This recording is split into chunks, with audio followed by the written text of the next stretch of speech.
up Mindhunter, critically acclaimed, awesome show. Everyone that's seen it loves the damn thing. Squid Game is like the most critically acclaimed show.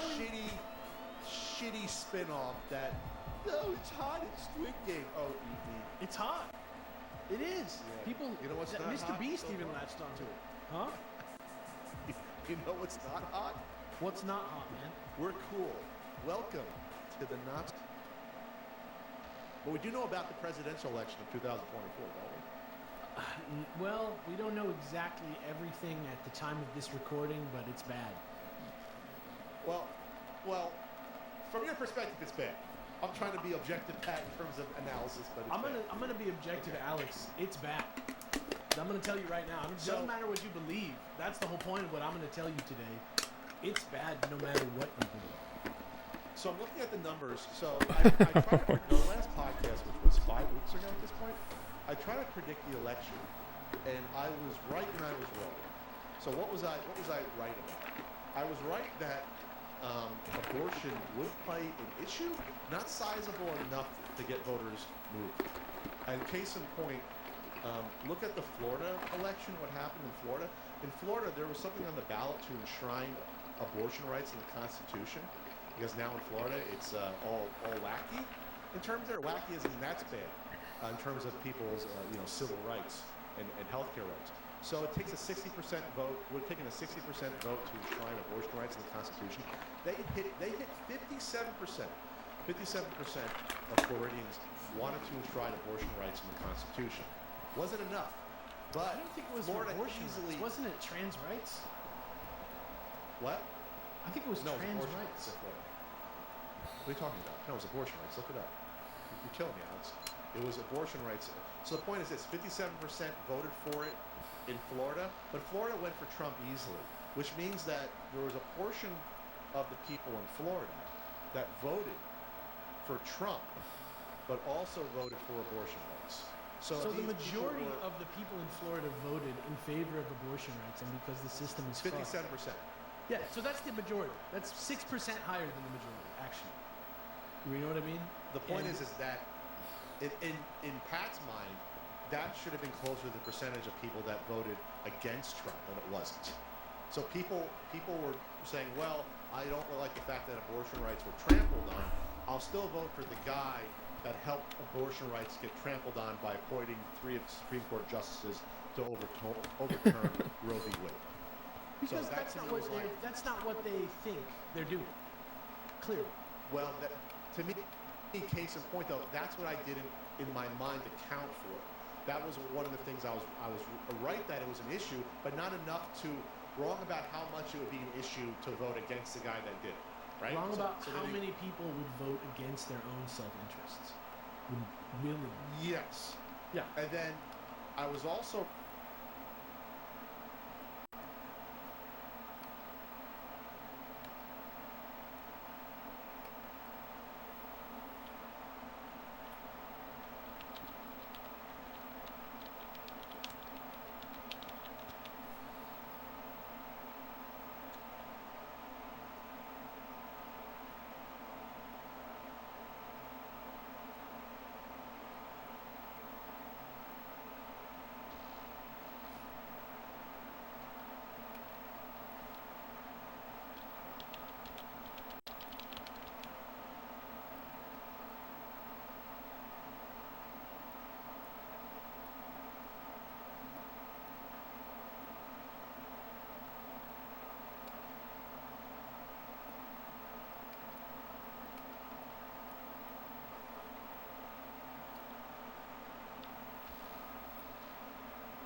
I feel like it's empty. The Medina Lake? Yeah.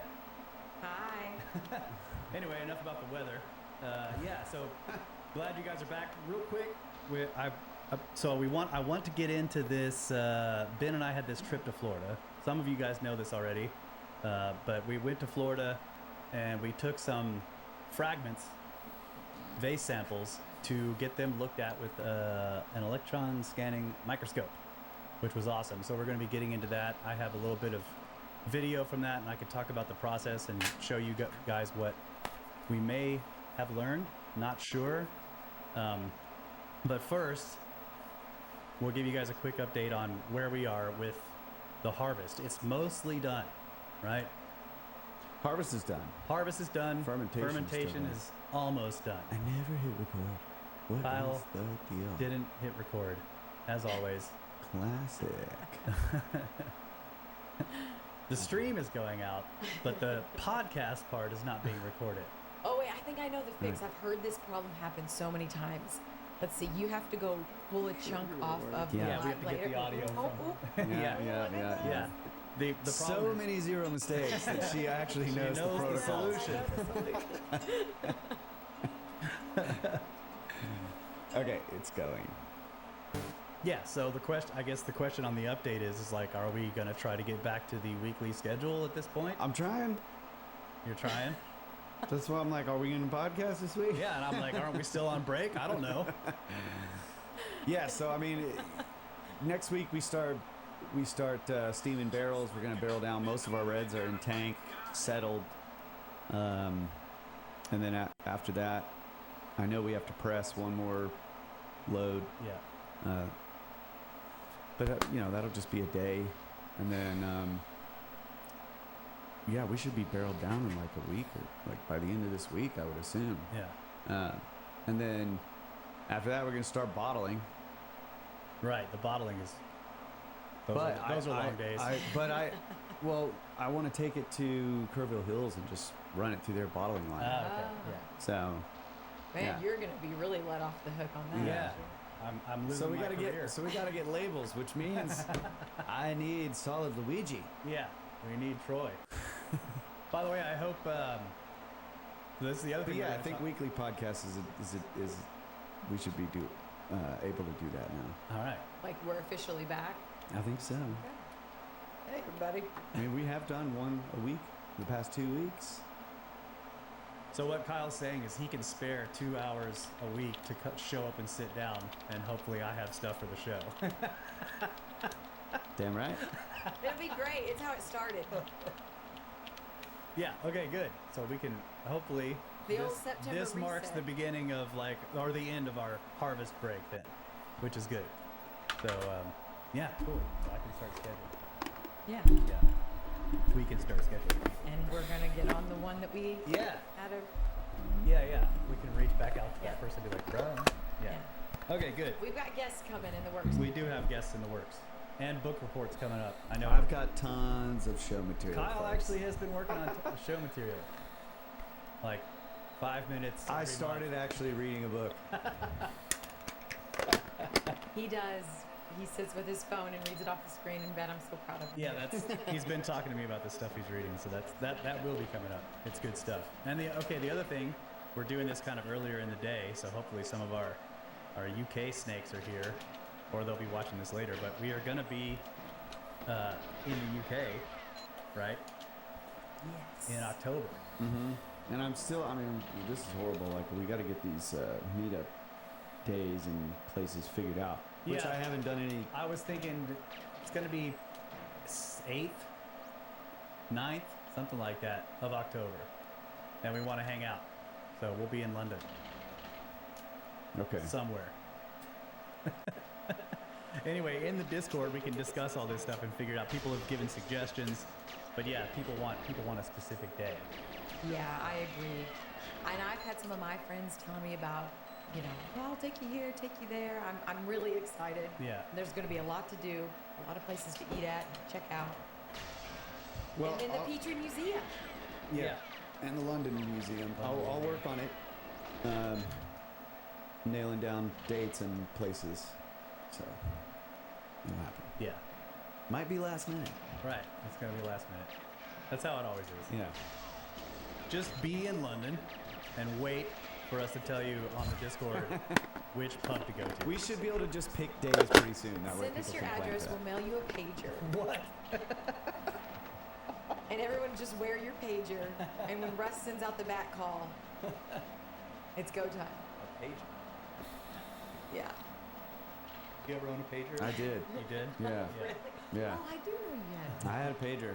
It was pretty cool. Clear green plastic. You could see all the see the electronics circuit in there. board in there. It's like sweet. Dad's calling me. Did I have a pager? I can't even remember. I definitely had a pager Okay. when I was in high school. Okay, I probably did. Yeah. And I had to go to the payphone to return the call. Right, yeah. Yeah. Well, I want to talk about this. Someone reached out to Ben, Uncharted X, shout out to Ben, with said he's got access to an electron scanning microscope. And he was like, I'd be interested to look at some of these vases, but we would need samples. We can't put the entire vase in the microscope, but you know, like, let's look at these under the microscope and see what we can see with tool marks, with residue. So Ben got a hold of us and was like, hey, are you guys interested in this? And like, yeah, but it was right in the middle of near the end of the harvest process. But we decided, like, I could go. Kyle had to stay, but I could go out there. So Ben and I went out to Florida for 4 days and spent 2 days with this guy looking at samples under an electron scanning microscope. So I want to show you some of the stuff with the setup here. So I can get this started and we can mute the audio. Will that work? Okay. Yeah, I don't even know if the audio would come through on the stream, Okay. but it might. Let me start it and see what happens. Oh, it's gonna start it up there. Can I make this? You can drag it down there. Yeah. Gotta go down through the corner there. I don't see it down here. Hmm. It's not showing. Won't let you take it down. It won't let me do it. Okay, so Okay. 1 second. we should, we should have tested this out before Hey, we also- started the show. I'm just looking up there. Is my track recording? Nope. Whoops. Silver sticks. There we go. There it is. Feels good to be back. You know what I'm saying? Okay, thank you for pointing that Yeah, out. good job, Wayne. Quality control rises. All right, so I think I know why it was doing that. Which one do you want to play? Just pick it now. Start this one. So you can hit spacebar. Now you should be able to drag it. Okay. Because it was on a full screen. There we go. There we go. Okay? Yeah. And we can mute like that and then play. So do you want me to switch over? Yeah, switch it over. This is great. Yeah, this guys. is awesome. Okay, there we go. Okay. Get this down here. Play it. So this is just showing you the setup. So that is the microscope. And yes, barefoot. You have to do science barefoot. Okay. So that's Ben and Max, the guy that was working with us. There's actually 2 microscopes there. Hopefully you guys. This is an older one, and it's Barefoot, like that's so gas cooled, gross. that's what this thing Fucking is. sharing. And then this like one, putting which your the one we were feet using in another is man's electronically foot. cooled, so this is the Come cooler on, end. man. And, let's see, I'll show you a little bit more here. But this is the setup. And here, right here is the chamber that we're putting the samples in. So it's pretty small, as you can see. Hey, Bruce, thank you, man. $20 from Bruce for Laura's quality control. See? From Debbie. Thank you, girl. I got your back. So this is the chamber, and it has to pull a full vacuum on there. So we put the sample in. I'll just keep letting this play. So you put the sample in, and then close it and seal it, and then you wait for a vacuum to be pulled on it. Oh, and you can see he's got the computer pulled out there because when we first showed up, he was like, "Bad news. I booted it up this morning and it isn't working." Classic. Yeah, classic. 0 mistakes. He was like, "It was working fine last night." So he's got the computer pulled out. He was pulling cards out of there and checking them and putting them back in, trying to figure out what was going on. But it did start working. I'll move to the. I'm having an Can I just hit OCD next? situation. Okay. Oh, yeah, I was gonna try this. Let's say, so you do that, and you Yeah. just scroll over, Okay. and now I'll try the next one and see if it'll open it in full screen. Okay. This is just more shots of the microscope. This would have been a great. Yeah, Anna says it would have been the greatest opportunity to wear butt flaps. You're right. I should have shown up in a butt flap. Just this butt flap science. Okay. So now I'm looking at the back of the two machines. You can see there's a pump here. Right. It's like this is cool. So I'm like, yeah, it's a pretty simple wiring job. Nothing really too complicated back there. I mean, No one's laughing. well, That was a joke. Yeah, I was actually thinking it looks so complicated.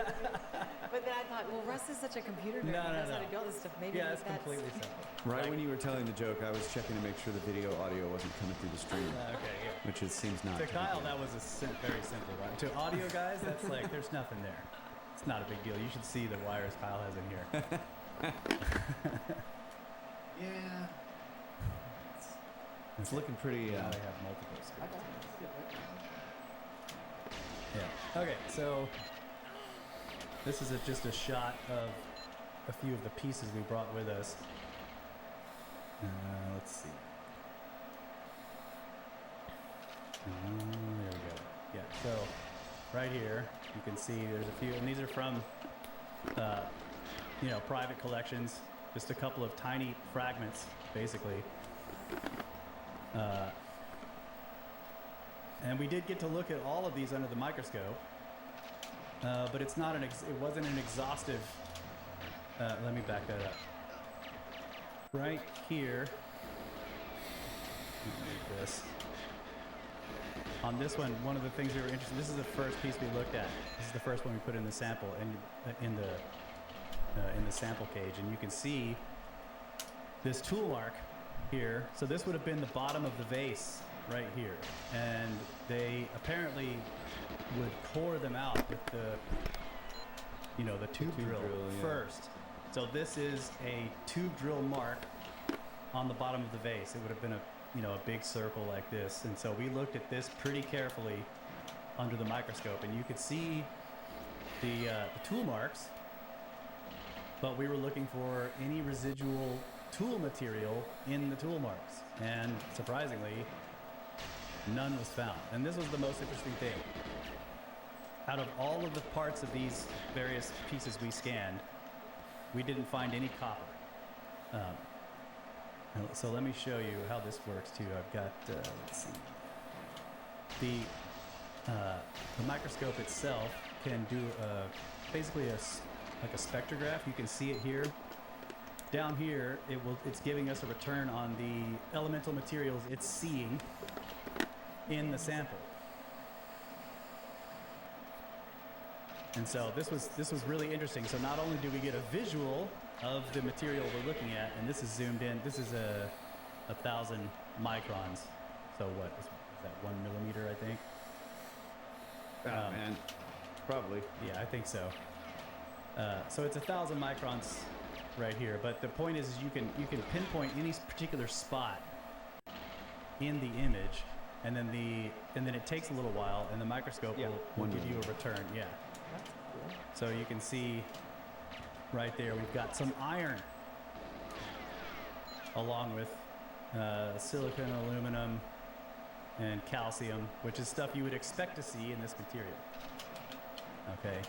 We never got a copper return at all. This was really interesting because, like, we're told that this was with copper, made with copper, and there was no copper anywhere on any of the parts of these pieces that we scanned. That is wild. Yeah. Anyway, I have sorry, I'm just being questions. OCD. You have a question? Yes. How? I don't know how to ask it, but out or what are we? Yeah. Okay, that's a good Give me question. some more. So it's not penetrating the material. Okay. This is basically like it's like an electron. It's X-rays, right? And so it's hitting stone and basically bouncing off of it. So the image we're seeing up here, this image is what the X-ray is returning to the sensors, and then you can get a point reference of any given spot. So you see the cursor right here. He would take this cursor and like we'd look for a bright spot in this material. There's not one in the screen here, but he was saying like metals will return a much stronger signal than the minerals, right? So if you find a really bright area, we zoom in on it, put the cursor on it, and then wait for it to give us the materials. Now, a lot of times because there's so much crystal in this, like crystalline formation, specifically with silica, a bright spot would just be because the angle of refraction was perfect and it would look really bright, right? But it was because of how the sample was sitting in the cage and the angle that the beam was coming in, right? And it would it was sort of like it was refracting. But sometimes you'd see this little object that's a strange shape, and we would find iron. So is this, I mean, is this mass spectrometry? Yeah. How is it, you're saying it's X-ray, but it's all about like... No, this is I'm pretty sure this is a different tool. Okay. Right? The So X-ray the is... microscope is one thing, Yeah. doing X-ray, Yeah. and then this thing must be a mass spectrometer. Yes. Okay. Yes. So you can see here, he's like sort of like right there, he's decided like, what is this interesting little bright spot, right? And you can see as he's interested in this little tiny thing on the surface there. So now he's zoomed it into 290 microns. And you can, I mean, the whole surface of the material was really interesting. He kept commenting on how clean the samples were. He's like, did you guys like Rub on them for a while. Just Yeah. like, oh, I'm so happy But I have what you're hoping for is when a tool is cutting in stone, that there are going to be like microscopic bits of the tool material that get jammed Yeah, into jammed in there. So they're the there just crystalline coming. matrix of the stone, right? And so it isn't like it can't be washed off, Yeah. right? And there was just not a lot of that. We saw tons of tool marks, and there's nothing in the tool marks. And he began to suggest, and this is really interesting. He's like, this suggests that it was being etched with a washing, like water or something yes. like He that. says this is really interesting because it may suggest an ultrasonic Ultrasonic did. cutting. I've been on the ultrasonic bandwagon for a Yeah. while. Yeah. Okay, so there's no copper, everybody. So- Did everybody hear that? Okay, But so here's what we need to do, though. We need to Chuck. We need Chuck to send that guy a sample of his own, like pouring out some granite. yeah. We talked about this. We need some We controls. need some controls. Yeah. Yeah, we need controls. Where are we going next? Let me see. So this was. I'll just show you guys more of the. He keeps doing that. So right here, we put in the first sample, and you get the pressure in the chamber, and the coordinates that we have the little plate is at. So you put the sample on this plate, and then you can move it around. The plate moves around, and the beam is like in one spot, right? So he zoomed all the way out right here. It's 2,500 microns across, Come on. and we moved the plate around until we found the edge of the sample. So you're trying to orient yourself, because at first you're just looking at a square of unidentifiable, sort of rough material, and you're like, what am I even looking at? Yeah. But you can see we found the edge. I know this is kind of far away because but we found the edge that also has the beginning of the curved core drill tool marking. That's what this is, okay? This is the beginning of that curving. So we zoomed in and looked at this in detail and didn't find any metals. Nothing aside from the stone that you would expect. You can see the spectrograph readings here. It's silica and aluminum, stuff that you would normally expect to see in granite. So I know you cut tile with water, but Well, what's the deal with when water is just like almost like a lubricant for Oh, the it's blade. just like around. Yeah, it There's keeps a Come on. diamond blade. Okay, so what are all the things that you have to have the water involved with when you're cutting? Well, with stone, you typically are running water on the blade as the blade's cutting because it keeps the blade cool, and it also helps move the material out. And it lubricates it as well, so it makes it where it slides through and doesn't. Because if you start cutting a stone with a diamond blade and you don't water it, then your blade's gonna get dull real quick. You gotta be running water over it. Okay, that makes sense to me. This is another, like, this just shows you how clean the material is. This is all just stone, right? And this is two different ways. Like, one of them's like topology and the other one is imagery. These two images, it's the same picture. Yeah, the one on the right does look like it has depth. Yeah. Right? It looks like it's got a roughness. Right. The one on the left looks like polished, like smooth surface. Yeah. And you can see that there are these grooves. Right. This is we're still looking at the core drilling grooves here in the first sample, and it's not zoomed in super far. Right. Still one. This distance. This yellow line is basically 1 millimeter. Right. But I think it's interesting how clean these samples were. Again. You can let this play, but yeah. So we spent 2 days doing this, and I'll let these videos play, and you guys can sort of watch what's going on. And you can see down here at the bottom. At this point, we didn't have the elements labeled. Like later, as we were going through and we were finding stuff, we're trying to identify what's being seen. Right now, we're just looking at tool marks. So there he's showing it, the topology image on the full screen. And it's just all stone. But at first, we're interested in these little bright areas, but they just turned out to be crystal formations that refracted the X-rays, and so they showed up as bright. That is so cool. Yeah, but you can see the clear tool marks there. You guys are just in nerd heaven. I mean, yeah, we're still Just seriously nerding it nerding. out. So yeah, Okay. Frightening Me is asking if the iron could be present in the stone naturally. Yeah. Yes. Go ahead. Sorry. No, you go ahead. Yes, but you would expect to find it with oxygen, so that it's iron oxide if it's natural. And a lot of times we would get a strong iron return with no, or a very tiny oxygen return, right? That's interesting. Now again, this guy, Max, who you're seeing here, he is not an expert in electron scanning microscopy. What he does is he rebuilds these things and repairs them, right? And then sells them to like labs that want a cheaper, older model for whatever they're doing, right? So he's basically more like an engineer in this case. And he kept telling us, he's like, this is fun for us to look at, but if we find anything interesting, we really need to get an expert to do this, right? So this was preliminary, and again, it was spot checks, right? So it was not like we systematically went back and forth over the entire piece. That could take a week, right, to really check an entire sample. Like we got a little joystick and you're driving around hoping to see like a bright spot, and then we would pinpoint and be like, what the hell is that, right? So it was a lot of fun, and we spent 2 days doing it. Well, we spent 4 hours or something with Max on 2 different days looking at samples or whatever, and then we left a couple of the more interesting samples with him because he's going to do a more comprehensive study of them on his own, and then get back in touch with us. It was a lot of fun, and it was really awesome that he did this. I do have a bunch more to show you guys here, but I just wanted to give you, like, all these videos are sort of to show you. Okay, this is sample number 2. So now this is a different piece we're looking at here, and again, it was very clean, but this is a diorite material.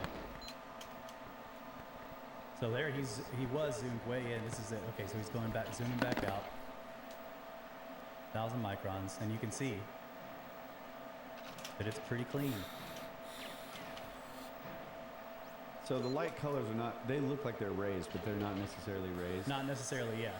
But here he was pointing out these structures in this band across here, and he says him and Ben both said this looks like some kind of vitrification. I don't know, neither one of us do, but this was an interesting, this whole section here, and there was like a sort of a band of it on the material. Like it looks like it's pooled on top, but we don't know. It makes me think of just like a quartz-rich area in the granite. But I'm just associating the lighter shades with Yeah. quartz because It was also you fascinating to said me. they were crystals. Yeah, it's also fascinating to me how you can see. Oh, this, come on. That was so fast, man. I don't know, the material itself has this sort of like flowing. It looks like a lava field, you know. But I mean, it's granite. It was Yeah. lava at some point, so it kind of makes sense. But yeah, you see how it's got this interesting circular pattern there. I don't know. This is a question because, you know, we've had this question of like, is there some kind of liquid polish on these? And is this remnants of something like that? We just don't know. But again, you see the returns here. It was mostly the same stuff we were getting for just the stone. There was not, there was nothing like anomalous in all of these areas. And now, okay, so here he's pulled up the periodic table. He's going to start trying to identify the different returns on the signal we're getting here. So he's, you can see him, he's picking different ones and like, okay, that one, silicon probably he picked out. And that what an awesome tool. Yeah. Dude, that's Yeah. so This is cool. something. Yeah, he's just checking them all. What are we looking at here? So eventually we got them identified and labeled so that we could see easily as we went through. Here. Also want to say Zach Wander, $5 says Snake Dog in nerd heaven. Thank you, buddy. So this is the sample we were just looking at.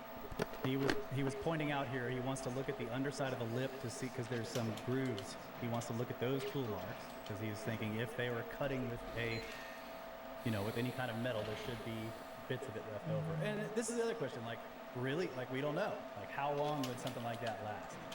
If it's 5,000 years old, or 8,000 years old, or 20,000 years old, is there really going to be any copper or whatever they were using left in these? Well, there's that one that Well, you were saying it got jammed up into. That's what I was trying to get to earlier. It's like, well, how, you know, what's the likelihood? But That's my question, because we did end up finding some metals. well, there's the one that Matt Bell has that still has the gold plating on it.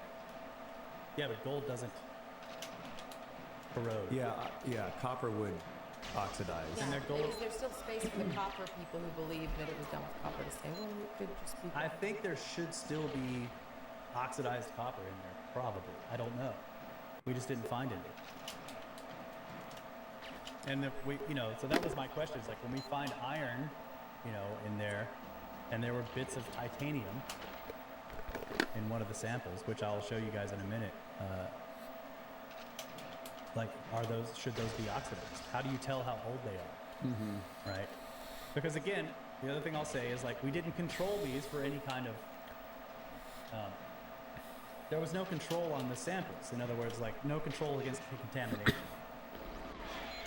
Now, obviously, we weren't trying to contaminate them with metals, but they weren't controlled for contamination. So the easiest thing to say against this is like, well, since you didn't control it against contamination, who knows where that piece of iron came from or that whatever. Right. I don't have bits of titanium lying around, so I don't know how titanium would get jammed in one of these, but we didn't control them for contamination. Yeah. And when copper oxidizes, it doesn't leave like the green. It turns like a different color. Yeah, but yes. And so then if there was little specks jammed up in there, it could change. I don't know if they were really small. But I mean, it would still be copper. Yeah, right? you would still see copper. Yeah. Yeah. And so to test this, actually later on, he put a bar of copper into the test chamber along with a sample so that we could look. And they're like, okay, is it going to return copper? You know, and like, Yeah. yes, it did. Okay. He put the thing on the bar of copper and like put it and bam, got this strong copper return. Okay. Right? So it's like, you know, the thing is calibrated properly. The other thing that was interesting about that bar of copper, I don't have pictures of this, but when he had it in his hand, it was a solid bar and it had been cut with a saw. And the cut end was shiny, smooth. And then we put it in there like standing up with that cut in facing upwards. And we looked at that in the microscope. It had deep, massive gouges going through it that are Wow. completely invisible to the naked. But the It looks- stone doesn't have it. Right, the stone doesn't have any gouges. Wow. And that was wild, dude, to see that. It was really cool. Wrong button. Oh, that might have been me because I was moving this mouse around.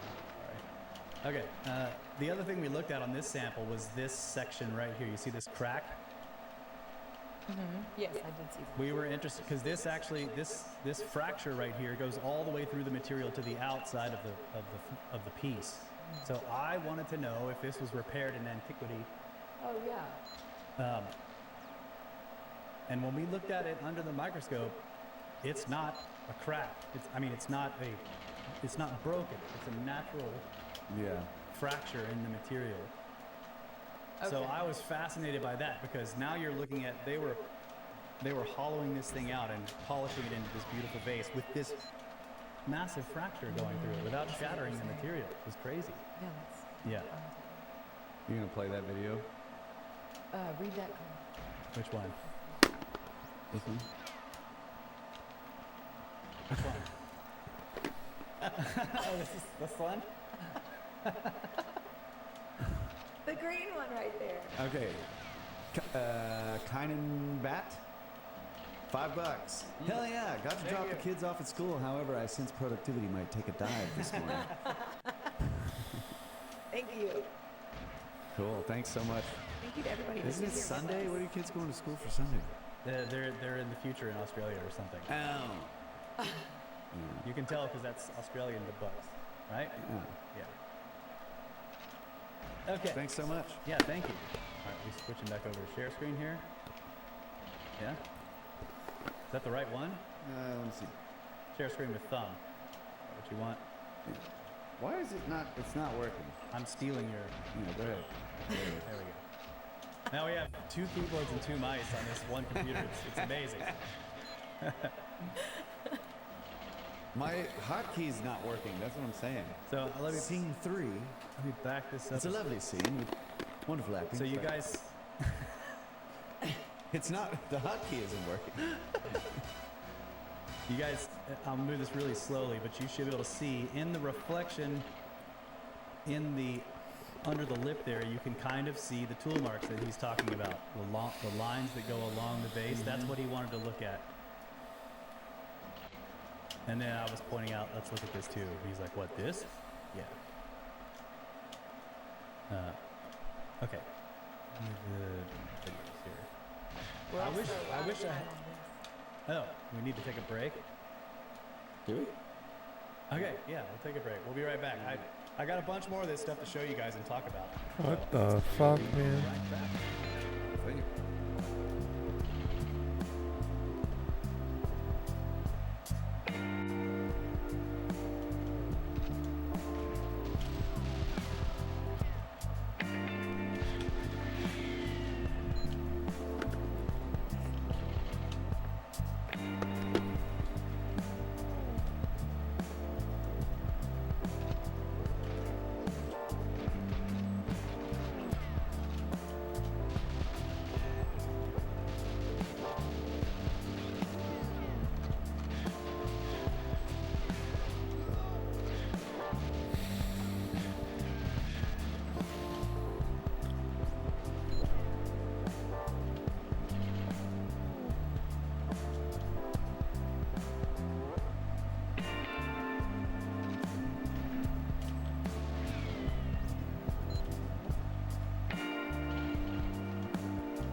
Come on, man.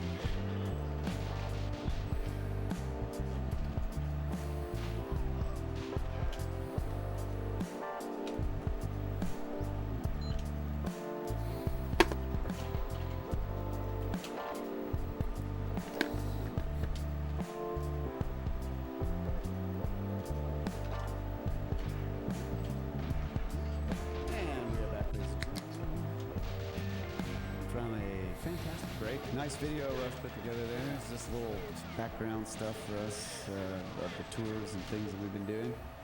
Awesome. Thanks for doing that. Yeah. Now the breaks are more entertaining. Yeah. Yeah, see, we've been taking the comments you guys have been Come on, bro. making, trying to work on some stuff. Yeah. And it's, yeah, that looks great. So what else we got? Okay, we got more of this. Let me switch back over to share screen here. Let me do something real quick. Okay. Are we going to read emails today? Yeah, I think we have. Yeah. But I wanted to give people an update on Yeah, this. no, I'm loving this, but I just started wondering, like, oh, am I in here with No, we got emails. But so people on the page that are supporters of either Brothers of the Serpent or Uncharted X got the heads up on all this face scanning stuff. But I wanted to tell, wanted to put it on the main show. Yeah. Because we were doing this, we were showing supporters a lot of this stuff already. Okay. Well, this is actually my first time seeing all of it, too, because I didn't watch it. Because you're not signed up to the Patreon. Oh, didn't you? I'm loving it. Anyways, go ahead. All right. Do your thing. Okay. So let's see, where are we going here? Bunch of surfaces. Okay, this is a. Let's see.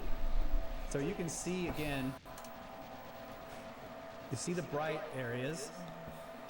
Now that's 290 microns, so this is pretty small, like 0.2 millimeters. Right, and you can see the bright areas, and this is again, it's mostly, it turned out to be about the angle that these edges were just reflecting much brighter.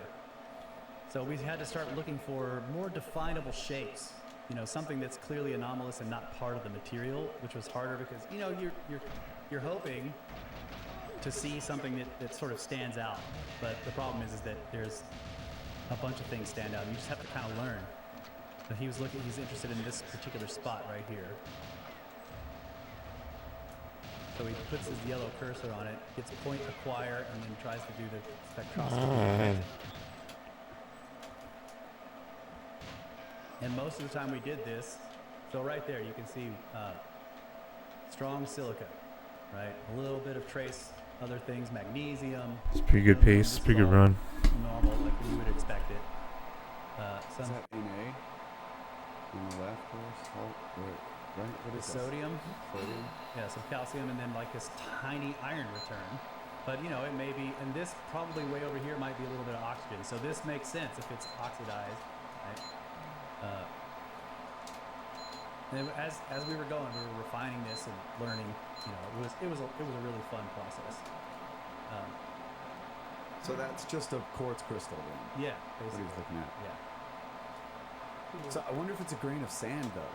could be. Like they got embedded in there. Yeah, could be absolutely. What was the cutting material that Petrie suggested that they must have been using for jewel tips? Was it corundum? What was the thing? Because he was like diamond. They don't have diamond Right. around. Chuck has suggested bort. Right? Chuck. Which is Chuck is Never heard bort. No one is interested in what Chuck has to say. Right, bort, which would be a low quality diamond, which he says is available in that area, or is not too far away. But whether they knew about it or not, we don't know. But yeah, Petrie suggested corundum. Is that what He would just say a jeweled cutting tip, right? That's what I remember. So this, now we're going back to the sample with the crack in it. This is an image of that fracture, and as you can see, it's not actually continuous, right? There's definite, this right here shows you that it isn't a continuous crack. It's not the same as if it was broken. This is a natural fracture in the material that has been filled mostly with solid crystal growth. So you can see there. Which is interesting because when you're looking at it in your hand, it looks like a crack, but it's not a continuous line all the way across. Now that one looks like there's vertical striations all the way. Yes, these are tool marks. Yeah. You can see the very fine tool marks going up and down here. Yeah. And I mean, that's really fine. Oh, man. But it's not super zoomed in either. 3 millimeters across there. Man, that would, if I was standing there, that would have been a tough one. You got that pool in the back. See that situation back there? And then you got this going on the screen. It'd be tough. Where do you stand, you know? That sun out by the pool or come in here and nerd it out. Yeah, I can't find it, but I mean, I know it's in. I'm pretty sure it's in like Peter's book, The Pyramids of Giza. Or whatever. Probably. Because I remember reading what he was saying, like that they probably didn't use diamond, but they used some other jewel that was like more abundant in the area or something like that. I don't remember what it was. So this is one of the most interesting things we found the whole time we were there. So if you'll look at this, and now that you guys are more used to seeing these images, I mean, this stands out to you almost immediately, right? Oh, somebody in the chat from Thought, he said yes, it was pretty Right here. Thank you. Well, and also that dark. Oh, What, down Ben's here? here. He says Dark stuff with that. Petrie said diamond is what made the most sense, but he couldn't support it because there's literally zero evidence for diamond use or existence or value in the dynastic time. In dynastic times. Good point. Thanks, Ben. Yeah. Hey, Ben. Glad you're out. Glad you're in the chats, buddy. We talked about including you on this, but we were like, we don't need that guy. We don't really I need was him. too worried to try to involve Zoom in this Yeah, whole Kyle's process. afraid that he can't get Zoom to work with the stream yet. So,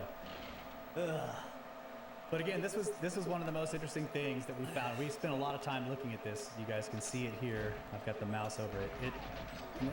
This is a really small, whatever it is small. So you can see this is 200 microns. So you can make an estimate that this thing might be 50 microns across, something like that. But this square shape, which is jammed into this, into the crystalline material, you can imagine if it was a tooth or something, I don't know, some part of a cutting tool, but it's titanium. Oh. That's wild. we sampled it all. You can see where this yellow crosshair, this is where he was sampling it here. We tried it in the middle of this little hole in the middle of it, and that came back standard crystal stuff. But all in this, it was the strong titanium return with like zero or very little oxygen, so it's not naturally occurring oxidized titanium. So what do you guys think? It's titanium is definitely a modern metal. Wait, you said it's... Like how modern? I think it was first used in modern processes in like the early 1900s or whatever, right? Before that, it was only used in labs in small amounts, and that was, still 1790, I think, was the first time. I can't remember the dates. We looked them up while I was there. We'll probably look them up again. I was going to look up, because I've never... But yeah, look at that. I mean, it has it looks like it has a defined shape. It's square. Almost like you can imagine. At least I do. I see like this is an edge here, 3 edges, and then this is the broken side. I don't know. Oh, okay, I see. I've been looking at the white spot this whole time, but I was making. I don't need to reload. My I orientation. don't need to reload But I see what on you're saying. Now. Okay. Yeah. secret agent. Like this is the broken end of it, Yeah. right? Okay, so titanium occurs naturally, but not in its pure form. Right. It's found in minerals such as rutile, ilmenite, and sphene, which are present in igneous and sedimentary rocks, clay, and sand. It's usually found in chemical combination with oxygen or iron. Okay. So look, Yeah. I know this is tougher to see, but the iron return is almost 0. The oxygen over here there's a tiny bit, not much. Very strong silica, calcium, and then there's the titanium. Titanium is the 9th most abundant element on Earth. It is almost always present in igneous rocks and the sediments derived from Right, it. so it could be a naturally occurring piece. It's totally possible. Again, none of us are experts. Yeah. But this makes it okay. There you go. See, But the you gotta oxygen. cut through it too when you're making the vase. Yeah. If it was in there So naturally. you can see the iron is like it's not there. Yeah. The 2 titanium returns are. This one is very strong. calcium, silica, the stuff you'd expect for the quartz. And no oxygen. I mean, there's just a little bitty peak. Huh. So it implies that it's been purified. Yeah. And now it's maybe bonded some oxygen later. To make pure titanium for industrial uses, the minerals are extracted and refined. And also Wow. it's a big, cohesive chunk. Yeah. This is the other part. Like all around it is not titanium. Yeah. Yeah. Did the dark, super dark spots ever? Those were just. I know it's tough to see this in these videos, but the darker areas was just a different set of crystal growth types. Like when you looked at them really closely, it was a bunch of cubes or something, right? Like there's a trough in the material there with a bunch of crystals growing in it. Okay. But they're all tiny. So it's a very smooth surface, where they've basically polished down and exposed these different shapes of the crystalline structure.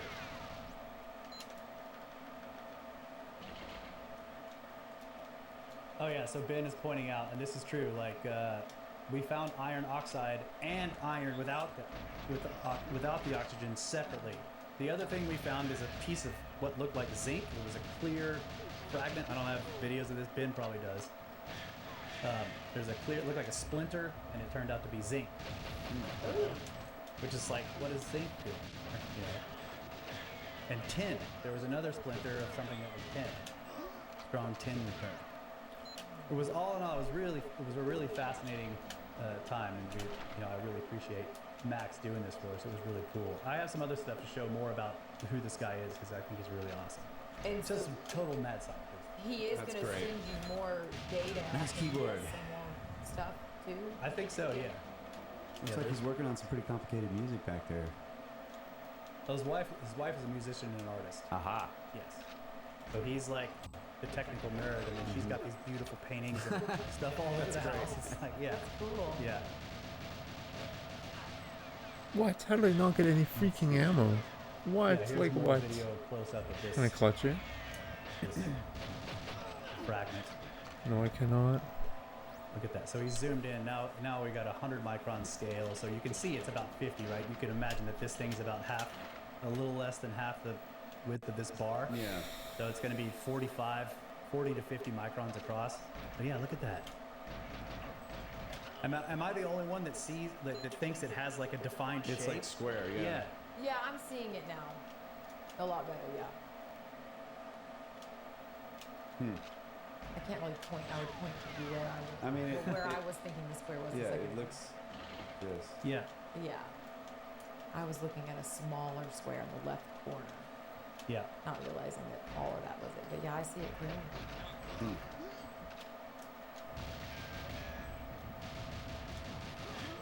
Yeah. This was a really fascinating. Was this little other bright piece the same? Or I is don't it think something so. else? I don't then- think this was. Yeah. These there's more. Like there's this one and Right. this one. He did look at one other piece. I don't know if I've got video of it in this general area of this thing. Maybe What it the was this fuck, one man? down. This one here that came back as a chunk of titanium too. Oh, okay. Yeah, it does. Some more bright. Yeah. But yeah, we were real excited, and then we started arguing with each other. Can this be like? And then we're looking at consult the book of knowledge. Yeah. Maybe it's natural. How do we even know what's going on? Yeah, It was fun. that's really cool. So there you can see he's refining the image, and then he would, he's like, okay, let's look at topology, let's look at just the light scatter, the backscatter. There's a whole bunch of different ways you can have it show up on The imaging. on the yeah. imaging. And he keeps getting in front of me. His arms wrapped up. Did he get a tattoo? He's while probably you saying were the same there? thing about you. Did Russ he go keeps get a getting in tat? front of Is me. that what? What? Did he go get a tattoo while y'all were out there on your little boys' trip? I don't think he He's had a got his arm tattoo. wrapped up? Oh no. Yeah. No, there was no tattoo. You got a frisbee tattoo.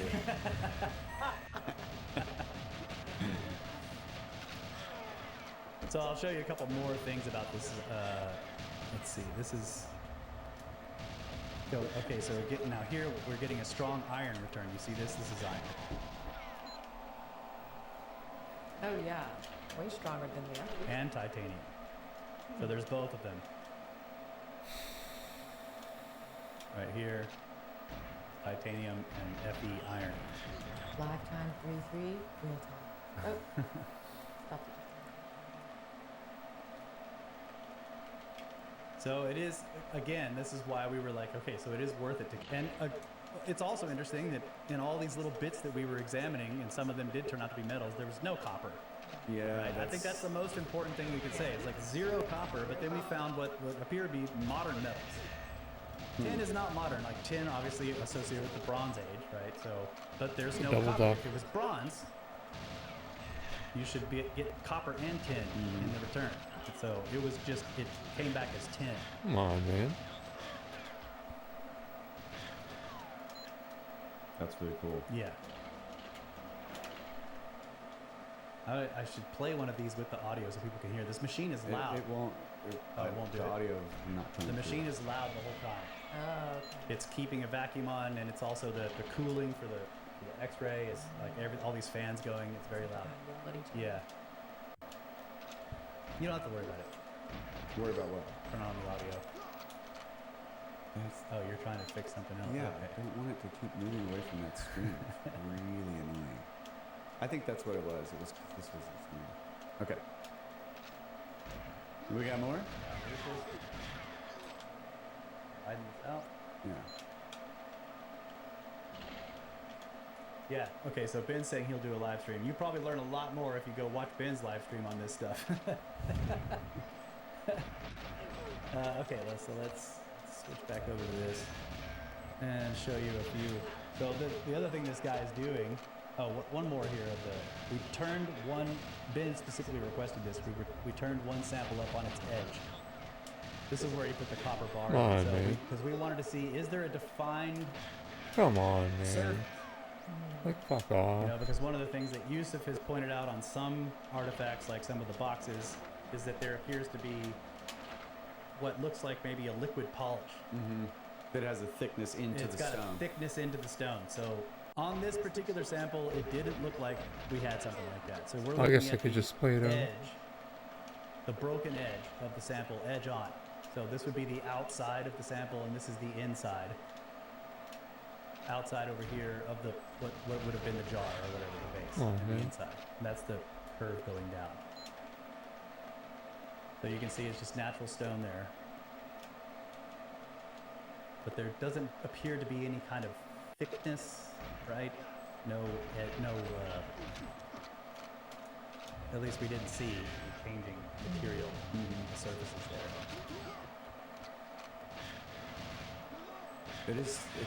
It's pretty crazy though that the piece of polished copper had all these ridges and stuff, and the stone doesn't. I wish I would. Ben probably has video of that.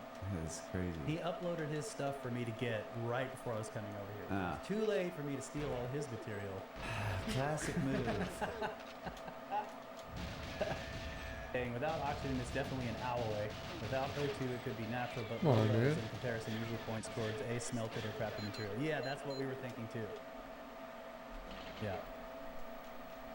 And Landon Linden, $2. Loving this. The truth is important, people. You're Thank you, talking sir. about the truth about no copper? Is that what you're talking about? This, it's just, yeah. And again, so I just want to caution everybody again. I know I've said this already, but we didn't control these samples. They weren't controlled against contamination. But controlling them against contamination doesn't change the fact that there was no copper found in them, right? And obviously nobody was cleaning these things so that they were, and so I don't know. But it would be interesting to, like, now that we've done this, can we get our hands on like a sample that hasn't been messed with, at least in modern times, you know, and get permission to scan it? What do you mean hasn't been messed with? You'd have to just... Like, it would have to be from the site. We would need permission. Need to get one in situ. Right. And then like bag it. yeah, but still it would have been tampered with back then. Right. It's just we can't not control. in modern. Yeah. Just you're control and probably tampered with all the work they're doing. Yeah. Well, yeah, because some of the tunnels that we were in, you know, there was like piles of them. You could tell everybody was just, they pick up that pile and they'd move it over there and then they'd dig Yeah, it, you know. exactly. So we would, if you know, but they still haven't, like, they're in that area under the step pyramid. There's They're a whole still digging. there's a whole Yeah. section below that they haven't dug out yet. So, like, if we could get a sample from down there where no one's been down there in modern times, Yeah. and you can get it back, and then you can look at it. I mean, how are we going to get this done? I have no idea, but it would be awesome. Well, we gotta talk about it though. Yeah. Start figuring it out. Somebody needs to get a job as the lead archaeologist under the step Oh, there pyramid. we go. Yeah. We can pull an Somebody ARE. please force, please. Yeah. Sam Fox, $1.99. Thank you. Thank you very much. So this is, I want to show you guys this because this shows you more about Max, the guy we were working with. He's showing us, okay, so this is a titanium object he's holding. And he was showing us how it's been, this edge of it, but mostly I just want to show you this because this is his fusion lab. He's working on fusion in his house, but this part has been affected by being in oil that's vibrating. And you can see that it's like wearing it down, right? But yeah, look at this as the camera turns. There we go. Wow. Wow. So cool. What's the liquid inside the chamber? Is it heavy water? I think it's some kind of thin oil. Oh. Heavy water, thin oil. I mean, Yeah. right? It's close. This And the guy's borax is because boron is an excellent radiation, like for blocking radiation. So he's using boxes of borax as a radiation shield.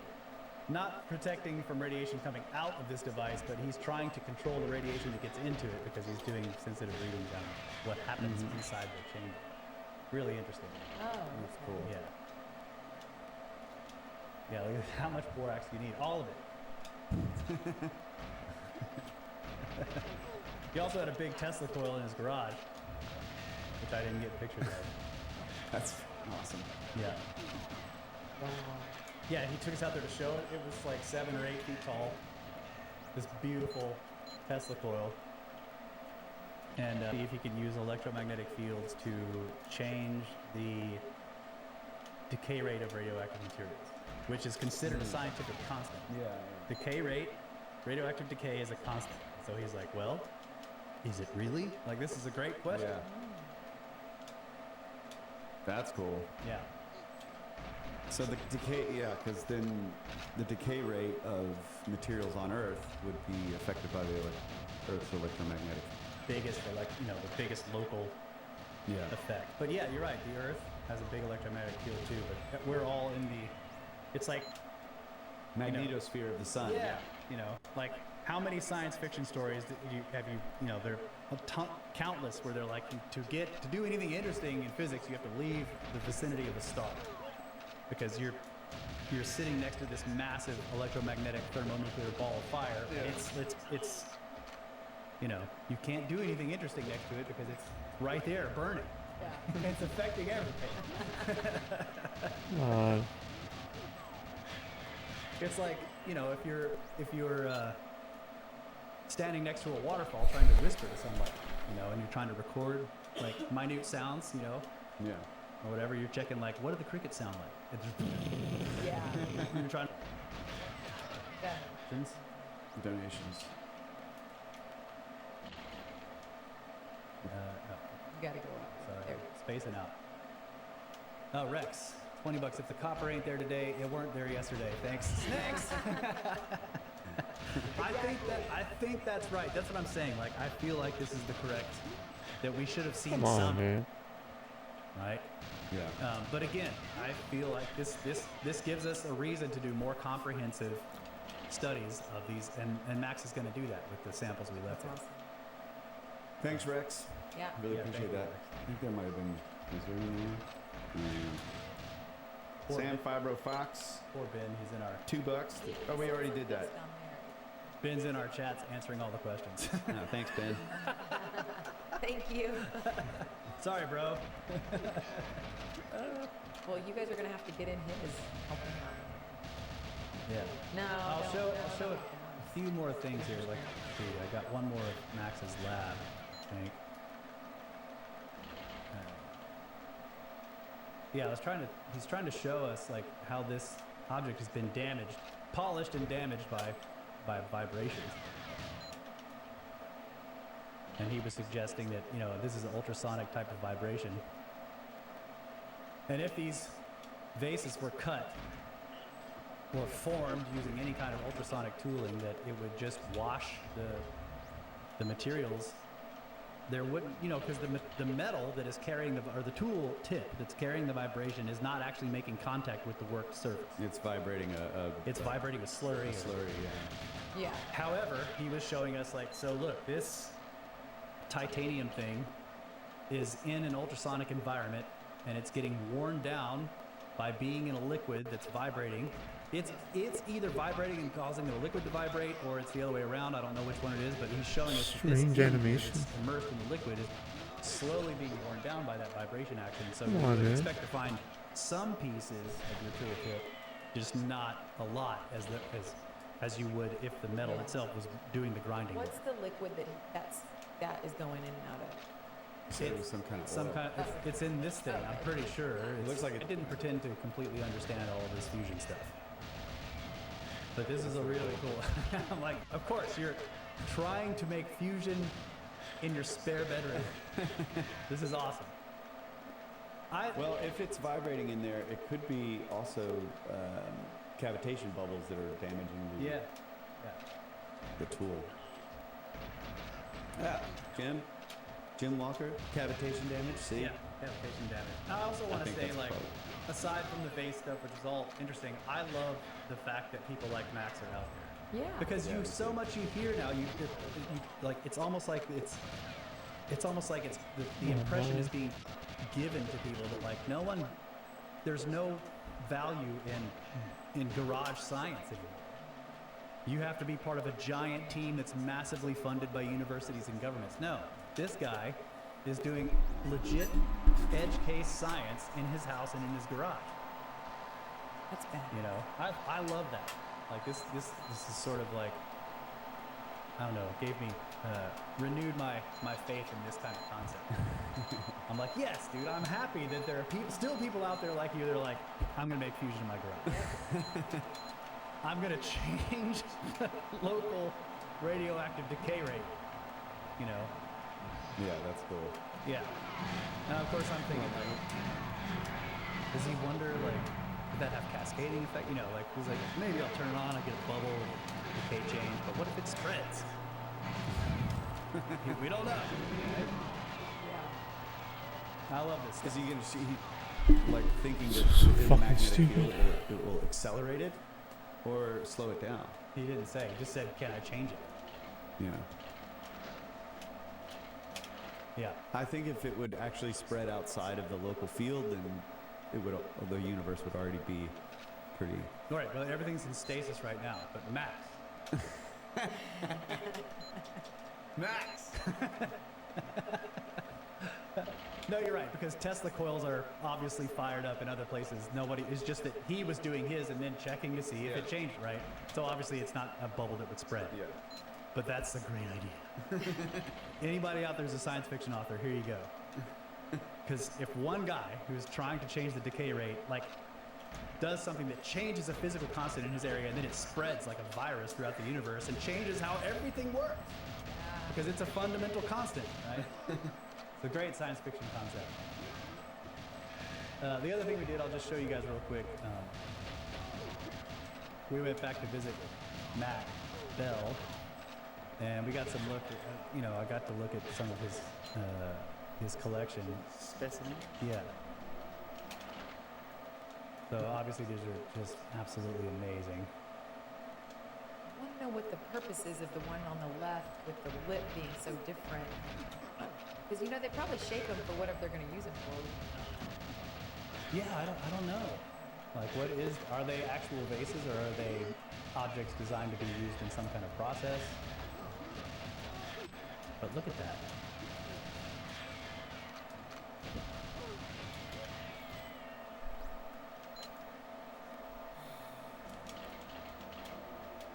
That one with the long crystalline inclusions, what's that stone called? Isn't that the really hard one? The I don't hardest? know. You think this is corundum? I don't know. It's a good question. But just being able to put your hands on these things is just awesome. That's beautiful. Man. Yeah. That's incredible. Yeah, but look in there. It looks like a little drill just goes zoop right down the hole. Porphyry, maybe? Or Porphyry, is yeah, this- same thing, porphyry. The lips different. Big. The old beehive. Yeah, the beehive. Come on. Like They're both alive? Like, come on. Yeah. It's just so shit. Good. But Yo, look what at up, this one. Goose? Oh, White You cannot Goose? stand. Mike Tyson, this The fake bottom is video on the your point, YouTube. So he has to put it The knee break was fake, the neck fight down. was fake. we have one of those. We were sent all It's those. not a bad videos. idea, Somebody honestly. sent us this one. Yeah. Yeah, so the only way that you can But I don't sit know, this man. if it's full of something, the only way it can sit upright is if Not a it's in bad stand. idea. But I don't know. The thing is, I don't know anything about. I guess I know a little bit about boxing and stuff, but That one's interesting. Yeah. I think we talked a little bit about this leaving on those sites if you get where versus it having to be in sand or this point just being shoved down in. Yeah, you shove it down in the dirt. Or But yeah, look at the point on this thing. oh really? I also think those lug handles, like all the drill holes in the lug handles are kind of just a little bit Yeah. wonky. When we were talking to Matt about it, he said they And some all of them don't have holes. I didn't watch it Right. live. they're all drilled from both ends and they sort of angle out and Yeah. point at each other. They're not straight. Yeah. But he also has some newer ones. I didn't watch it live, so I don't remember like the exact details. And he did say I could show you that. Fixed, yeah, it probably is fixed. Honestly, Nah, I don't think so. for sure, brother. What is it doing, bro? I don't know. I want you to save it. I saw, like skimmed through the highlights after. I don't know. I don't like seeing fucking heavyweight Did I edit it I somehow? don't know. fights live. I don't want to see anyone get hurt. Like honestly, Yeah, so this one is beautiful. This one right here. I'm not of the This is a really of the amazing group piece, that and it enjoys has watching people get gold leaf punched in the wrapped face. around its upper lip. It's not made with gold. I think they just plated. yeah, and you can see it's not quite even. Yeah, for So sure. this reminds us, you know, again, you're looking at this. It's beautiful, but it's Yeah. I don't know. Or maybe it's a repair. I have no idea. I don't think it's a solid gold upper lip. I think it's like plated or something.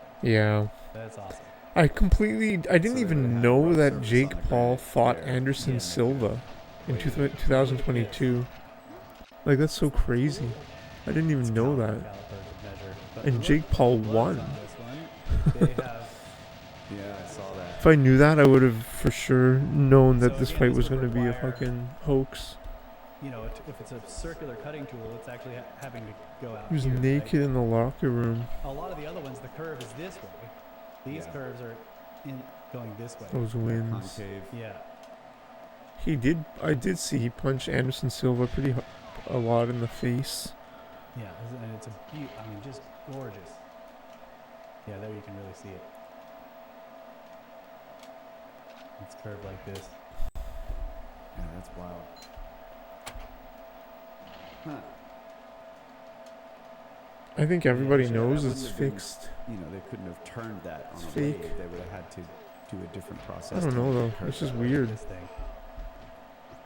They didn't Now fight. that drill is not in the middle, but Like they didn't fully it's fight. really thin, and it looks like I don't 8 know, I don't rounds know is what also it really looks like cringe. the schist disc Yeah, material. schist. What the fuck is this 8 round bullshit? And it's been repaired. It was broken at some Like point. what It was is that tiny, bullshit? very 8 thin rounds? fraction Come that on, you man. could- Like whoever repaired it was a master. You know, at repairing ancient objects. But under a black light, you can see it. You can see the cracks. Mm. Like the glue that they used or whatever. Yeah. This one's also amazing. And this thing is heavy. I was having a hard time holding it with one hand and turning it What is around. that? 16 minutes? It was a 16-minute fight? Come on, man. But yeah, 16 minutes. It was Come on, man. amazing to hold them and like, you know, you're looking at it wondering like who made this and when for what. I know MMA is what, How 15 long minutes, ago? but Jim Walker was pointing out the gold. well, no, championship belts are what, 5 rounds? Yeah. You're down on the other screen. Tyler, This guy said 8 rounds with the Or girls. did you don't miss that? Tyson's kiss and ass. it could be for some kind of. I don't want to see productivity, I don't Mike know. It Tyson looks like naked. like- More like decoration. Yeah. Maybe. there's also one I don't have video of, but there's one with gold handle on the lug or gold leaf over the lugs or something, right? So it's like a kind of decoration. But yeah, I got to look it up once. how scary is it? How scary. The carpet in there is very soft. Interesting. But still, yeah, you want to be really careful with them.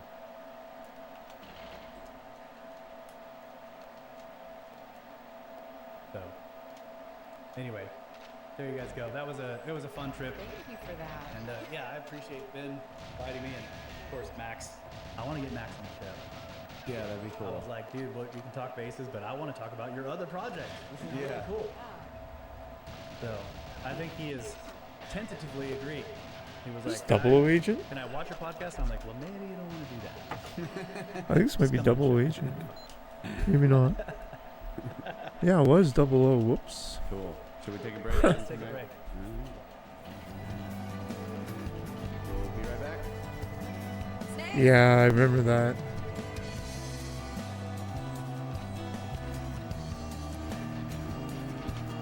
I do remember that.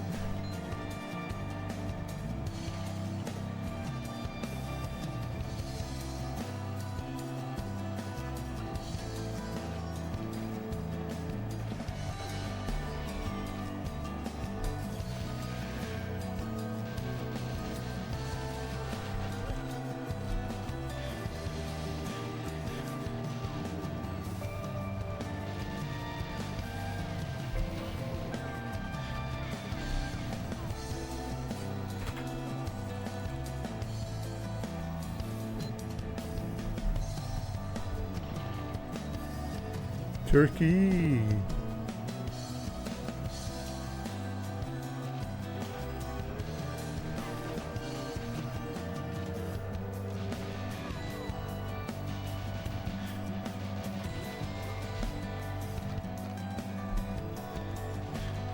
Egypt.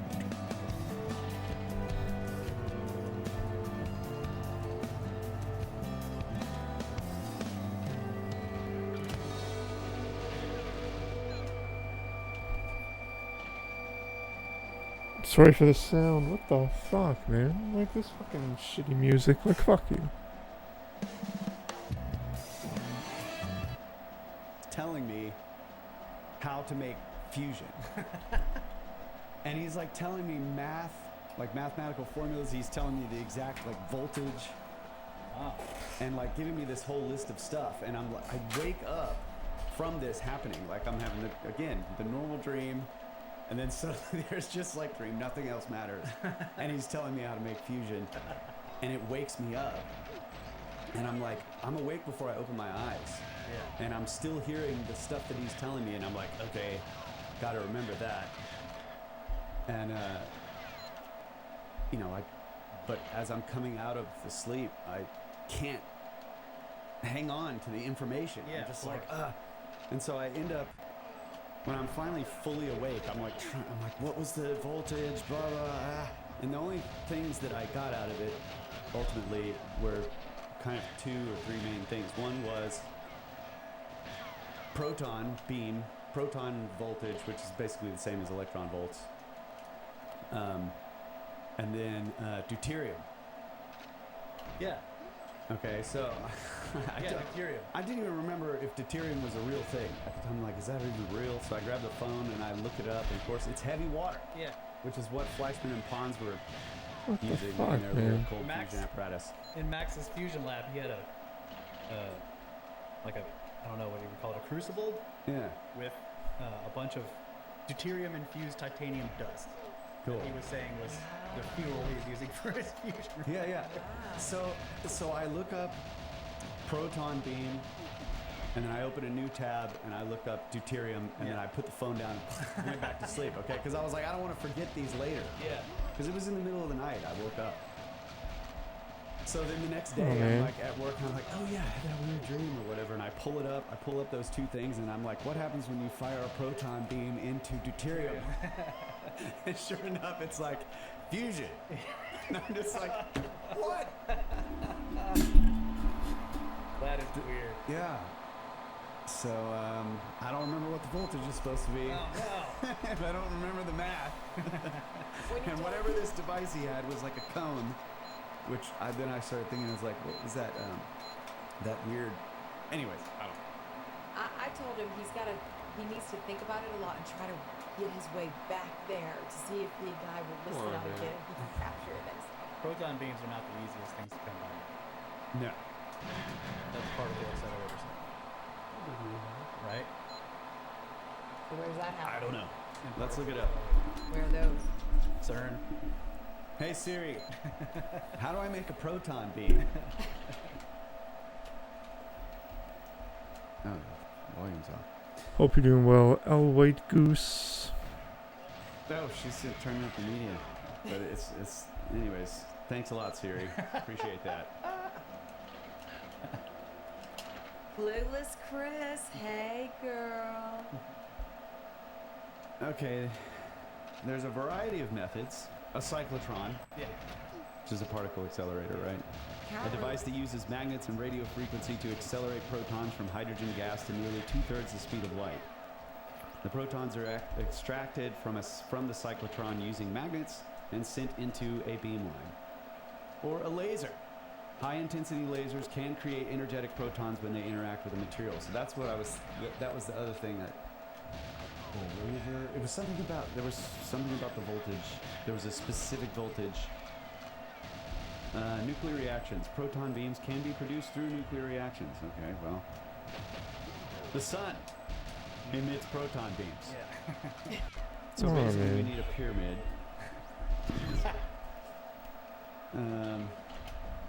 But yeah, they use this in cancer treatment too. Ah, Oh, like Targeting tumors and... what's the word? Deuterium? Mhm. Deuterium? So if there's like a big old batch of deuterium, and then the pyramid, the beam from She's the trying to sun make the pyramid work. come through the pyramid into the deuterium, Mhm. and then you have fusion. What happens to it? Now that's what the shafts were for, right? The shafts get the proton Well, beam. yeah. I mean, you got to contain it. It Yeah. wants to get really big fast. So with all those heavy blocks, they just pull it in. It's the problem is Oh, fusion man. is hot, so once you get a fusion reaction going, it's so hot that there is no material that will contain it. So people try to use magnetic fields. Oh, yeah, It's not touching anything. physical. There was another part of the dream at the very end because the guy gave me this chunk of crystal that was made with fusion, Oh. right? And so I start wrapping it in lead because I was gonna go get it tested. Like I had to prove that this is real. And then I start stacking boron boxes around it because I was like, yeah, you had shown me that Oh, boron yeah, yeah. thing. So I was trying to protect it from any further radio. Yeah. So I didn't want any fission tracking or anything going on because it was yeah. like it needs to be like. I don't know. There was something weird about it, like it being analyzed in a lab without any further radiation damage being done to it. Oh, or something man. like that. Weird. That is wild. It was kind of cool, dude. Like these two things. I wasn't even sure if a proton beam was a thing. Forgot what deuterium was. So that was pretty cool. Yeah, I mean the proton beams that they use in the accelerators. You generate it, and then you spend a lot of energy making it. Like they don't really go faster, but it's like you're accelerating it, but really what you're doing is making them Making heavier. it more massy. Yeah. And I know I love the fact that like these big accelerators have these runaway beam tracks, where if something is going wrong, is you're expending a lot of energy keeping the beam going in a circle. It wants to go in a straight line. Like So- for the 18-wheelers. Yeah, exactly. There's a runaway track, right? And then it has all of this specially made material in a sort of like a sandwich board, like tons of it. And the whole idea is the proton beam goes down this straight track and slams into this stuff and collapses it as it absorbs the mass, the energy of a proton beam. That's cool. It's the same thing as having like a train going 90 kilometers an hour slamming into a barrier. It's like, it has the same energy. There's a bunch of protons. I don't know. I thought- Gallery, what's up, bro? He says, Kyle, maybe you mean the voltage needed to Come on, accelerate man. a proton beam. Could be. Typically, I guess that's killer electron volts Yeah. or several mega electron volts. Yeah, but why was he talking in proton volts? It's the same. they're the same. They're equivalent. Yeah. But I don't know. I don't know, man. It was just really weird. And it was like I was thinking about the difference between horn and ivory. It was like the first dream was definitely just ivory. It was kind of meaningless, just rando stuff. And then suddenly this thing comes in and just completely destroys the other dream. Yeah, the old dream goes away. And starts telling me the most, like, doesn't have anything to do with anything else that I was dreaming about. You know what I mean? Yeah. So that was like, I was like, this is a horn dream just like busted in on my ivory dream. That is weird. It's like if you're, just hanging out with friends having a party or whatever, watching the game, and some rando just shoves in, and it's like, here's some state secrets I have to leave. Yeah, Don't let exactly. them catch you. Okay, we have an interesting question here from Chris. $20. In a very old sode, you disagreed with the word debunk, but the proper word is bump. Do you remember your stance on the word proper word, and can you elaborate? Well, yeah, this is me being picky with words. Bunk is something that's bullshit. Yeah, And so when somebody's like, I debunked this, it's sort of like saying, I de-iced my windshield. You took the ice off. So if you're debunking something, you're making it legit. yeah. Okay. But people use it to mean I showed that it was false. Yeah. And it seems like a bullshit conjugation to me. Yeah, I agree with You're that. right. I agree too. It should just be a verb. You bunked it. Yeah, Yeah. right. Debunking something sounds like the opposite of bunking. Yeah. Something's being bunked. Yeah. That was my stance on it. I still think that, but whatever. People use it to mean, that they made it, that they proved it wrong or whatever. It did really quickly become an annoying term. Yeah. Yeah. Okay. Even though Emails? it is beyond its being incorrect in terms of. Yeah. It's like, this is incorrect. Yeah. Hold on. Somebody's saying on the Masters. What's this? Why is the Masters? What is that?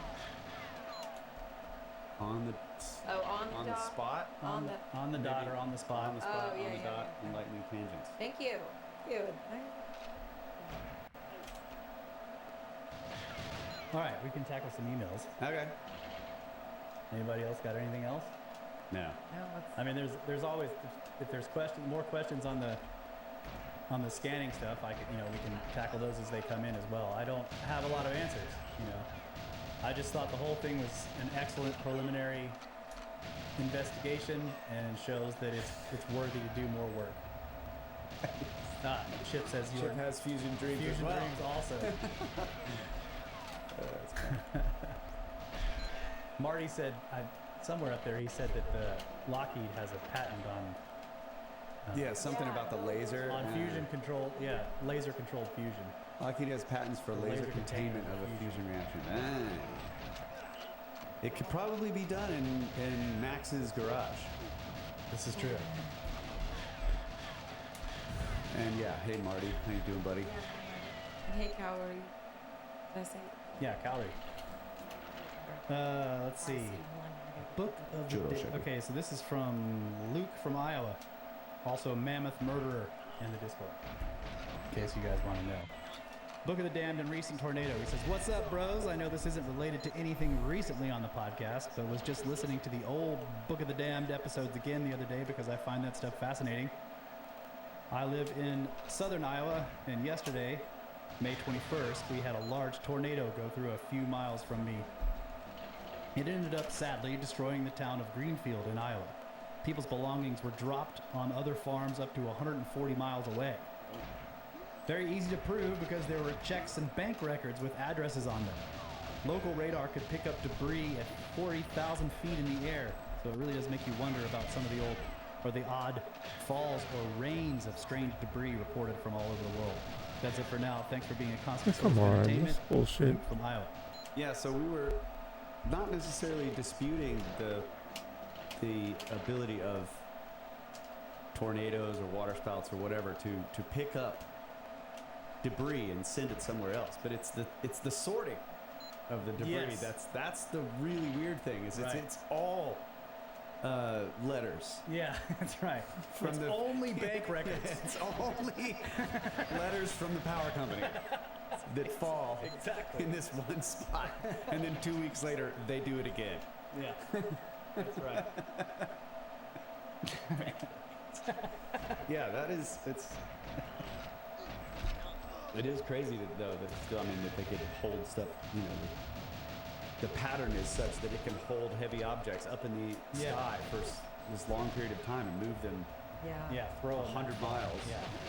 I mean, Come on, you know, man. I don't think I've seen a tornado. I don't think I've seen Where the We've fuck seen are some the pretty guns? Spectacular dust devils. devils. Yeah, out. and I've watched those things pick up objects from the ground and keep them up there Yeah. for a long time. You can see it flailing around, and sometimes it looks like it gets escaped, but nope, it's pulled back in. You know, but and so I can imagine that a tornado that is coming down from the actual cloud layer can pick something up, bring it all the way up into the clouds where it gets caught up in this. You know, you have this rolling action up there, which anybody who's flown on a plane and you go through the layer of clouds and you hit that turbulence, you know, I mean, I know some of the turbulence is because there's changing densities of air as it flows over the wings, but there's also a rolling motion that happens that is what builds up the raindrops, right? So you can get up there and keep it for a long time, especially if it's stuff like paper. You know, this guy's saying letters and bank records and stuff. This would be paper, so yeah, and it can carry it hundreds of miles away. Like, come on, But bro. frogs, Like, come on. and it's And all only frogs. Yeah. There's no dirt, there's no leaves, there's no This sticks. fucking. So the idea that the tornado goes through some kind of bog. But most of the time they were pretty well size sorted. Yeah, too, they're right? size So they had a specific buoyancy Right, in the air. right. But there wasn't like similar falls of the other like larger and smaller Yeah, yeah, frogs. You know, it's all baby frogs or all Yeah, that's weird. caterpillars at the same roughly age. You know, minnows of the same species. Come You on. know, within a range of size. They are hydrodynamic, so they'd have to have like that specific pattern. That's what Yeah. I'm saying. Yeah, It's exactly. like the little catfish spawn, you know, whatever, the minnows, they got up there, but the perch, they were too flat. Yeah, right. So they Flounder, definitely not gonna. But the other thing is, like, there were some reports of falls of fish where the fish were like rotting. Oh yeah.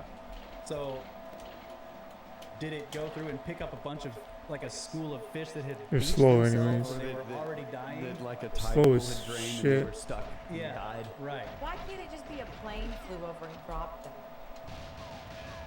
I mean, it could be. Some of these were before planes. Yeah, yeah. In the book of the damned, Oh. it's yeah. Yeah, like one of the things he talked about, like chunks of like unexplainable giant chunks of ice falling from the sky. Like, is this coming from planes? But a lot Come of it on, is man. pre-air flight. Okay. Yeah. And there was one where, you know, like in the beginning, he wants to tell you, he really wants to tell you really bad about a piece of ice that fell out of the sky that was the size of an elephant. And then he gets part of the way through telling you about it, and he's like, no, I can't do it. You're not gonna believe me yet. Right? And then he goes through a whole bunch more false multiple stories. chapters of stuff, and then later he's like, yeah, so there was a chunk of ice, and it was, they say, the size or the weight of an elephant. You know? Okay. I'm pretty sure I saw a YouTube video at some point of a gigantic piece of ice just falling from the sky and landing on the street. Yep, metal spheres. Like, I've seen a couple of like strange metal objects that fall out, you know, like found in this farmer's field, fell out of the sky. Like, is it part of a space station or something? But the stories always just go away. You don't ever get an explanation. Yeah. Okay. Great email. Yeah. Yeah. Thank you for Okay. I don't know. It's my taste out right Okay, now. this is about the Yorkshire episode from 2021 from Chloe. Yeah, pretty much. Does not Oh, feel right weird. now. This finds you Yeah, well. right. First time listener here. I feel a bit weird. Yeah, writing right, this, brother. but I just wanted to say thanks so much for hosting and welcoming the myths and legends of Yorkshire onto your podcast. I'm Yorkshire born and bred, and have always heard whispers of some myths here, especially fairies and scary dogs. But Shannon and you guys opened my eyes to a lot more magic and mystical things that are believed in my area. Thank you again. Cool. So I thought that was great. Shannon, shout out to you. It was a good episode. Please. Okay, here we go. I'm laughing so hard right now, really. Question for Kyle. We need a jingle. I'm glad you are, dude. Hello, Snake Bros. I'm glad First off, you I wanted are. to say thank you for what you do. I found your show through Where Did the Road Go? Just a little over 4 years ago now. I know it was just a little over 4 years ago because it was during the time that I was pregnant with my daughter. The last month of pregnancy, when I was mostly lying on the couch, eating and sleeping, as you do, I pretty well binged Snake Bros episodes. It was a very singular time in my life that is hard to describe for a lot of reasons, but the show bumper music really suited it. Those pieces of music just felt right. The way I at the said time. it. Cool. It also sounds too cheap to properly express it, but they resonated with me, and I feel like they will always stick with me and be an integral part of my memory of that time. So, sincere thanks for that, along with many more thanks for the book reports, guest interviews, deep dives, and all the fascinating episodes you guys put out. Side note, I once heard you reference Steely Dan, and I knew I had come to the right place. Please keep doing what you're doing because you do it well. Now, a question for Kyle. I heard you tell the Larry Sparks story on Soraya's show, and I was struck by it, not just because it's a remarkable story, but because it really aligned with some themes that I was mulling over at the time, and it actually inspired me to write a short story adaptation. I am now getting ready to self-publish a collection of short stories, and I'd like to include my adaptation of Kyle's Larry Sparks story in it, Dude, that's but awesome. only with his permission. Absolutely. Either way, thank you for sharing it. Granted. I hereby grant you permission to publish my story. Yeah, and I'd love to have a copy. I want to read it. In cool. closing, wishing you guys all the continued snakeness. Get it? You deserve it. Cheers from Ontario, from Martha. Thanks so much. Yeah. That's cool. And shout out to motherhood. Yeah. You know, because damn, go girl. Yeah, you know, you always hear like, oh, you play Mozart to your baby, you're gonna be really smart. Well, what happens if you play Snake Bros? Yeah. And Kyle's bumper. You're gonna be really weird. Well, Kyle's bumper music is gonna help. No, they're gonna be Yeah. awesome. Oh, insane. That was If you're in insane. the Discord, hit me up. Okay. Magic, assembly theory, egregores, and you from Dave. Oh yes, this is a book. You guys may remember Dave. Dave was the one that took on the challenge of, I was like, you know, like if you want to learn how to do magic, just start trying to do it, right? Basically. Yeah. Oh, okay. So this is really long. I may not be able to read the whole thing, but attempts to become a wizard. That's right. Yeah. I How- don't think I've heard he's- any of these yet. Well, I'm How many excited. was it? He's at least one or two reports. We've read two. Yeah, pieces of two. Like they're always Come on, very man. long. Who? Like who? It says, before I begin, it would be useful if the recipients or witnesses of this email were to fix firmly in their minds the following communication modifications. 1. Every single word that constitutes this message should be considered to be surrounded by air quotes. 2. Any words in the following text that are actually surrounded by quotes should be considered to have received a double helping of symbolic modification of the representation that is typically understood to be the result of the application of that particular class of quotes. Once this has been accomplished, the following text will possibly make some sort of sense. Dearest Russ, I was but a child when I took seriously your suggestion to use magic to find out what magic is.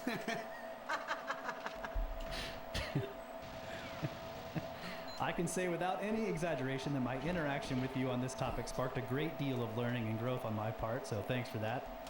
I have traveled far and learned much since that fateful day. Consider this my final report on the subject. Oh. Seeing that all objectivity is constructed of biased interpretations of subjective experiences communicated by meat-modulated pressure waves, or alternatively, transmitted by one or more of an innumerable set of more or less abstract yet similarly based collections of symbols representing said pressure waves, you will not be surprised to hear that even though I now know what magic is, I am probably entirely incapable of communicating it in a way that is convincing or compelling. Notice that the above does not in any way claim that there is no such thing as objectivity. If it says anything at all, it says that even if we all agree, we're all still wrong. This simple statement is at the heart of what magic is. Now, with that millennia-old enigma finally and inarguably settled, let's move on to egregores. I should probably define that word in the context of this message. Is it egregore? It's egregore, isn't it? I don't even know what this Let me is. see if Google will tell me, because people are going to be really bent out of shape if I mispronounce that the whole time. I think What is? Well, he's defining it. Yeah, he's going to define it. It's okay. Well, Wikipedia says it's a concept in Western esotericism of a non-physical entity or thought form that arises from the collective thoughts and emotions of a distinct group of individuals. It does not tell me how to pronounce it. Let's see. Deaths. Death Pits, 00. Double lot. Says that the first was right. Egregore. Okay, that's what I What? thought. Okay. Thanks a lot. Deaths. Hits. 00. Egregore. Egregore. Yeah. Okay. So defining the word in the context of this message, egregore is a concept in Western esotericism and occultism that refers to a non-physical entity or thought form that arises from the collective thoughts and emotions of a group of people. So that's the Wikipedia definition. Or Wikipedia got the definition from him. One or the other. Okay. I believe that somewhere in our previous correspondence I may have said something akin to it's egregores all the way down. So, thought experiment. Take 5 to 7 people, more or less at random, from all over the world. For the sake of this experiment, let's assume that all of them are relatively normal. No sociopaths, no psychopaths, just your everyday human being. The type that's entirely content to move through their day without trying to dominate or oppress. Stick them all in a relatively straightforward escape room. Let's give them a 5-step puzzle that doesn't involve higher mathematics, unusual athleticism, comprehensive spiritual knowledge, or any other inanities. Somebody in that group will become the leader. Somebody in that group will become the outsider. Most of the people in that group will be content to be followers and or advisors. There are many other subtleties possible here, but the important part is that every one of these roles is necessary for success. I would say that at least 85 to 90% of the time, those people would come together as a group and get out of that room within 3 hours or less. That's probably a conservative estimate. Above and beyond anything else we do as humans, we form groups and then do shit as a group. This is how we accomplish the works that all of us gather here to marvel at. Your favorite band is another great example. It's just now occurred to me that part of the difficulty that we have understanding those vases may be in part due to the fact that we aren't members of the egregores that made them. Anyhow, we're not the fastest runners. We don't have the sharpest claws. All we really have going for us is the fact that at our best, we can jog literally all day. We can notice patterns and predict the future with a reasonable amount of accuracy. We're pretty good at throwing stuff, and we can communicate abstractions to one another using the aforementioned meat-modulated pressure waves. We will sing happy songs of our ancestors to one another while we track, herd, and jog after our prey until it falls over from sheer exhaustion. We will then proceed to stab it to death with rocks that we sharpened using its dad's antlers that we hafted onto sticks with its mom's sinew. If it's lucky, we will probably thank it and do it honor for the sacrifice of its flesh. That's what a level 1 human egregore looks like in action. Wolves come close, probably chimpanzees too, I don't know. Jane Goodall would know but I am unfortunately not her. I bet cetaceans do it as well, but I ain't no whale doctor. Magic is, in part, the realization that we are a collective organism first and individuals second. Another part of magic is the recognition that our perspective is inherently and ultimately limited to the singular point of our awareness. Yet another part is the understanding of that point perspective as the source of the persistent delusion of our individuality as primary. One more part is the understanding that we are individuals first and members of a collective second. That last bit of cognitive dissonance is probably the biggest part of the entire thing. Many things can be true, even things that are plainly contradictory. Another part of magic is using that knowledge to accomplish highly unlikely shit. So now we get to assembly theory, but I bet you can see where I'm going. The idea that the primary thing that humans do is assemble into groups that accomplish things far beyond what an individual can do on their own falls right out of that theory. And in the tradition of as above, so below, you see where my it's egregores all the way down shtick comes from, also panpsychism. Yet another component of magic is cultivation and utilization of the ability to interact with the larger scale entities that we form a part of. I think you guys in particular understand a part of that. You are in fact highly skilled practitioners of the art. There are other ways of interacting though. Think remote viewing. You think any of the coordinates in those experiments had never been seen by a human? Invoking or evoking thought forms that many people other than oneself believe in is another example. It's a lot easier to believe in something unbelievable if you know that lots of other people believe in it. Oh my god, To I what stupid extent a fucking. neuron can be said to interact with the personality writing in the brain that the neuron is part of, I'm pretty sure that I have at least eavesdropped on the thoughts of the higher ordered ones. When I'm feeling really froggy, I like to believe that they're actually directly addressed me, that they have actually directly addressed me, but I stand little to no hope of understanding what in the hell it is that they're of the world makes a little more sense when considered in this light. It's interesting, like, as I'm just reading this and thinking about this dream you had about fusion. Yeah.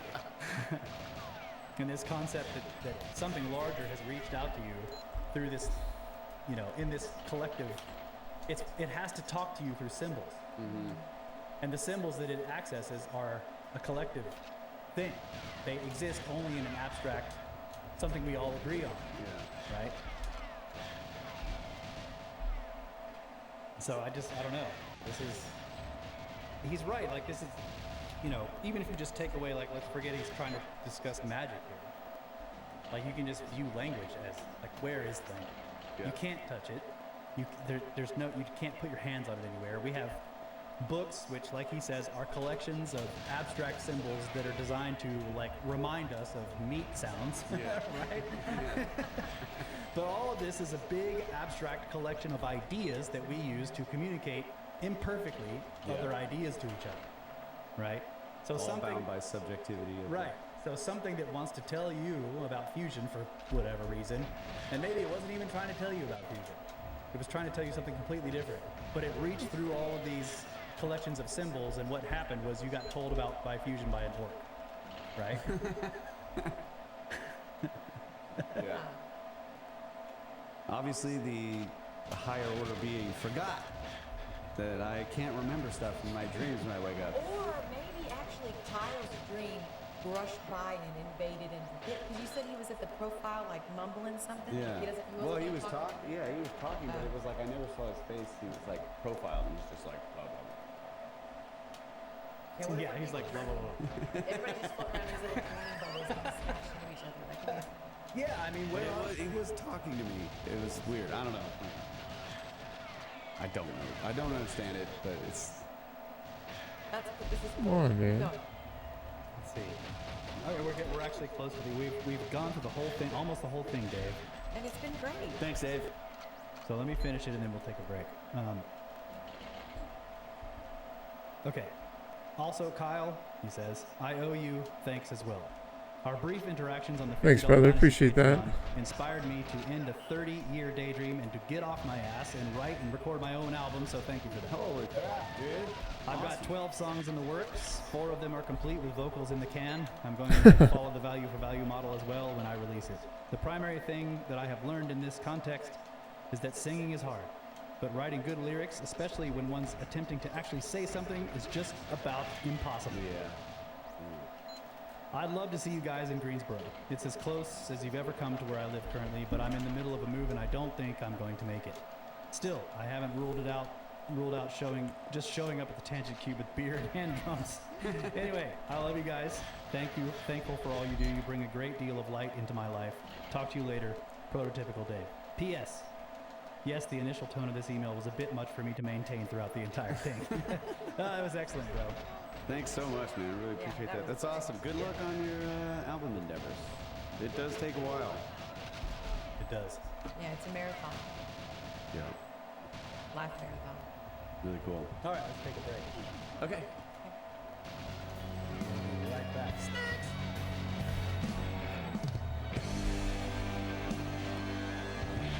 Oh, I don't know if it's gonna lure him though.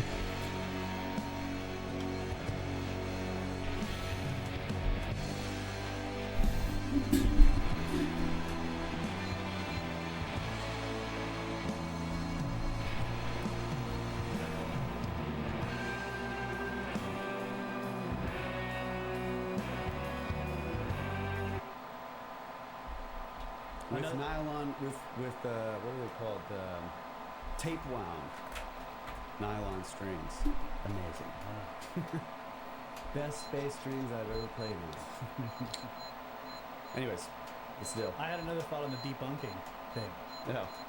It occurs to me that because I was comparing it to de-icing, like you scraping ice off the windshield. So maybe you could properly use the word. You're saying like I'm debunking this idea from the greater concept of stuff that is true or in science, right? Like in other words, you're scraping the bunk off of this proper truth. Yeah. Okay. But that's not ever how they use it, right?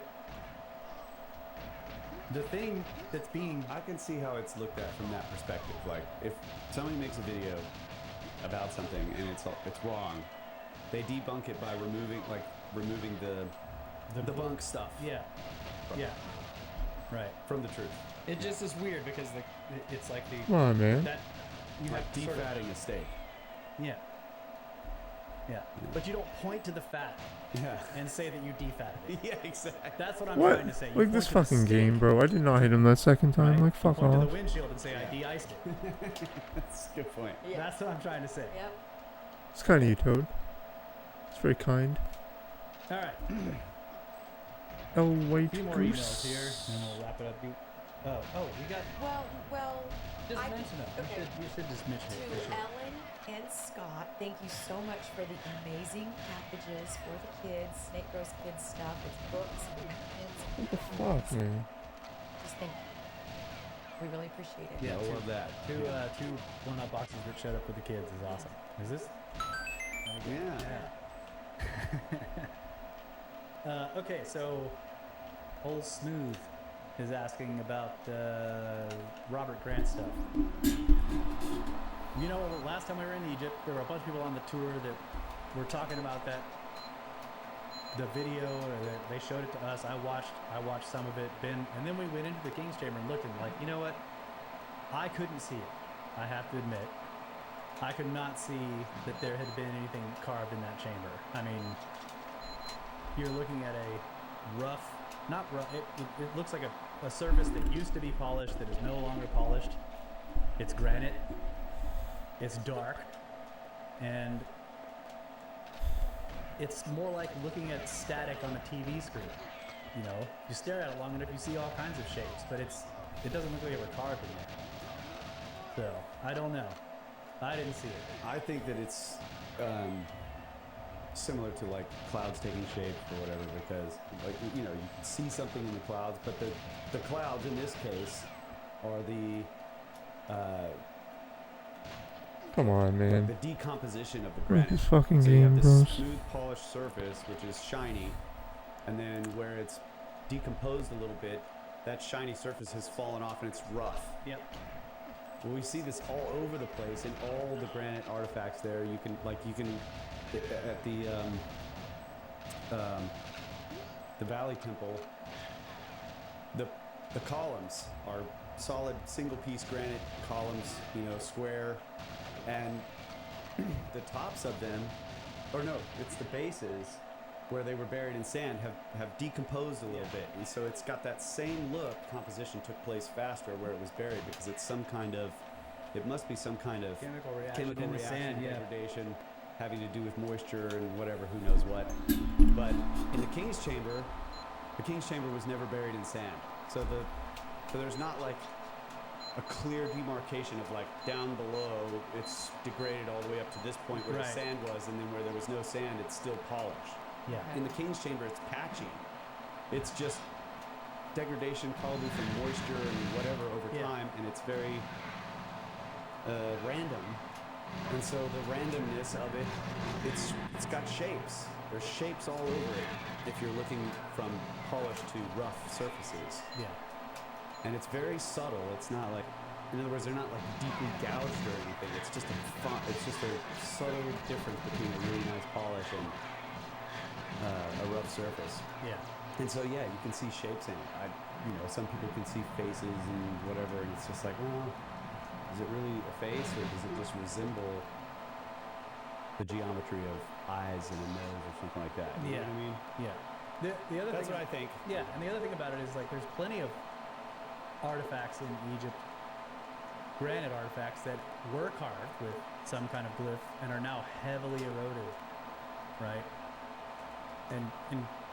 And so a lot of times you can see like, yeah, there was a bird carved into this and it's almost completely gone, but you can still see, right? And all of that depends on how deeply it was carved into the stone. Yeah. So here Kyle's going to show you a picture of the. So this is an example of what I'm talking about. You got this polished surface here, which was probably That was the Agent. original polished It was surface Agent of the 140. column, and then Thought over it'd be here, this faster, is no body armor, man. decomposition. That was slow. And It so was you a can see slow on ass this pillar, run. the bottom is all decomposed, and even you can kind of see it's a little bit smaller, like it's really lost eaten up some- down yeah. low. And so it is patchy, but there's all this area that's still polished in this. So the shapes that the guy is talking about are these shapes in the King's Chamber, though. This is the Valley Temple. Yeah, see that one kind of looks like a rat. Yeah. Or it's like, it's Santa Claus. Could be or Santa the Claus. Grinch. Yeah. No, that's it. Here's his Grinch. Like, that's what I'm saying. It's like, that's what I think is going on there. Anyway. Okay. Totally deep. We specifically looked at the block up high in the King's Chamber where he had shown in his video that it looked like a very old carving of the eye of Ra, or an eye or something like that. And you could see that there were these patches of degradation up there. Look intentional. It looks like the stone is old and falling apart. It doesn't look like it used to be a carving that's now worn away. But I mean, I don't know. We don't know for sure. That's just what it looks like. You know, when you go around and you're looking at all these granite artifacts and you see the various things that are obviously decomposition of the stone and not a carving. Yeah. And so then when you look at it in other places where maybe it's not so obvious, you can still recognize like, this is what's going on here. Yeah. I think that's what's happening. Yeah. But we don't That know. would be. Yeah. And that's what I'm saying. Like there were a bunch of people in those tours that were very interested in this idea, and we went in there with the intent of like checking this out. Like, can we look at this and we see these? And I'm pretty sure everybody, even the ones that were really excited about it, came away from it like, yeah, it kind of looks like degraded granite. Maybe there was a carving here, but it looks so similar to other degradation we see all over Egypt and granite stuff that it's just, I was trying to find some pictures of Kyle's King's scrolling Chamber. through a million Egypt pictures.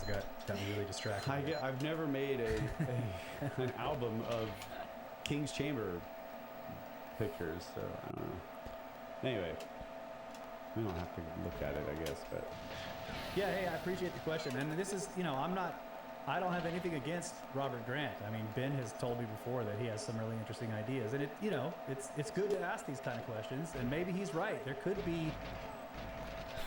be carvings in places like this, and it's worth it to look for it. I didn't see it personally, and I think most of the other people that are with us agreed that it doesn't really look like there were carvings there. again, I'm not finding the King's Chamber, but here's another example, right? These patterns, this is just polished surface and degraded, Yeah. or eroded, or decomposed, or whatever. So it does make patterns. It does look clearly like shapes.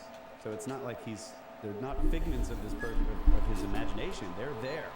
Yeah. The question is, were they? Yeah. And to be fair, I'm the worst guy to ask. I never see the face. So Yeah, me and Russ have had plenty of these. We've run into this multiple times because I'm like, look, dude, it's a spiral. This is a serious shell fossil. He's like, I don't see it. I'm not. I'm like, this is a gigantic ammonite. He's like, I don't see it. Just looks bumpy. Like the watcher gets always bent out of shape. Yeah. He's like, we're finding fossils. I'm like, we've never found a fossil together. You show me rocks. He's like, it's a fish. It's got a fish in there. I don't see any fish. All right. Let's tackle some more emails. And yeah, thanks for the question. Okay. This is from. Oh, very fast. Did I already go for this one? Maybe it's For another me. one from Mammoth Murderer. I think this is a different question. Yeah. Like, what are you doing? Like, come on, So from asshole. Luke from Iowa. atmospheric pressure and cognitive ability. Sup, bros? I was perusing the back catalog and was listening to the live from quarantine episode 139, and you briefly discussed telepathy and how the human race communicates with each other and with animals. I know it's been brought up several times that this seems to have been lost in humans, i.e. the Tower of Babel story. It has also been discussed several times that things seem to have been bigger in the distant past. Plants, animals, insects, and maybe even us have much larger, Come on, bro. distant Fuck relatives. off. A driving force to this seems to have been higher atmospheric pressure and higher oxygen content. Since cognitive ability decreases in lower pressure and lower oxygen levels, like in the testing the fighter pilots have to go through, could the opposite be true? I was thinking that if our current pressure and oxygen saturation isn't what it used to be, then maybe our brains really are only running at half throttle. Yeah, that's cool. Just food for thought. Keep doing what you're doing. Peace. Yeah, it is an interesting. Because I have heard this, you know, you have greater pressure. Don't they have bars that you can go to where you just get extra Oxygen oxygen? bars? Come on. Yeah. Stop it. Man, Yeah. there must be some great ideas coming out of those bars. Don't they also pump the casinos with oxygen? To give you a kind of a high in the casino. Man, To keep you like really awake, Awake. and feeling good, so you just want to be in there, just like spitting that money. this is what we, you know, I believe it because, you know, like the one time, He can shoot straight down? I didn't know that box could shoot fucking Like straight Street down like Fighter or that. something? Come on. Chase and I were there. And we went That was into so good. I don't remember. and it was we went to. It was a good box attempt. I mean, the time wasn't good, but I mean, it was a good We box drove out attempt. there, yeah, and out and Chase was like, he's like, let's go to a casino, bro. And there was this classic, Chase. yeah. It's classic. And there's, you know, it's like Shreveport, small town, and there's this like, neon shit, this building with it, and we're like, okay, we'll go to the casino. And yeah, when you get in there, there's like, I don't know, like I'm not interested. Yeah, I'm not interested in gambling, right? But it's like free drinks. You know, there's Free beautiful, oxygen. beautiful girls walking around, and you could just take a drink off of the platter. They're all carrying them around, totally free. And yeah, I'm like looking at the drink. I'm like, what is in this? You know, because we're drinking it, and I'm starting to feel like, man, this place is cool. And I'm like, what is in this drink? And maybe you're right. Maybe it was I just don't the know. extra oxygen, because it was down in the basement. There's no windows. You know. McGill.ca says this is a myth. This is a myth that you have heard that oxygen is pumped into casinos. Come on, man. I don't know. Great marketing One on the of the- side of Don't the get casinos. Yeah. No, we don't do that. Yeah, I mean, one of the things we discuss often on this podcast are myths are more true than you think. But oxygen bars definitely do this. Yeah. And it's like, you know, why not? We have greenhouses that keep increased CO2 in there because it's great for the plants. Why Yeah. wouldn't you have? Yep. You're like, well, you know, humans come in here. Let's give it oxygen. Yeah, Yeah. that's cool. Yeah. Okay.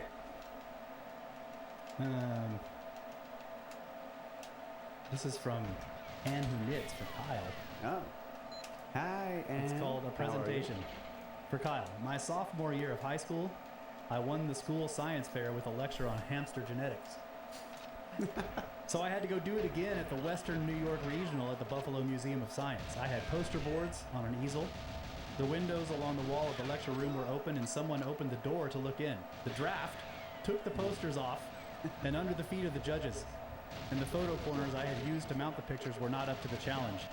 So I had to scramble around collecting the pictures and quickly put them back on. Dang. Doing this, I bumped the stack of file cards for the lecture off of the table. Scramble and collect 2.0. The hamsters remained tightly curled up the whole time, maybe asleep, maybe deeply embarrassed to be associated with me. Why am I telling you this? Because I was never again nervous about speaking in front of an audience. I had made a complete ass of myself, and nothing could ever be worse. Cheers and best of luck. That's great. Thank you, Ann. So, Love you. next time we have to give a presentation, let's just like make it into a total disaster, and then after that it'll be like, well, whatever. Can't be worse than that.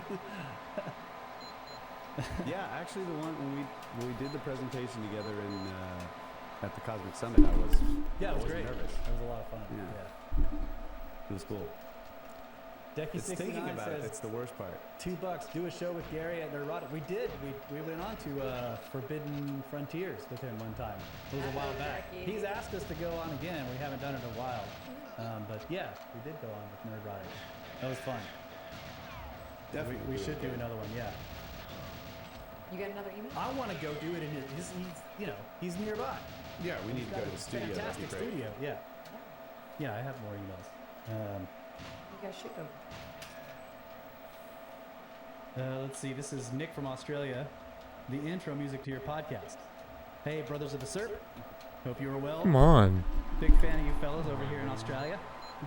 Love the works you guys are doing. Just had a quick question. The track at the start of your podcast. I need to know what it is. I heard Kyle wrote the song. Is this true? If so, do you have it up for download online or anything? Because man, just from the small amount I have heard, it sends some crazy vibes into my soul. I hope this email reaches you guys, and I hope to hear back. All the best, Snake Bros. Regard, Nick from Australia. Thanks, Nick. Yeah, it is true. I wrote the song. Me and Ty recorded that version of it, along with a couple other people. Anyways, it's not available in that format, I don't think, anywhere. But I could put it up. We could put it up on. The only time I know of that you played it, you went on that guy's show about Yeah, Chaz's show, and that blue. Still do that? Yeah. I don't remember. It was a lost podcast episode. Anyways, I have that song in its entirety, but the new album that we released, Procession, has the original song on it, which is called "Wake of the Sun." But that part that we used for the show is an outro to it. It was a really long outro that we did in an early version of that song, and it's pretty cool. However, we played it live at Cosmic Summit with the outro. Oh yeah. Oh, I didn't realize. Hey, And we still haven't gotten the recording of that show. The recording has been given, but it's I just need to download it. Oh, okay. Like it's up on a server somewhere, and I got to get it. But yeah, so we can post that too. Okay. But I can put the song up somewhere. I mean, I don't know how we're Yeah. going to do it, but Well, I can stick it in the bumper. I mean, like, we have a bunch of the bumper tunes in the Patreon. stuff. Yeah, I can get that. But remember back in the day, we had Ryan. Yeah. He was like, it email blew us- his mind. He Yeah. was- He was like, dude, I heard him. Look, oh my God. Oh my God. Yeah. It blew his mind when he He heard was it. listening to all the Dynasty stuff, and he was like, he was starting to listen to the podcast. Well, the podcast had led him to the Dynasty music, and he tells us this story where he's been binging the podcast, so he's hearing that song Yeah. over and over, day in and day out, and then he's listening to some random podcast one day that I was the guest on. Yeah. He's like, oh, he went on this show, and at the end of the show, I had the guy play the whole song. He's a friend of ours, Chaz, and so Ryan's sitting there playing Legend of Zelda, listening to it, and the song fades out, and there's this real weird stuff he describes Ty's guitar, and it leads into the intro music, and he's just like, oh my God. It's so funny. Let's see. I'm trying to answer this. So yeah, I need to put it up somewhere.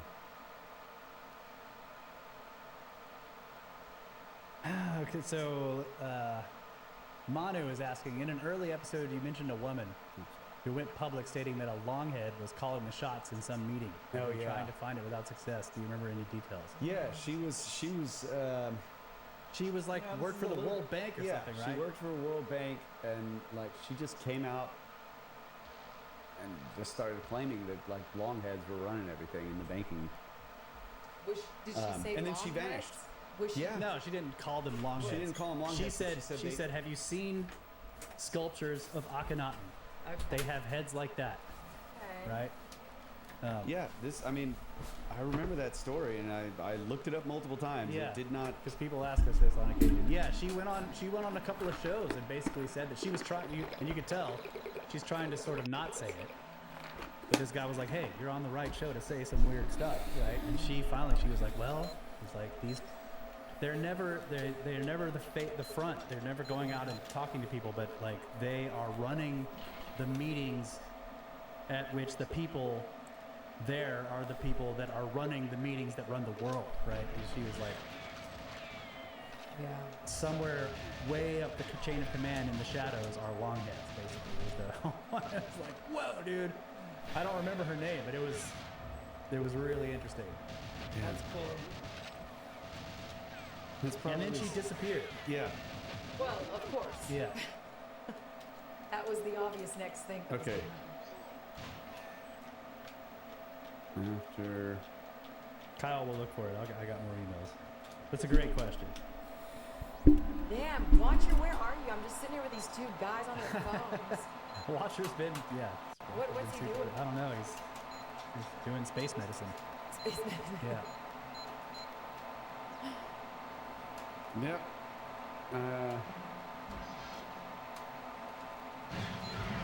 Maybe this is the first. I don't know. Well, I'll keep looking for it. Yeah. Okay. This is another message for Kyle, basically. You're picking all these Kyle messages. This was funny. It's from Mark. It's called $500 Dynasty. Because after I bought the record, I had to buy a turntable. So damn good music. I have my father's record collection of 78s from the 40s. I have no idea who these artists are, but when I can get my brother over, I now have the ability to travel back in time to help me understand what made my father my father. So hail to you from Mark. Oh, that's cool, man. Awesome. Thank you. Yeah, dude. It's great. $500.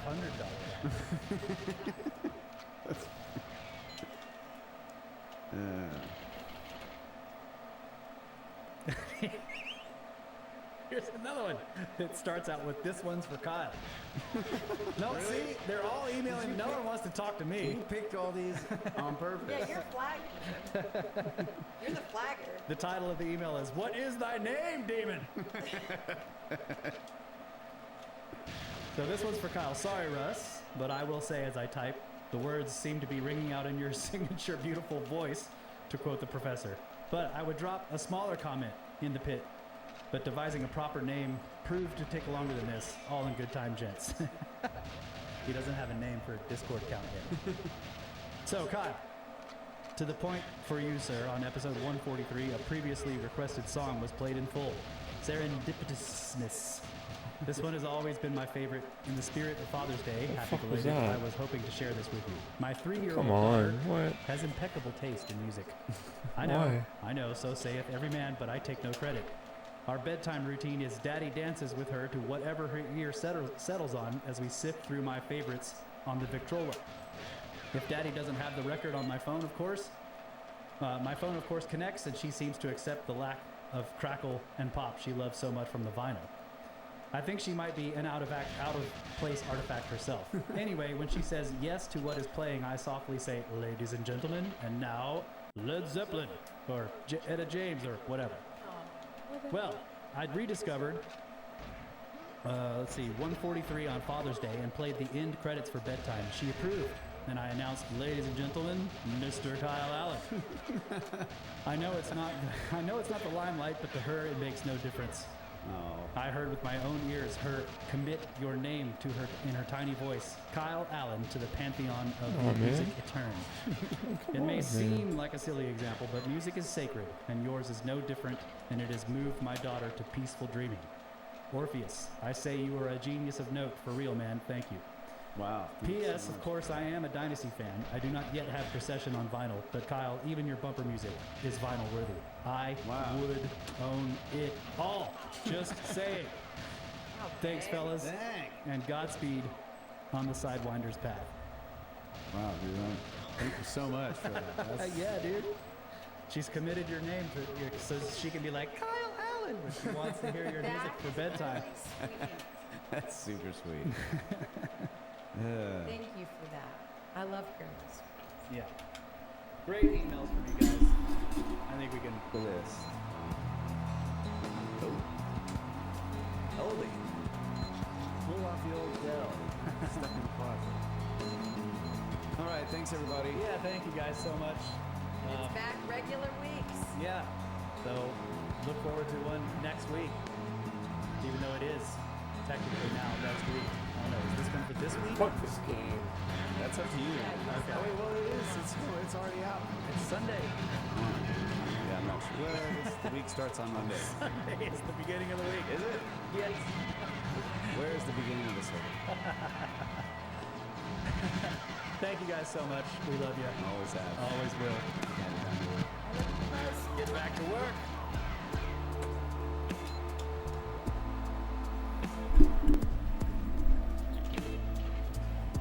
Come on, man. Like, this fucking stupid fucking game, man.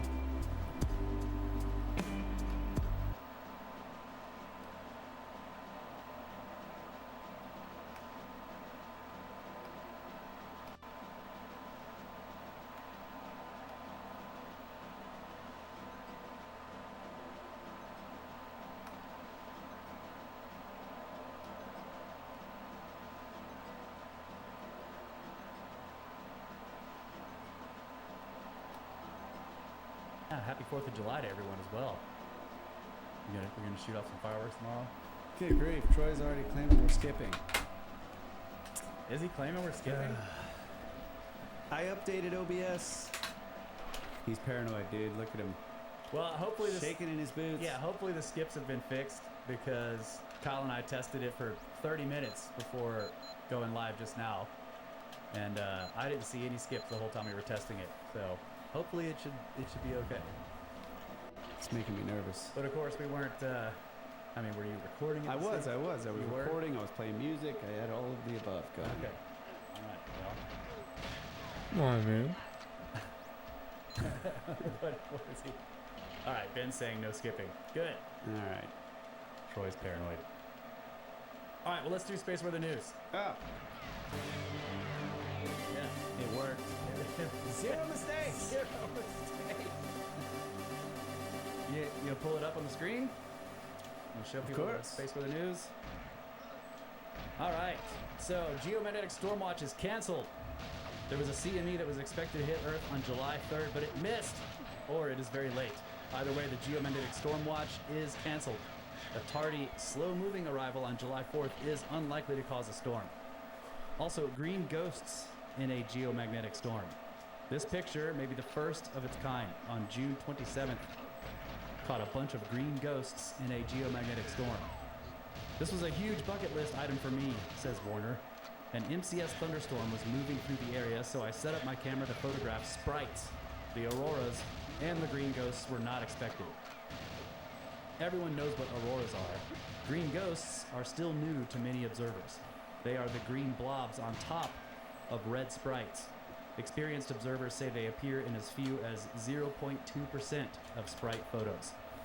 Tom Warner's green ghost is very clear and certainly an unusual sight combined with aurora, says Oscar van der Velde, an upper atmospheric lightning researcher at the University Polytechnica in somewhere.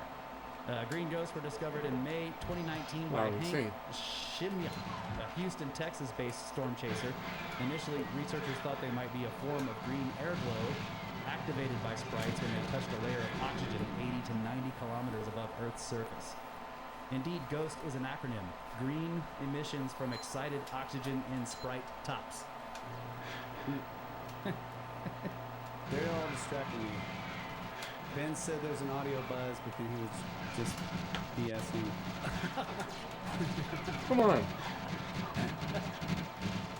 Well, new research cast doubt on this explanation. A paper recently published in Nature Communications reports a Herculean effort. Herculean. An effort to decode the color of green ghosts.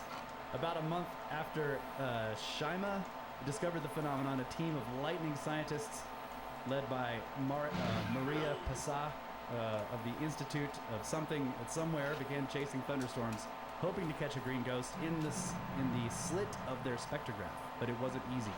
Green ghosts appear unpredictably and often last for no more than a fraction of a second. That's agent. That's 4 years agent. and 2,000 That's agent. spectra later, they did manage to capture just one spectrum We of a take green that ghost 135. strong enough to Might study, as well. and the results surprised them. I don't Green know. I ghosts, might it keep seems, are playing. made of metal. We identified a mix of 135. spectral lines, including mainly iron, nickel, Too oxygen, fast. and nitrogen, that when combined produce a green-yellow glow, said the co-author of the study. There were also traces of sodium and silicon. This metal-rich stew is more like meteor debris than air glow. iron atoms deposited by meteors burning up in Earth's atmosphere peak in abundance 85 kilometers high, about right for the tops of the tallest sprites. So green ghosts might thus be a type of meteor fluorescence. I think that's interesting. Pretty cool. Well, there you have it, folks. Yeah. Oh, here you go, bro. $50 from Commander Zender. We heard how Russ and Elisa met, but have we heard how Kyle and Laura met? They don't really trash light beers, by the way. Appreciate it. But it's none of your business. It's none of his business how y'all Yeah. I'll let Laura tell you. But I appreciate the donation. Wow. I'm sorry, Commander Xander. I have a private life. Yeah.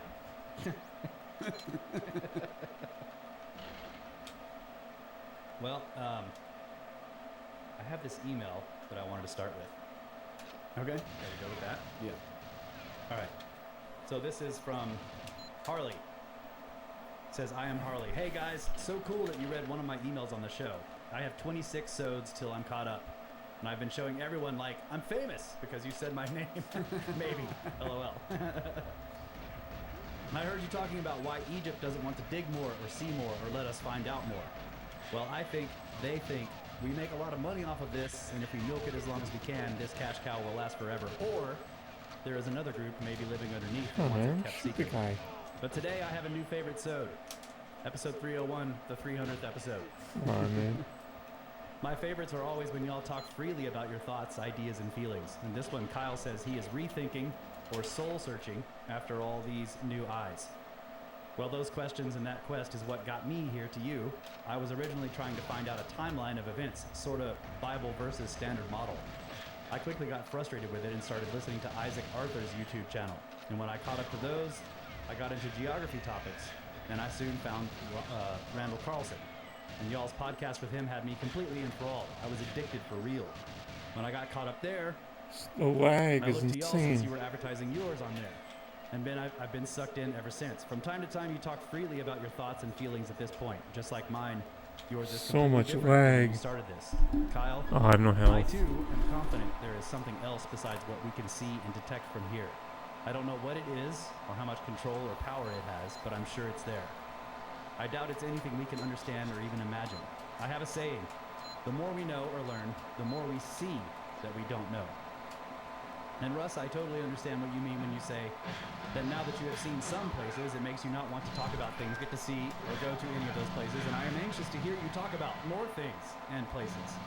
I get to hear about places that I've never heard of and learn more about them than I would any other way. Please don't give up your old ways of talking about places that are awesome and intriguing. Again, thanks for keeping me company here in the shop for so long. I am almost caught up in Kyle. I may take your advice and just start over. From Harley. Oh, P.S. My daughter bought me a hat from y'all for Father's Day. Super cool. I'm going to wear it every time I leave and see how many folks say something about it. That's cool, man. Appreciate it. Awesome. So yeah, did you have updated Egypt thoughts? I've heard you say a couple times that like your opinions on Egypt is changing massively. Yeah, I mean, I haven't completely put them all together, but that's kind of, I was in the process of sort of working on some of the new construction ideas combined with, you know, the primordial mound idea, and that these sites have been occupied for a long time prior to the building of some of these monuments. So that the monument itself is more of a progression of construction of many different times and people. I think that's far more reasonable to, especially, I mean, like when you look at the construction details, it seems like Lag, these are bro. multi-layered buildings and you know, you combine that with the idea that some of the limestone or sandstone temples were then later cased with granite after they were already eroded, and it's clear that that this has been going on for a long time. So it's one of those. It just seems so simple and obvious that like almost ridiculous to be like, oh wow, that's what happened. But I had previously thought of the pyramids as like, hey, we're gonna go build this pyramid, and they clear the site and build a giant triangle. But it doesn't appear to be that way at all. Like it seems like it was something completely different in the beginning. And the pyramid is like the most recent iteration of whatever was originally built there. And I know we've talked about this for years, but that like, for example, in the Great Pyramid, the King's Chamber and all that kind of looks like, what is, like, maybe that was a structure beforehand. Yeah. But it's more than just that, because that's really, again, just like an interior space. It's not interior of the masonry. And like when we're looking at pyramids like Maidum or what's the one up on the hill, Abu Rawash, and like the southern shaft and all that. It's like these are the various stages of whatever it was they were doing. And it's like I can imagine that the southern shaft was something that was being done, and then people ended up building some kind of construction over top of it, and then that eventually, not the southern shaft in particular, but like that's something in and of itself. Explain what the southern shaft is. Well, it's a trough, essentially a trench cut into the ground at a steep angle. The shaft is huge. I can show pictures of it. Yeah. Frank. Thanks, Frank. 1313. I'm not sure what to say. Snacks! But okay, so basically, the southern shaft is a deep shaft with a long slope trench that meets up with it. So from the surface, it slopes down and meets up with the bottom of this deep shaft. When you go into the step pyramid, it's clearly Oh, what the am I same doing? thing. Why would I do that? In the Damn it. in Whatever, it's the fine. main chamber and underneath the step pyramid is a shaft of roughly the same size and depth, with a now bricked up, what I would imagine is would have been a big trench-like channel cut in the bedrock, but it's clearly been bricked up by later people. Yeah. Or maybe that was part of the original design. It was supposed to be bricked up. And we look at Abu Rawash, same deal, this giant shaft with this long slope trench going into it. It was interesting, going through the.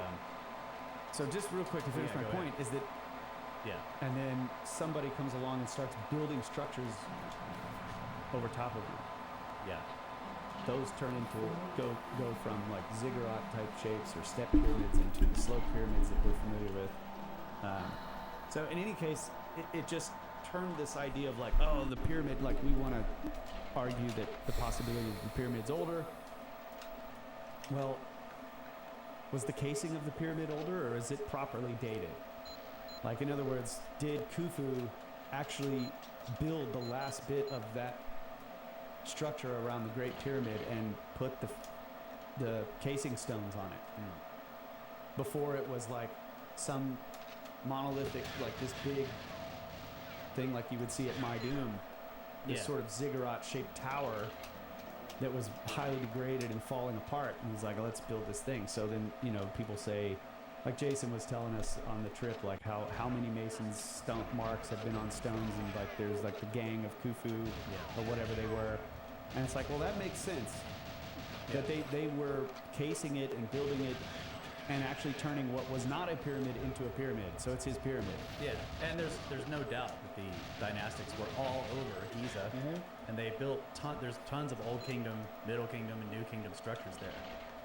So I know people and Roman stuff. People that have way more knowledge on like the timelines and what the controversies are with the Masons' marks and all this kind of stuff. I don't know. My point is that I, at this point, having not done a deep dive into all of that history of discovery and the papers written about it and whatever evidence is there, I have not done that deep dive, but I kind of shifted my thinking of like, wow, okay, this is not a single construction job. Yeah.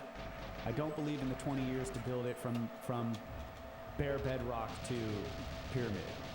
Like it was something beforehand. I think this is where the idea of the primordial mound comes from. The primordial mound is something nature built that is special in some way, and that very, very ancient, possibly, you know, the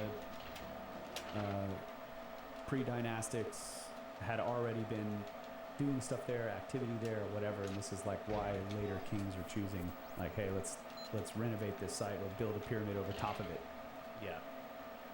Yeah, like the primordial mound is some kind of, like I've wondered about this idea of the Umphalos, the navel, right? Mm-hmm.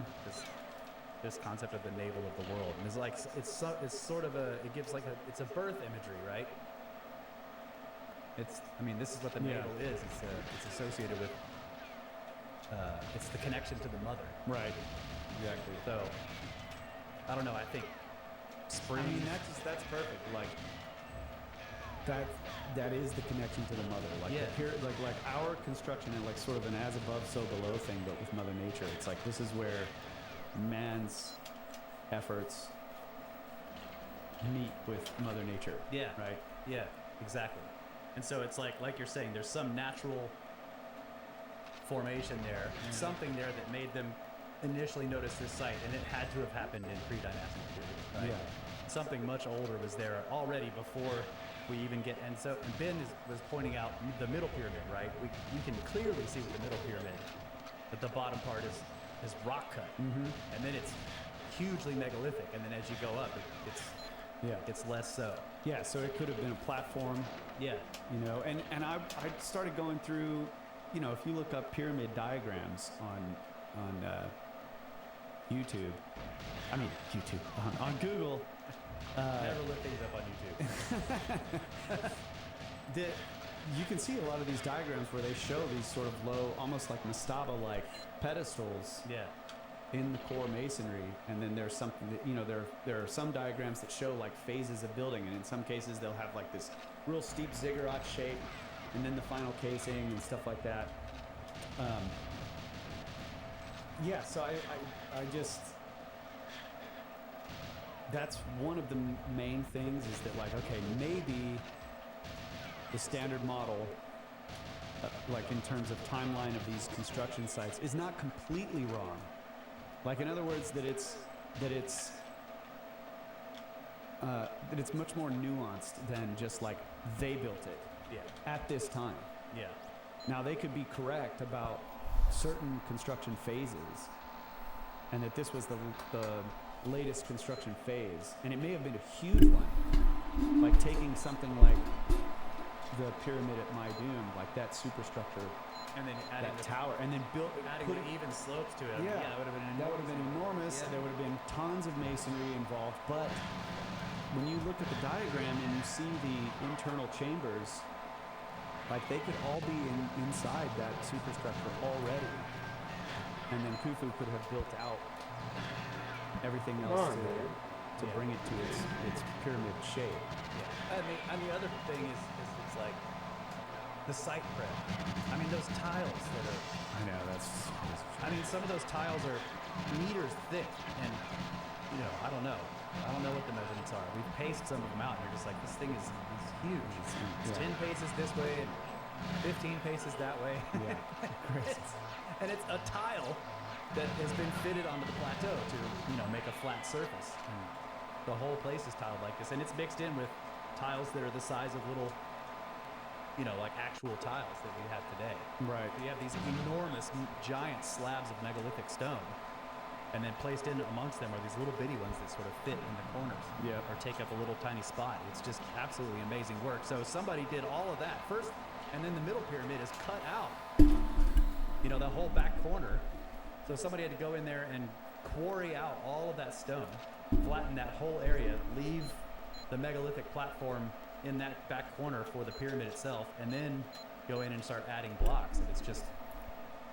Yeah, and so with the tiles... And I'd hold on, but the one thing I'd point out, and, you know, you don't want to beat this to death, but the idea that this is a multi-generational effort. Yes. Completely just, it's not a tomb. Absolutely, right? Yeah, for sure.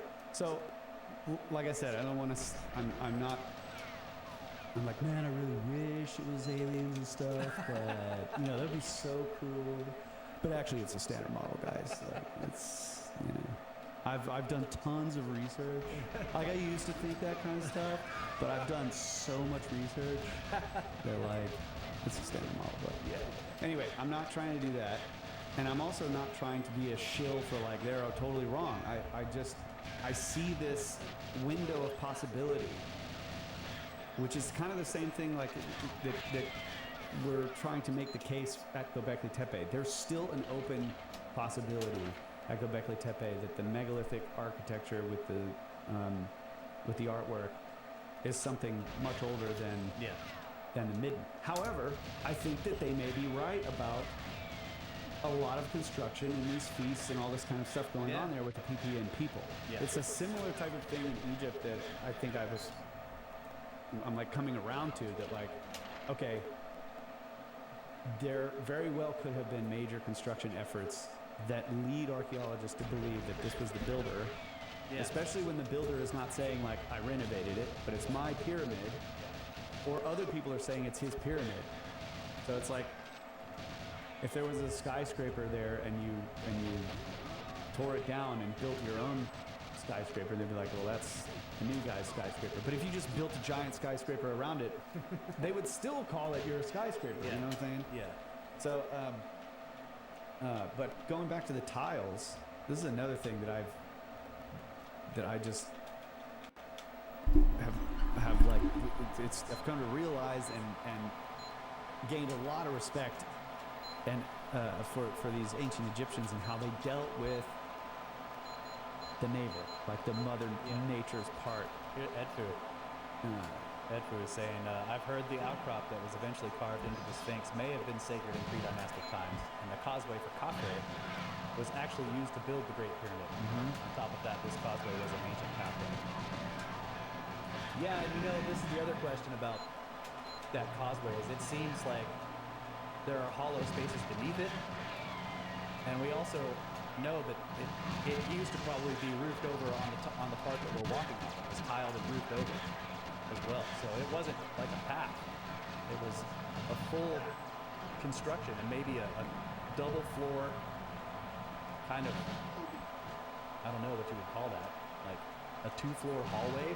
Myths and legends about structures, hollows, chambers, and passageways beneath Giza. So who built all that stuff?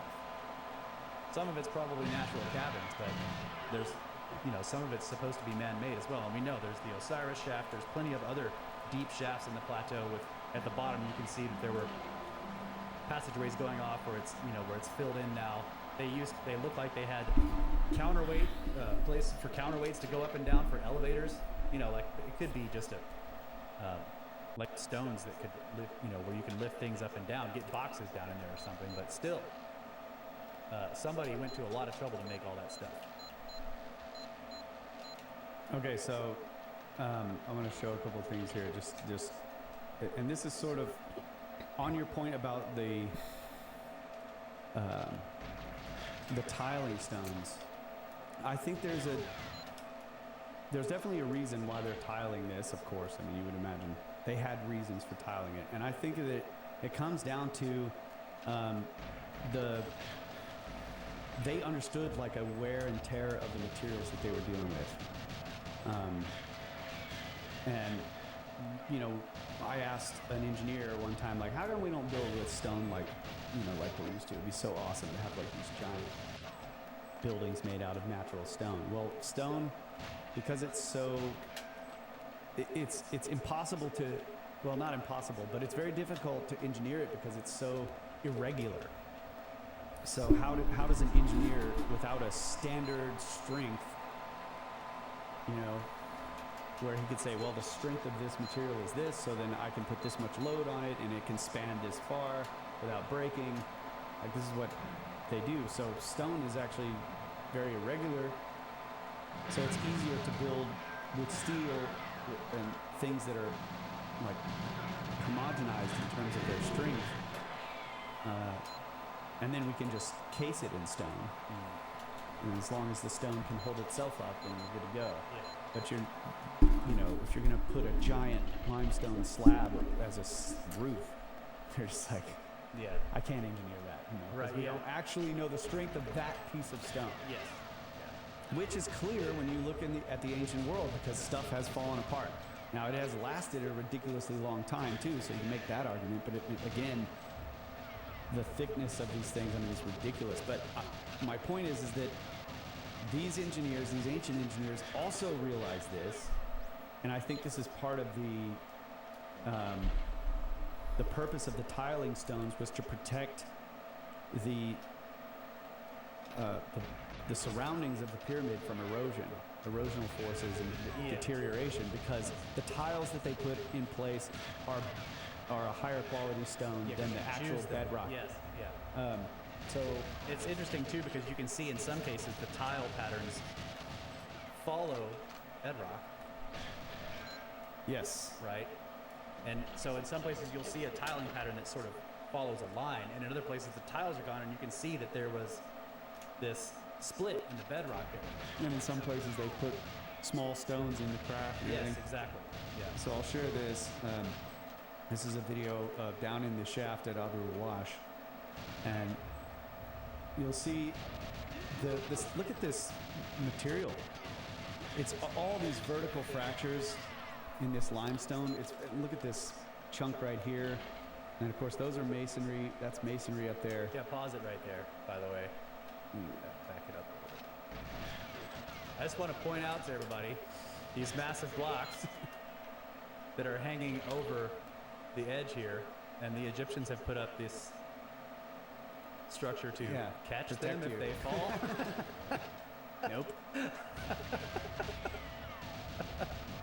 But yeah, the point I'm making is about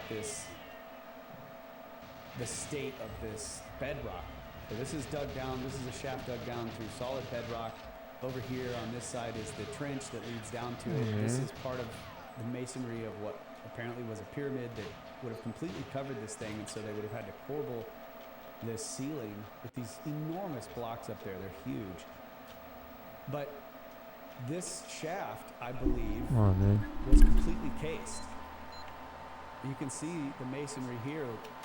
This is all masonry on the bottom, and you can see the blocks over there. And this is a much higher quality limestone up against these sedimentary layers of limestone that are both laterally and vertically fractured. The lateral fractures along the sedimentary lines, but these vertical fractures, I mean, this is not a good solid material, especially for like spanning an opening. Yeah. For sure, you do not want to span an opening with that. Now, its crush strength is great, so you can stack stuff on top of it, but you need to prevent it from spalling off and falling out, so they would case it with this nicer stone. So I'll keep playing here.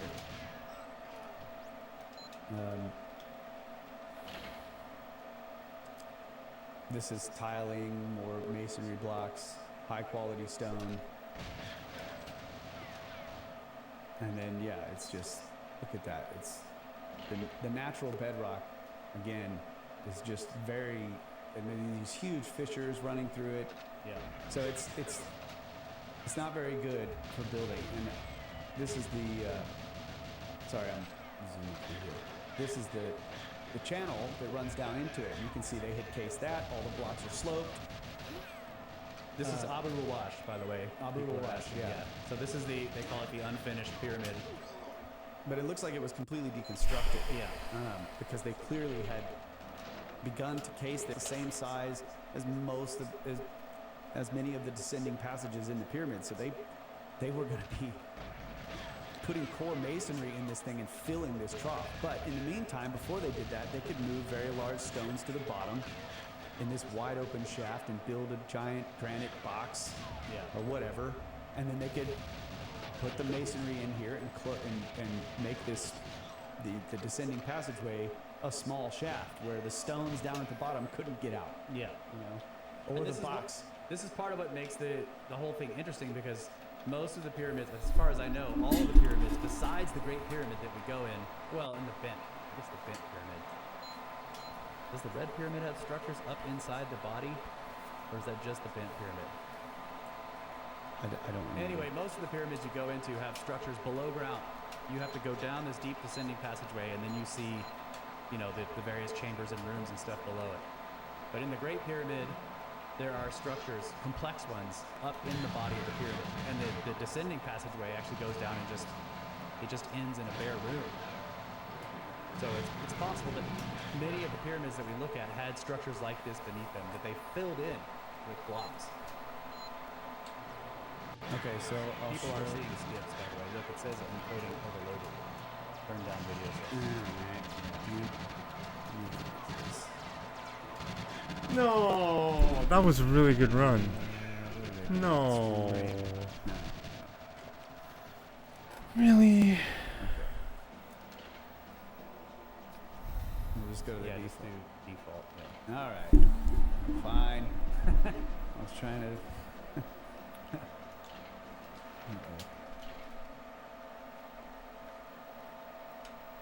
Hope that didn't read anything. But it did. Uh-oh, did it? Hold on, it's picking it back up. There we go. Man, if that's what it looks like, that's terrible. Yeah.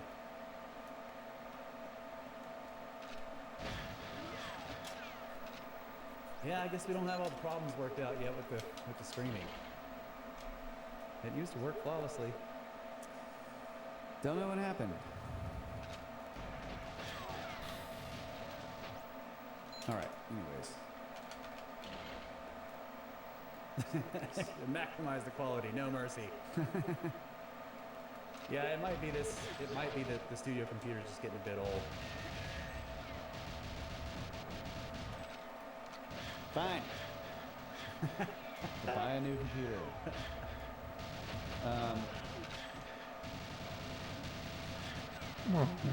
I can't even tell if it's back up yet, so. Yeah, go back over to the.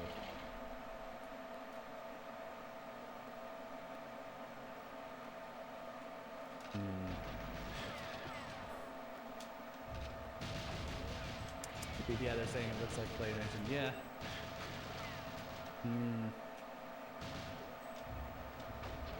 Let's see. Yeah, it is very slow. Maybe I shouldn't have changed that setting. Could be.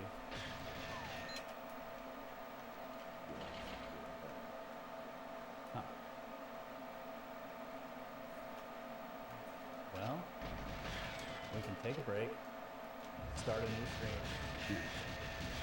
What? and do it that way. Can definitely do that. All right. We'll take a break, and we'll figure this out. We may have to start a new stream, but we will keep going either way.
I think we're back.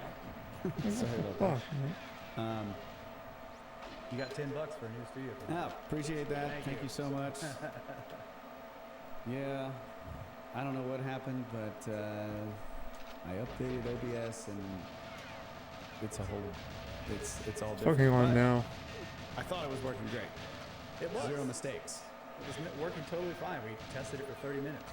Yeah. Okay, so sharing again, I want to show you guys the southern shaft. So this is. It's in- on now. What's on now, brother? It's next to, isn't it? It's close to in- the step pyramid. Yeah, it's in Saqqara. Yeah. And it's just open to daylight, like Abu Rawash. There's no pyramid over top of it. But this, I mean, this looks like a replica of what's under the step pyramid. And that is a granite, multi-piece granite box covered in dust, so it looks like. Oh wow, insane. It's, I believe. Is it rose granite? Yeah. I think Yeah. so. But what I want to look at here, continuing on this, talking about the bedrock and then working with these materials aft. Now look at this. It's bad, yeah, really. This is this trench that meets up with the shaft. And look at this layer of limestone right here. It's almost like church. It's solid. I mean, this is a really, really structurally sound layer of limestone. They left it there. So in this case, they didn't dig through and make a trough. They made more of a tunnel, and this left this as a roof. But they took out all this stuff because not good ceiling or roof material. It's kind of like chunky and garbled, not very densely solidified.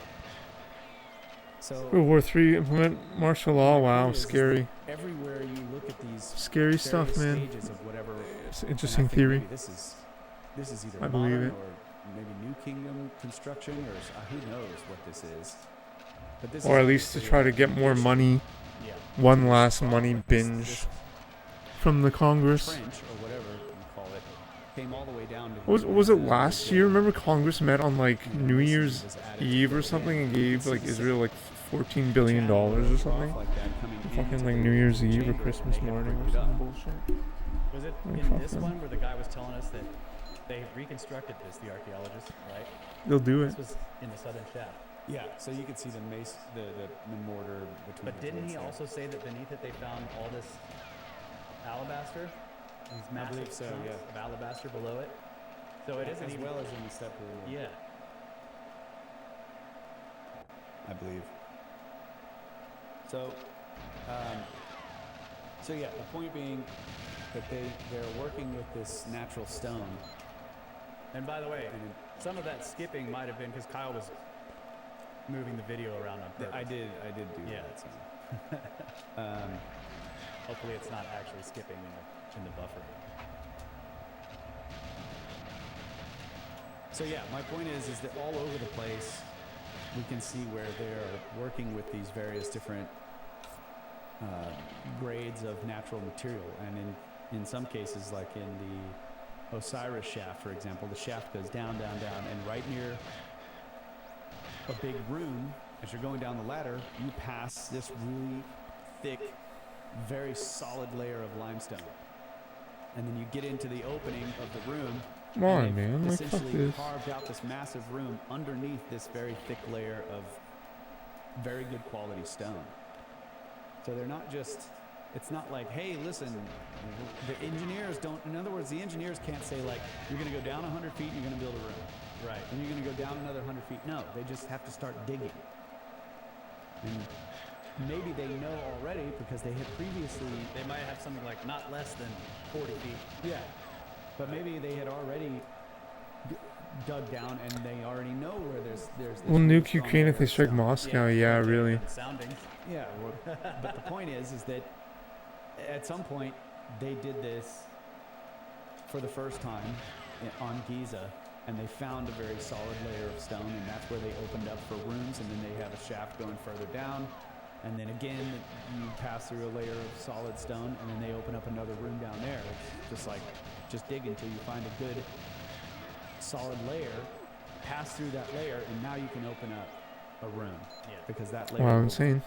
have the strength to hold up the ceiling. So yeah, it's interesting to me that this seems to be like the first part of construction of a pyramid is digging this massive shaft and a trench that meets up with it. And then I guess they're lowering stones down in, or whatever they're doing, they're building stuff inside it, and then they start to corbel over this huge opening. Yeah. It's insane. Come on, It's lag. also really interesting, and you can see this clearly at Abu Rawash and some of the other Come on. satellite pyramids we went to, and even the Great Pyramid. When Ben and I snuck up there to the This is so main dumb. entrance at the Great Pyramid, you can see around the descending passageway where it comes out, where it opens out into the exterior of the pyramid. You see all of the surrounding superstructure blocks are at the same angle. Yes. So it's like you know, we think of pyramids as being all these courses, these layers of blocks that are going up, but in those courses there are Yeah, these pretty sad, man. structures that are tilted at these steep angles for the shafts and for the descending passageways and the ascending passageways. The blocks on the sides are following the angle of the passage, which makes the construction, you know, I think it seems like it'd be more complex. I guess you just make rectangular blocks. You don't have to cut strange shapes out of your blocks, but at the same time you have this massive structure that's tilted at 45 degrees or 30 degrees or whatever, going through all your courses. Yeah, and we noticed. Thank you, on some Joseph of the Biden. satellite Yeah, pyramids, really. And I think this may, like you were saying, the blocks are angled at the entrance to the Great Pyramid. Yeah. On some of the satellite pyramids, which are missing some of their casing stones, but some of the casing stones are still present. As you approach the entrance, you can see that they lay a casing stone down. It has a flat, level surface on top man. for the next casing stone. And then the next one over has it's cut like this. Yeah. And sometimes in the middle of one casing stone, some of it's cut out at an angle. And the next one cuts a deeper angle and deeper and deeper as it goes along. Wow, And then you yeah. finally end up I at the entrance, understand. which is sloped, and now all the casing stones All are said. tilted. Yeah. And clearly from the video of Abu Rawash, you can see that all those stones that they cased that, I understand the irony. that trench with were angled the same as the trench. It's just really cool methods of building. But you make a really good point about it just reminded me of this idea of these relieving chambers above the king's chamber. Ridiculous. Yeah. Because these shafts that we've been looking at are enormous. They're bigger than the king's chamber, I would say. I don't know the actual measurements, but like the one under the step pyramid is a huge room. Maybe it's not bigger internal dimensions. However, it's at least very close to the same size. They just, when you look up at the bottom of the step pyramid, it's just corbelled. Yeah. There's no relieving chambers. Right. It's literally like you would build a false ceiling in there, or maybe they filled it with sand, and then they corbel the blocks, and then they dig the sand out or something. I don't know, because that's normally how you corbel something. Yeah. It doesn't look like it should stay up there either. The blocks don't span the whole. But you could see it at Abu Rawash. Those blocks in the corner, that there was no relieving chambers there. Right. Yeah. They didn't need relieving chambers. They essentially had the arch, and they were using corbelling. That's not exactly. Matthew's asking if there are any areas under the step pyramid that's constructed from granite. To just the giant multi-piece box, box like was in the southern shaft. And I'll just show you a couple other ones. This is at the pyramid of Unas. U-N-A-S. Unas. This is just a shaft that's near that pyramid, and there's a box down in there with like some drill holes in the top. Probably a granite box. But this is a similar shaft to what we were looking at. It's huge. And there's the pyramid behind it.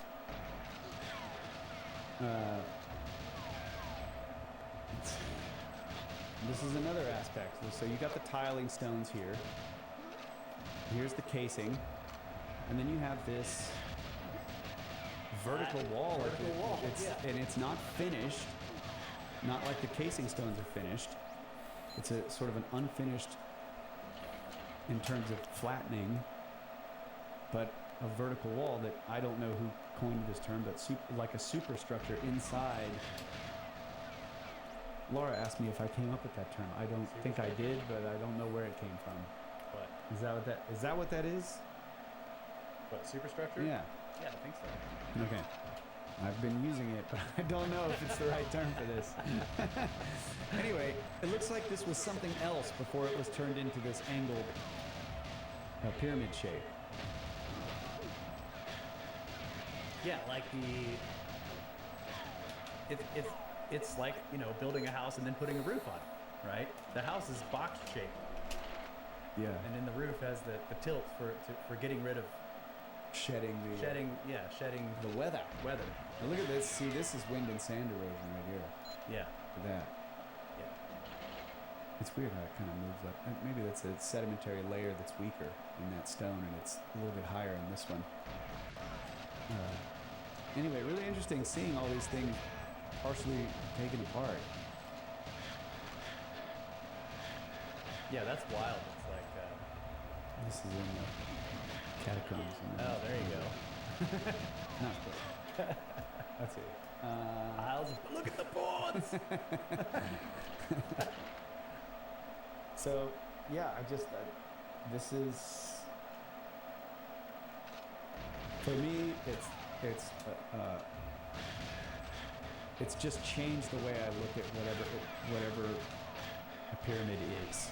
It's either just the construction methods that I think are brilliant, or and also the possibility that these, almost every one of them, was a multi-stage construction effort over probably a long span of time, going back to the fact that the site itself, prior to any megalithic construction, was something special. It was one of the. Okay, so You were having this discussion with Yusuf throughout the trips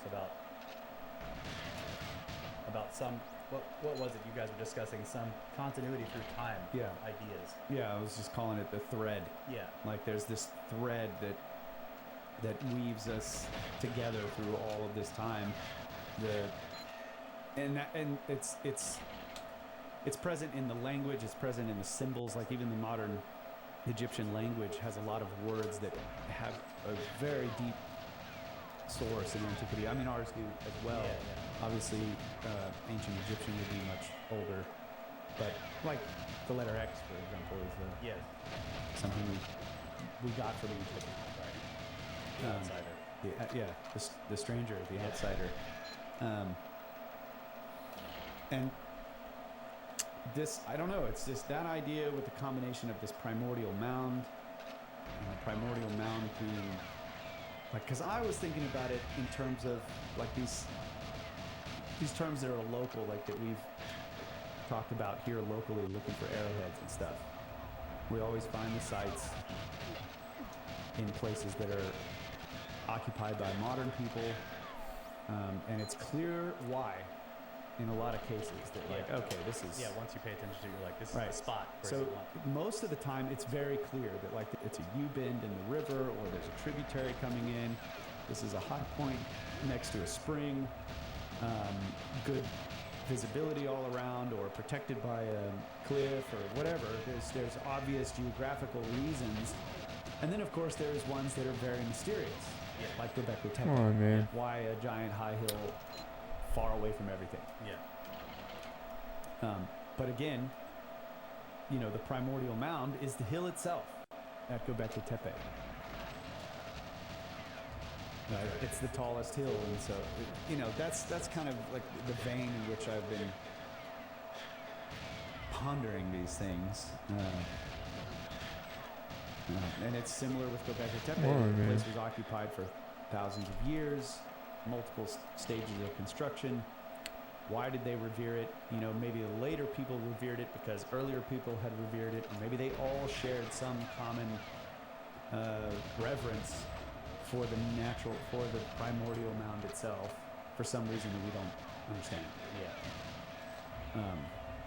So I'll show one last. By the way, superstructure is the part of the building that's above its foundation. So. Oh wow. Yeah. Okay, that's not a good enough descriptive term No, for yeah. what we're looking for.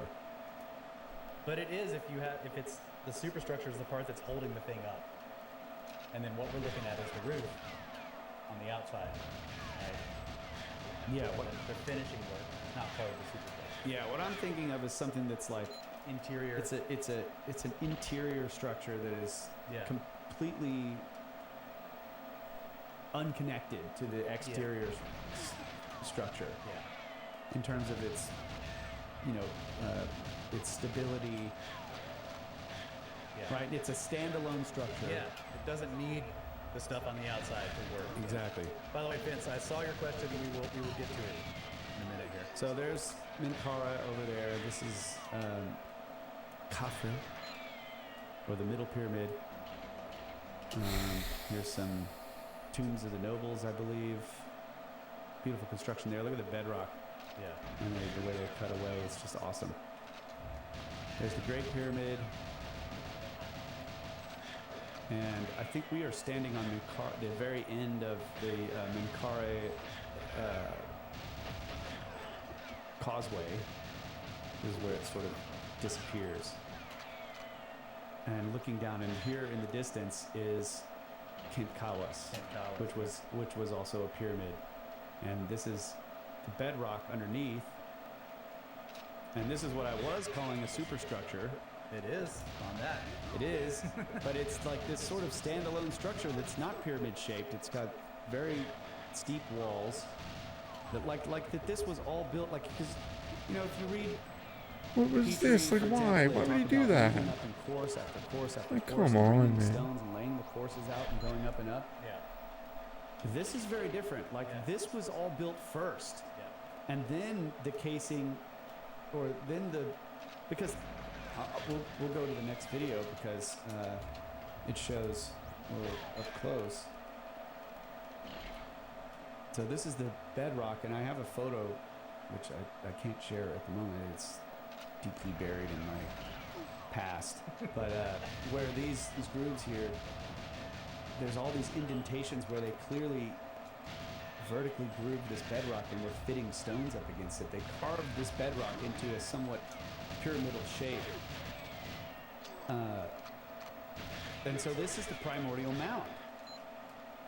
Yes. Which is awesome. And up here, you've got this construction, and eventually at some point, they had turned the whole thing into a giant triangle, folks. Yeah. And you can see some casing stones down here.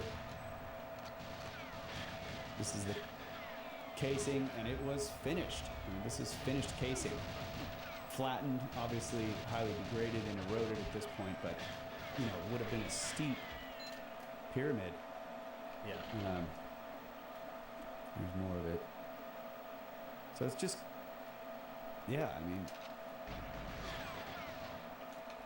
It looks like multiple stages of construction in multiple places. And at the same time, though, I can't imagine that the builders who were cutting this bedrock out, like, was this thing up here first? Let's make a pyramid, and we'll cut the bedrock down. Because you get next to it. Look at this. There's the bedrock gone straight across. Yeah. They cut this huge trench in it and started building a pyramid out of this side. Very interesting. And I feel like this would have been more ziggurat-like, sort of like my doing. It's so steep. Yeah, could have been. Maybe this is like a first iteration, and later you can imagine once it gets highly degraded, people come and just add more to the outside. So cool stuff. Yeah. Let's see. Scroll up. Vince had a question about history for Vince. So I haven't watched this guy's channel. You're saying, okay, the hypothesis that the pyramids were designed to allow people to visit. Okay. I mean, I have no doubt about that. Like they are impressive structures. So I have no doubt that whoever was building them was designing them to put people in awe.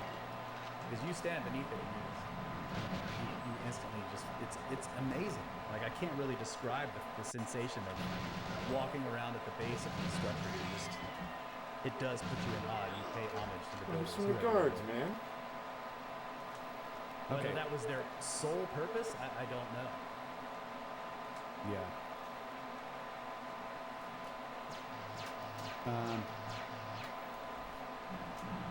One more to show here. This is the pyramid at Maidin. I think it's points. This is the what I've been a superstructure, which is not really as descriptive of what that is as I want it to be.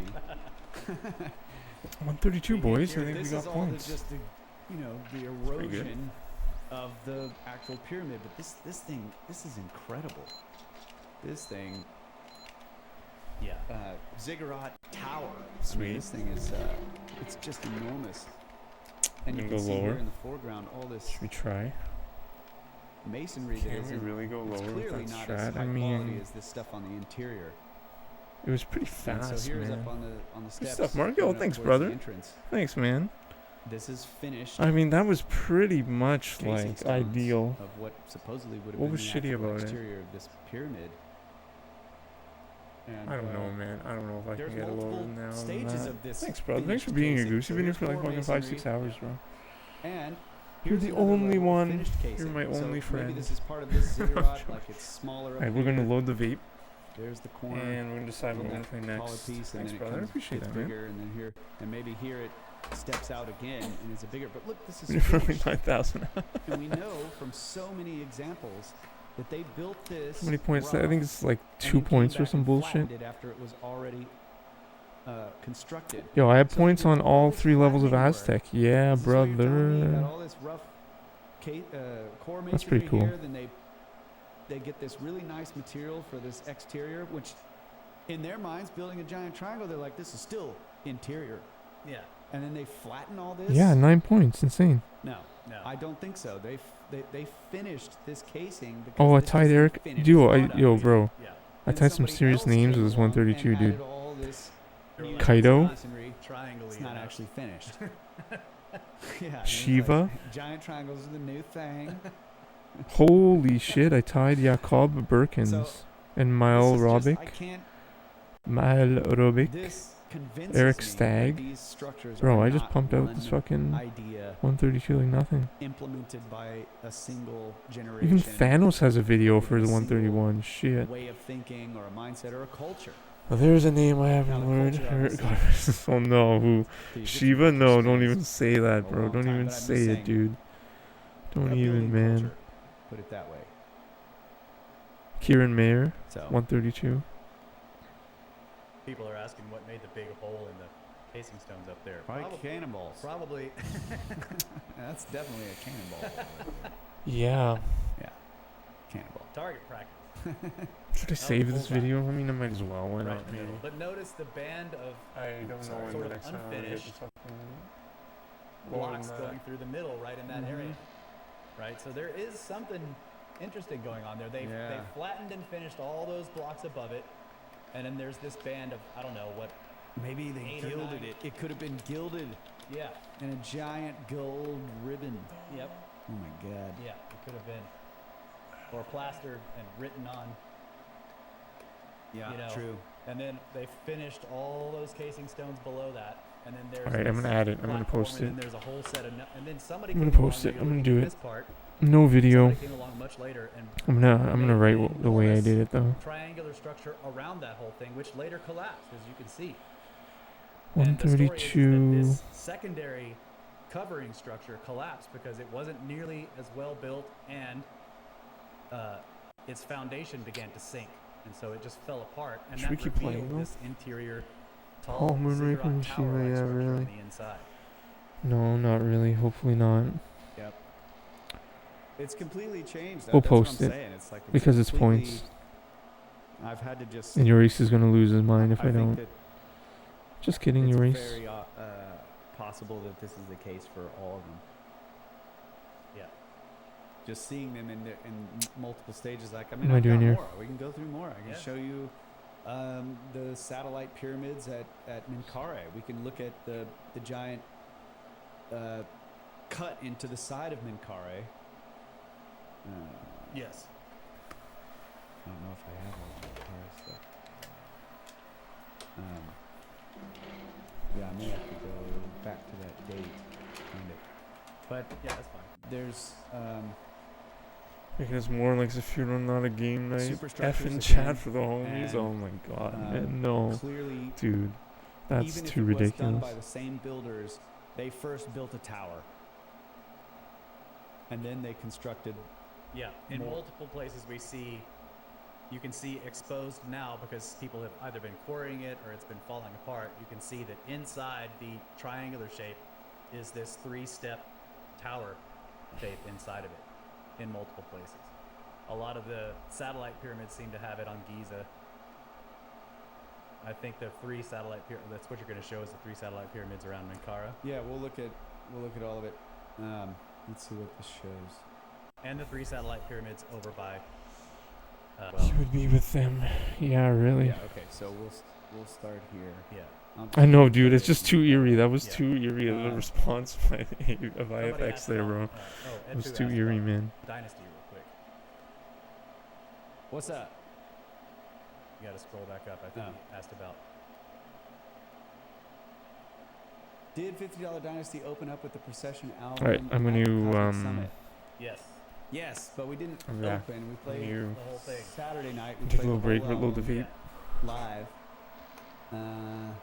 Okay, if yes, those lyrics in second chorus of The Times must be tricky first up. 'Cause fuck me, that could blow your voice out. Yeah. Yeah, Yep. and it's rough doing that first up. I was in the hotel room with trying to warm up for it. But yeah, that was a lot of fun playing Yeah. that show up there. Ben joined us for the whole thing. Yeah. Rocking his djembe, and then Randall came up for Deos Yep. and played his drum with us. So okay, what are we looking at? Satellite pyramids at Menkaure. It's terrible video footage, folks. Sorry. There's some finished. Look at this. Tilted. Finished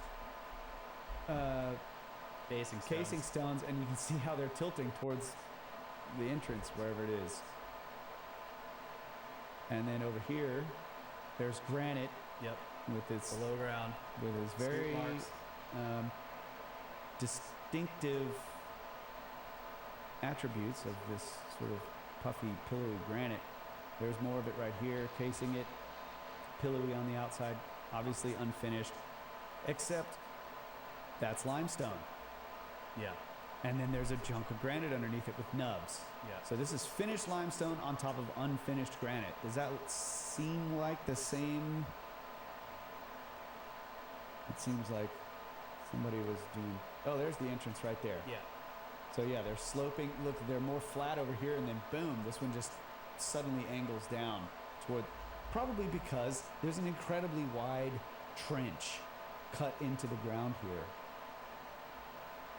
And so this is the first casing stone that's actually going down the trench Yep. and closing off that trench to make this tiny little opening. Yeah, and those passages going down into those things are really small. Like extremely small. Okay.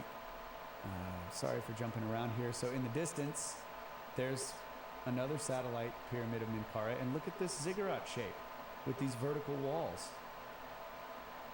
So let's see if I can go over there. I don't know if we go over there. Scroll it. What am I scrolling? Scroll the chat. Oh, sorry.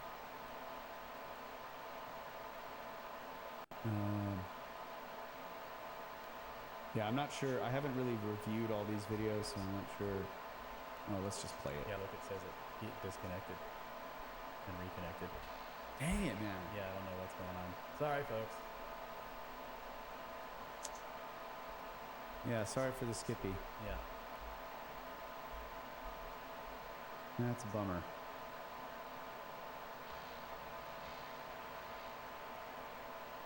So yeah, again, you can see the entrance. This is one of the satellite pyramids near Menkaure.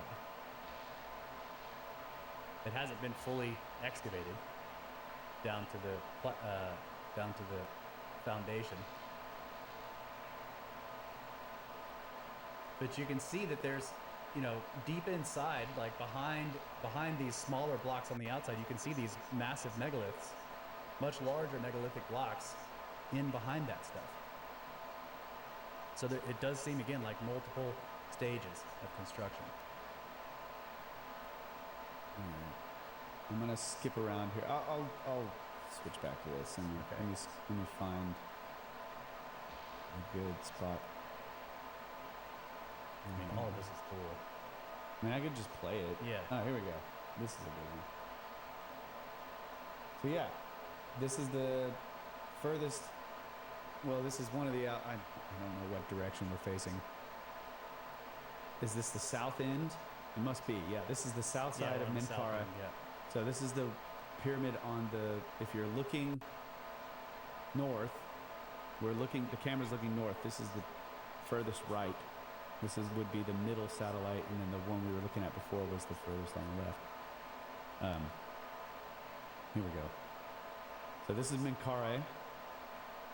Limestone casing, or limestone core masonry with all this granite casing. And yeah, I mean, they say maybe 17 courses up, and then it went to limestone. Yeah, Wouldn't surprise me. Pause it right there.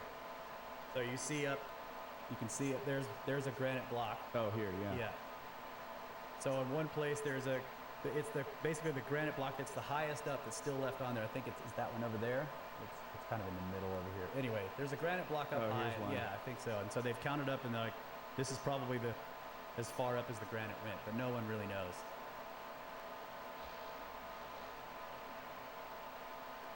So there's the one we were looking at earlier. This is the middle one. And Again, I mean, using the ziggurat style. yeah. So these look like, unfinished in terms of they're not flattened faces like they were at Maidun. Yeah. But still, this is a standalone structure. You're not. I believe that this shows that the builders built this first. They did not.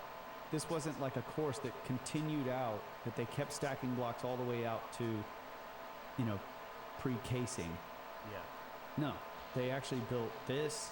Then they came in. They built this. Then they came in. They built this, and then later a whole bunch of this core masonry, like over here on this pyramid, was added, and then again it was a nicer material was put on. You wouldn't have a vertical wall like this if you were building it course by course all the way out to the full dimensions of the pyramid shape. Right. Because these would all be sort of heterogeneous joins with the stones that kept coming out, but they're not. They're flat. Yeah, and this actually provides fracture points within the structure. This Yeah. is what's strange about it. If you're planning on making this into a complete pyramid shape, this actually puts a weakness into the structure. And here again, I mean, I just think this is clear. These things were not always pyramids. They were something else. And therefore, I can both agree with the standard model and disagree because it's more nuanced.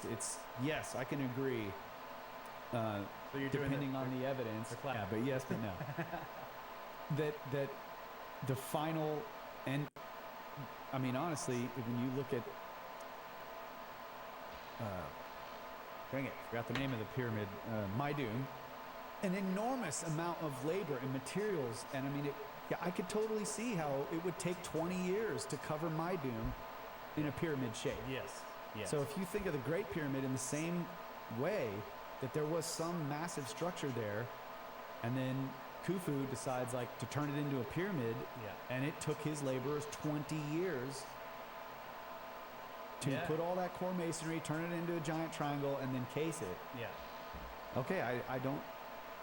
And then it is Khufu's pyramid. After And that, then it's because Khufu's it pyramid. wasn't a pyramid. It was not a before that. pyramid. Yeah. So that's why I'm saying it's opened up this possibility that I still think the possibility is open that I think it's even undeniable that the sites themselves go back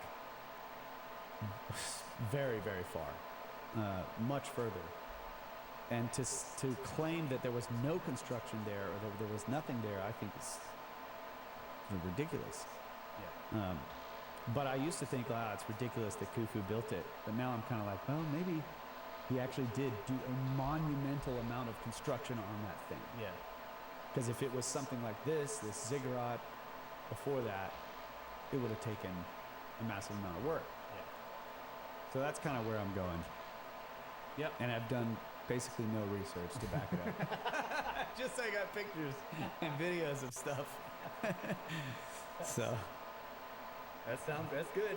I agree with most of that. Most of it. drink guns and stuff. You're totally wrong. Good. It's healthy. That's healthy. Let's take a break. All right. What are we gonna play on the old jukebox? Oh, the song that's really hard to open with.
Zero mistakes, and we are back. Absolutely.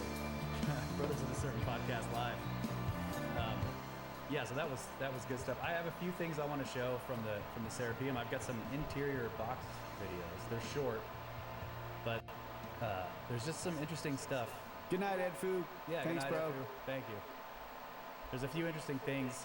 As we've been going to the Serapeum, each time we go, we try to do more documentation of different boxes. And as you know, it's always like a kind of a game. When you go in there, you're sort of sneaking around a little. We go in. You go on whatever you want.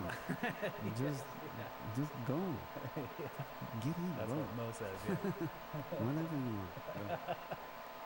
But we go in and we do. There's as right when we enter, we sort of stick with the group and we go and look at the first few things and talk about the structure, and then people begin to sort of spread out through the place, and they kind of distract the guards. We start doing science. So trying to do science. Yeah. But it's interesting because each box is in a large alcove, and it's the floor of the alcove is far down below, like in some cases, I don't know, 8 feet, right? Below the surface of the hallway that you're in. So you got to kind of climb down.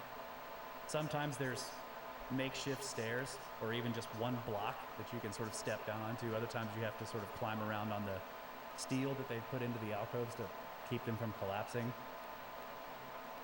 And sometimes you just have to jump down. Then you run around behind the box so that you're hidden, and then you try to climb up inside. And it's hard work. And then every time I've done this, once I'm inside the box, I always feel like I've got to hurry, right? Yeah, I know. And I keep thinking, I'm like, I'm not taking good footage because I'm in a hurry. So we're going to show you some of what I've got from some of the boxes. And I do have these, we have these numbered. Kyle made a map. We have these numbered. There is a system. I don't have the numbering. We got to put it together. Yeah, we need to put it all together. We will do that. We're putting together these videos about this stuff in a coherent fashion, but we're just going to show you some of this. But first, Ah, would you like a cider? yes, I would like a cider. What I got here? A cider in a puffy vest. Yes. Excellent. And I am going to drink Key Step. Doesn't make A bunch of people upset. Times are hard. You gotta economize. you do. The ciders are good. So are the I have a keisters. very low, extremely low alcoholic drink requirement, so I can afford to buy a 6-pack of cider. Yeah, that's Drink true. it over the course of 2 weeks. I have a large requirement. Nah, but I appreciate the stones. It's all good. People get mad about it, but whatever. All right. So, let's go. Let's see. What are we doing here? Yeah, so let's just. I can just play some of these. Yeah, I'm going to have to. These are on an external. So Oh, I'll have to, Dreams of Vibes. count How are through you? them each Okay. time. Yeah. How are you, Dreams? that's You beautiful. So got I some want you to chicken? see, like, Got notice some chicken. just how beautiful the interiors of these boxes are. And I think the regularity of this material also is really interesting. You can kind of see a pattern in the stone from a distance of the crystal inclusions, the the small grains and the large grains. There's that 1/4 inch gap Yeah, there's a gap in between the lid and the but not on the outside. I think they angled yeah. the top lip. Look at these corners, and then look, Or pause it- right there. or it Pause sat- pause it. Go back a little. It would bit. be amazing. I think in what we call Dunn's box, there isn't a gap because the lid was never moved. Right, it wasn't moved. Where am I going? Down, keep going back, a little bit back. Right there. You see these marks on the floor, on the walls next to the floor. I think that some of these boxes have had some liquid in them at some point. And maybe not even in the too distant past. They either got washed, they got wet, because I noticed in multiple places these marks on the floor, like, or maybe it was full of sand. I don't know, and they cleaned the dust out. But you can see this line going across there, yeah. Keep playing, yeah. Look at these. There's some large inclusions down at the bottom there. You guys can see how dusty it is. You can see the dust particles floating around. And then sometimes when I'm checking the walls, there isn't. I mean, those walls are pretty smooth. Look, the actual what looks like Ripples or ripples like dust. is smears in the dust because people have been trying to clean the interior, or they did it Telling you, man, 10 we years need- ago. We need a pallet of paper towels. Yeah. It's dark. And some Windex, dude. 5-gallon bucket of Windex. Thank you, Anne. $20. Much appreciated. Yeah, a little bit, just a tad. Right there is the opening. So a lot of times these boxes are just barely open. Somebody slid the lid off just enough to get down inside. And that's where they still are. All right, now I gotta Yeah. pull up the next one. Next Give me one. a sec. Yeah, so this is a good point. The sand could be highly corrosive. So it's possible that if there was sand in there, it was corroding the surface. That's true. Man, that sucks. It's trying to open a new. It's opening the window in the wrong place every time. Okay. Here we go. And again, look how just beautiful the interior is. The corner lines. Look at that work. It's fantastic. And then there's some really big crystal inclusions on the left side there. I know I'm moving around. And then there's this, I look up at this at the end here, but there's this mark on the ceiling. You see this? Yeah, the stone changes. Yeah. Or liquid was pooling on the underside of the lid. I don't know. And again, I'm looking for ripples or any discontinuities in the surface. Man, look at the here. reflection on the wall opposite. Yeah, So you yeah. can see it. I think this is what Yes, this. that's right there. Yes, It's I was gonna so- point this out too. It's so faint, but you can't see the ripples on the wall itself, but you can see the lines of The reflection on the back wall and on the floor here. Right there. Yeah. So that's how polished it is. Look That's at that. Look at incredible. those lines changing as I move the light around. Yeah. Right. That's awesome. Offer services to clean out the boxes. Yes, I completely agree. We could get sponsored by Windex, dude. Oh my god, that Oh, yeah. would be Windex. I would totally wear a Windex jumpsuit, like blue with yellow, right? And record the whole thing wearing a Windex jumpsuit while we Yeah. clean one of the boxes. All right, let me just do this down here. Let's see what we got next. Let's see if I can. Aha! That's Yeah. better. So this box is really interesting because of look at this cutout right there. Oh man! So we're looking at obviously the exterior. Here's another one. Wow. So That these is are ones cool. you don't often see because I'm at the back of the alcove, right? You can see some people standing in the hallway. Yeah, it's a short video. Aw. You can just back it up. I want to watch that again. Yeah. Don't shrink. Just play it again. Yeah, look at that cutout. That's weird. Huh. And then this one here. So clearly different than the interior. Yeah. That is so cool. Wow. Now I do have. How dare you take such a short video of that box? I was hurrying. That's what I'm saying. I'm doing a terrible job because I was hurrying. But one of these videos, maybe it's the next one. Yeah, so this one, I think first I go up and Ben and I are looking at something on the underside of the lid. And then I only look at this really briefly, but this is pretty good evidence that I think those scoop marks in the exterior, they were getting rid of cracks. So yeah, Ben's pointing out this, that the polished part of the box, when it's broken, you can actually see it as a distinct layer, which is really interesting. But watch Are you- this. I go around the corner. I look down at the bottom. Pause it here when I look down at the bottom. Right there, pause it. You see the crack Oh, in the scoop? yeah. They were scooping out this Right here. fracture. There's the crack Yeah, coming along. yeah. Wow. And it's that they polished this part, so they dug it Yeah. out so far, and then they were like, forget it, polish. Or maybe it continued to crack later. Yeah. That's That pretty is really distinctive strange, yeah. corner. Wow.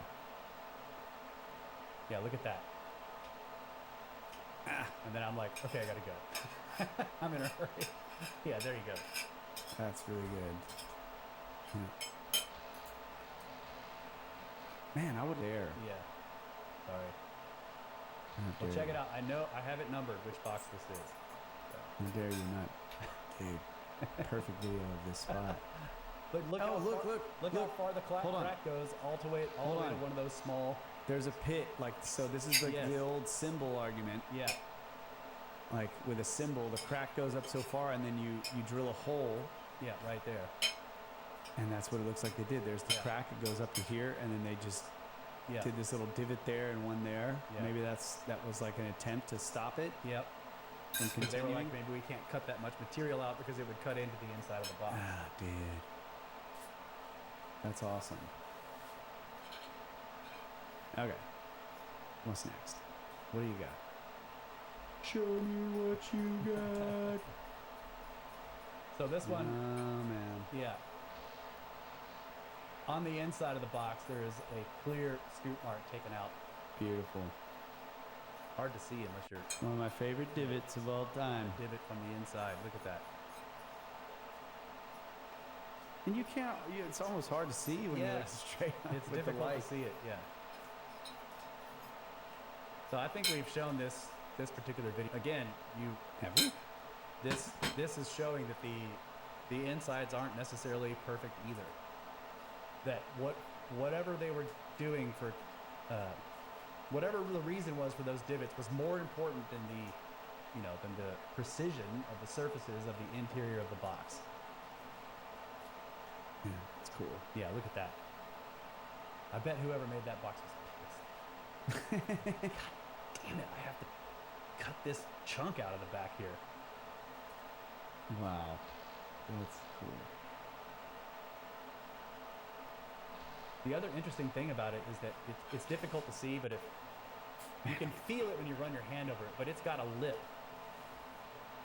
It doesn't just sink down. Yeah, and it goes- sticks out. Yeah, it goes The up a ridge little sticks bit, out yes. like a crater. It's exactly like a crater. Look at this, look at the way this corner reflects the light. Like the corner itself, right in the, all the way down inside that corner, it like reflects like the line of light. Yes. Look I at see that. it. Yeah. Yeah. Like it's polished almost more so Yeah. than Yep. the surfaces near it. You're right. It's incredible. You have the corner guys, right? Like the corner guys. Yeah.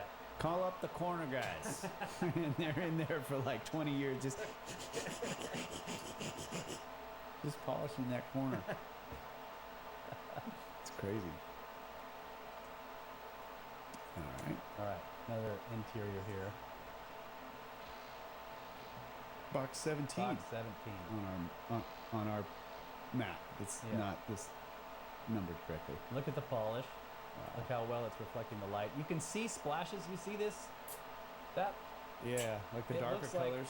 Yes, it looks like something splashed. Again, you see lines on the bottom like this was full of stuff, either sand or had liquid in it at one point. The floors in general are rough, much more rough than the walls in the ceiling in these, I've noticed. Now, it's difficult to tell because of the flash and stuff, but I've kind of tried to clear a spot in one of them, and I feel like the floors are rougher. But it also may be just things stuck to the floor. I don't know. You really have to clean it. And then look, you can see the tiny divots in that wall right So there. this is all dust. Yeah. Smears. You could on the swipe it dust. with your hand and it would just totally change that pattern. Yeah. Has nothing to do with the stone. But there's a divot. Yeah. Shade Tree Mechanic Racing, $20. Pyramids. Yes. Pyramids in boxes. And so this is another thing that's interesting to me. I want to just talk about this a little more. This gap Yeah. in every lid. I mean, they're like between 1/8 of an inch and 1/4 of an inch. Yeah. And Not that I measured it. well, I just believe it. Yeah. It's a little. It's. they look the I same. measured it. But yeah, they're roughly, you could fit 3/4 in there. Yeah. That's right. Well, it is. Sorry, UK people, if you don't have any US quarters. But 2 or 3/4, you could fit in that gap.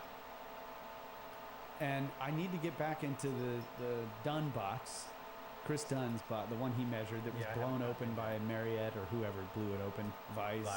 I don't know. But I've been told, I've been in that box, but I wasn't really paying attention to the seal. But I've been told that it's just Solid. tight. Yeah. So that means that either the lid or the walls of the box or both were tapered to the inside. Because when you look at the lids from the outside where they're shifted to the side and it's a tight seal on the outside Yeah. between the bottom of the lid and the top of the box. It's just tight. On the inside, there's the gap, which means that they have to be beveled to a slight degree, like the lips of the box have to be beveled in, and the lid also has to be beveled Yeah. and flattened. So it's like, this is where, again, I have to, I think that what's happening is that they're actually using the stones themselves to grind each other. They're grinding to make the mating faces. Okay. So both the lid and the box are ground together so that the mating faces are Very. Yeah. very precise. And then as soon as the box is shifted, or the lid is shifted, the interior has a gap because it's down. Like Yeah. the lip of the box is down compared to the exterior. Yeah. So the exterior is still touching. Yep. I can agree with that. It also it's hard to see because, Or would that result in a gap on the outside too? I'm trying to figure this out. I don't know, but it's weird that it's just weird. what I would like to do, and you need 2 people to do this, is one guy on the inside of the box puts his light up to the lid, to that line, and light coming through, Yeah. right? Yeah, and that's then a good sort of idea. follow it along. Like, is there Yeah. light coming through? If not, and if it's blocked all the way down, or if it's just blocked, because I feel like I've seen in some places it looks like there's little pebbles and other things jammed in there. Yeah, there are. There's stuff in there. Yeah. And I mean, I know the lid weighs a lot, but if you had enough junk in there, it would just keep it up off the. But how would that stuff get in there in the first place? And unless it was already, like, you would have to pick it up and scatter shit on the top of the box and then set the lid back down to like hold it Again, up. I mean, I'm taking people's word for it, but I need to get back into Dunn's box. Yeah. And look at that seal, because that's the only one that the lid hadn't been shifted. Yeah. And then the box in the closed off part in the back had an actual beveled lid. It has bevel. Yeah, and then the one in the hallway has a One in bevel. the hallway has a bevel. Again, they're different, and I'm looking at Marriott's diagram, which I could pull up here. Let's see, where did I put it? I'll have to look it up. But his diagram of the Serapeum shows that where that box sits, and somebody had pointed this out on the last tour, and I told them, no, you are so wrong. They were like, that wall is actually all bricks, and they were like, it looks like somebody bricked up that wall behind that box, and it actually was a hallway that kept going. Yeah. And I was like, nope. False. Totally false. You don't know what you're talking about. But in Marriott's diagram, it looks like it actually did go outside. Yeah. So that box may have been being brought in, and just they broke it and gave up. Broke, yeah. So yeah, I can pull up that diagram, but we can watch. Let's look at these other videos first. Oops. Yeah, just a few more.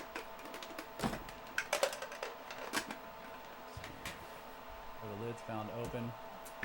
Yes. The lids were all open on all the boxes except the one that was blasted by either Marriott or Vise. So this is the one we just watched. This one. Did we? Box 17, yeah.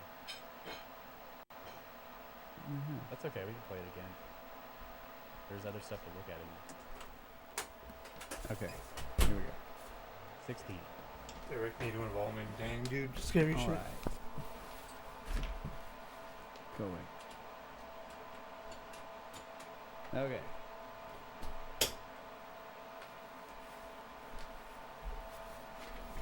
So again, Scary stuff, right? slice interiors, but there are these tiny scoops taken out of some of the surfaces on the inside. I know I'm panning around way too fast, but like I said, like when I get in here, I have this sense of urgency. Yeah, Somebody busted you like, probably, get up. yes, I think so. I got busted in box 16. Let's see what we got here. What's up, Jersey Vibes, the legend? I like this one because this is a completely different subject, but this is like a huge stone base. I see Ben back there just taking a rip off the babe in the museum. Yeah.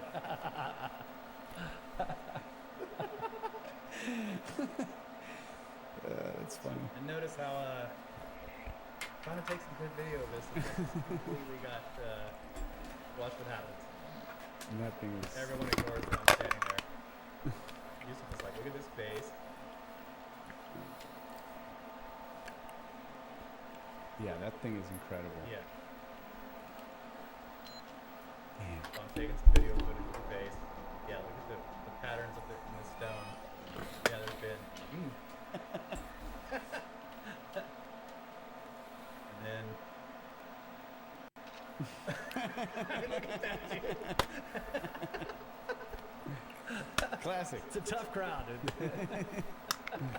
Not your base. Zero respect.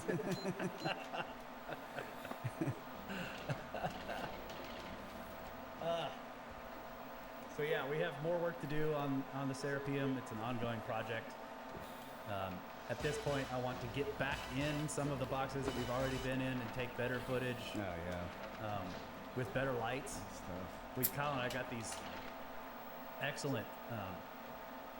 They're sort of like box lights. What would you call those things? The video lights. Yeah. Yeah, they're video lights. So instead of using a headlamp or whatever, you can jump in there with this and it lights it up much better. Do slower pans, maybe take some photos, because there's some really interesting features in these boxes that I would like to, I kind of want to, I want to know to have all the right details so that we can ask the proper questions about these boxes. And we need to know, like, now we know that the insides aren't perfect, at least not in terms of flatness. I'd love to be able to get in there and check, like Chris Dunn did, like, are they at 90 degrees? You know, at least in the corners. You can't really check the lid because on all these boxes we've been getting in and out of, the lids have been moved. So the lids are no longer in place. They're offset, so you can't really check for precision with the lid, but you can check for precision on the box interior surfaces in the corners and stuff. I do have that one video. I could just play it while we're talking about it. I also have very terrible video of inside these boxes. But yeah, like Russ says, it's like you get in there and you're like just trying to look at everything as fast as you can, and it just makes the panning is really bad. Yeah, and it takes some, you know, some climbing and some acrobatics to get into them. So you're tired and you're kind of excited, and I just need to do it more often and, you know, take our time. Because my goal, at least initially, was how many boxes can I get in before we have to leave? Yeah. But what I need to do is like get in one box, take my time, get all the footage and everything that I want, and then get out, and then get in another one if we have time. And if not, you know, we'll just have to keep going back.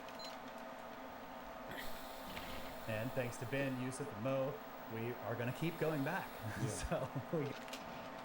Yeah. So a lot of this video footage also is toning. I wish I could get this audio. I did toning as well, trying to get just the initial tone check it for frequency. That's in every video. It's really cool. I don't know if I can get that audio to. I probably can't. Let's see. Maybe I can. Hold on, folks. Let me stop this. Oh no. I'm sorry, I got something in the way. Let me see if I can. He's changing the settings midstream again, folks. Let's see if I can get. God dang it! Why does he keep doing that? I think I'm gonna have to open this. I'm gonna have to open this in a different way. All right, hold on a second. Let me see if I can get the audio for this. And I might be able to do it.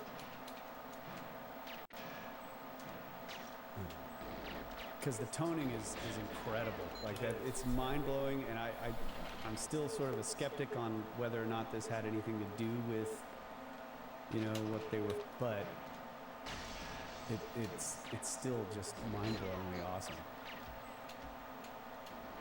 All right. Yep, there it is.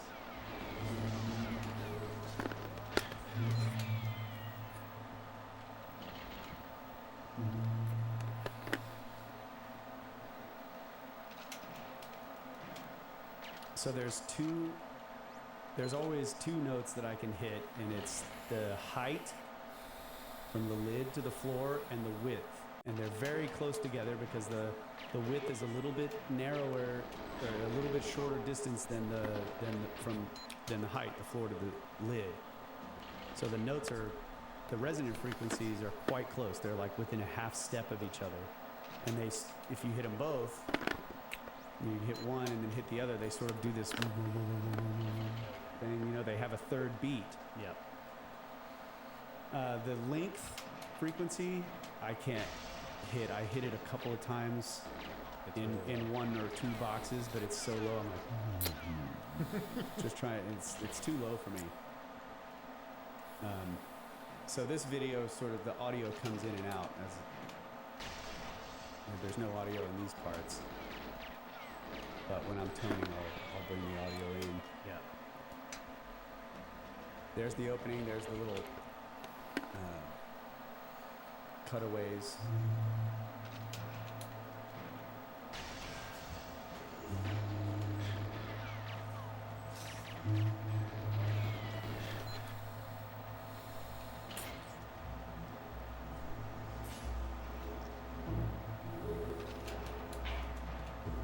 You can hear the beat coming there. I'm stomping on the floor. That's the other thing, is that when you drop down into one of these boxes, it has an effect on you. So the other thing is, if you can make it resonate depends on like where you're projecting your voice. So if you go up towards a corner, it's easier to get a resonant frequency than if you're just like right in the center of the box. So like I'll move my head around while I'm like, because I could hear the resonant frequency just from noise. So then I try to find where I hit it where it really resonates.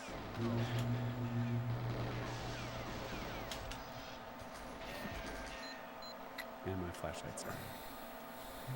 That's what the red flash is.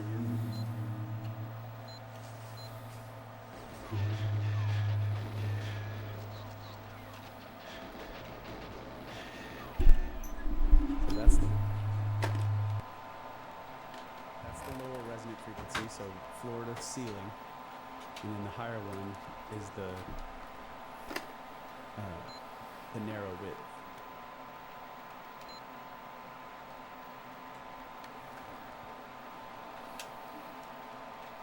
And like that stuff is accreted to the side of it. I don't know what that is. Like mortar, concrete. I tried to wipe it off.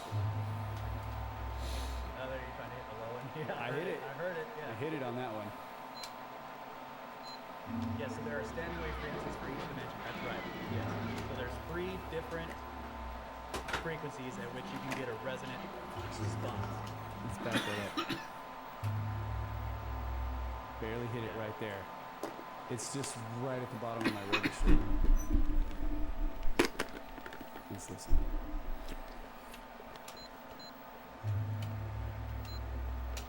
Yeah,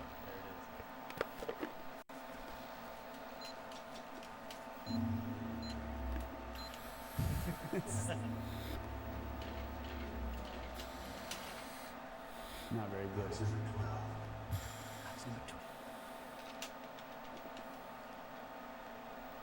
Hey, Oh, John, that's cool. Thank you. People saying their subs are destroying their ears. That's awesome. So this is really interesting. So here, there is this very roughly carved piece in the box that has not been removed to a fine corner, and it goes around the corner, so it kind of juts out on one end. I'll show it again later, but this is the exterior of that box. This one has a very tall lid for some reason. Most of the lids are they're not as high as that one.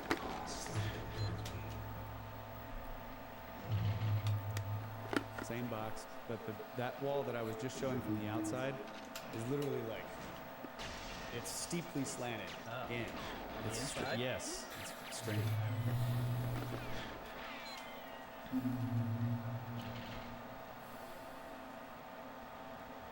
There's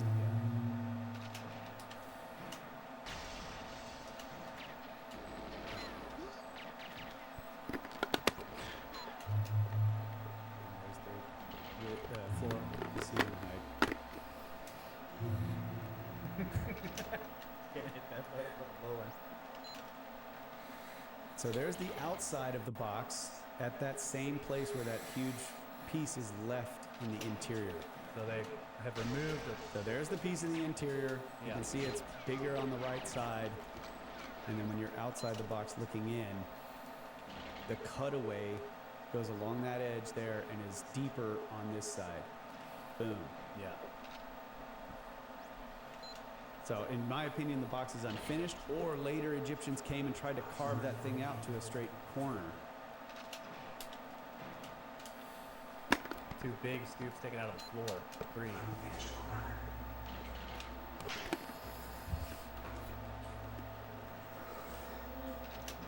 Sorry about the video. Lots of scoops on the floor, and then this beveled edge here. And it's polished. Beautifully, beautifully.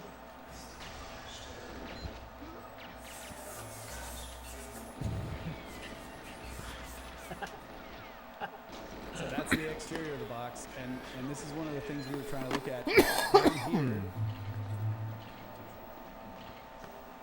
I did get down there. Was it cut away? Yeah.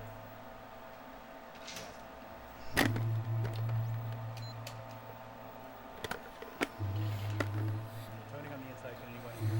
Not really. if it's very quiet in the rest of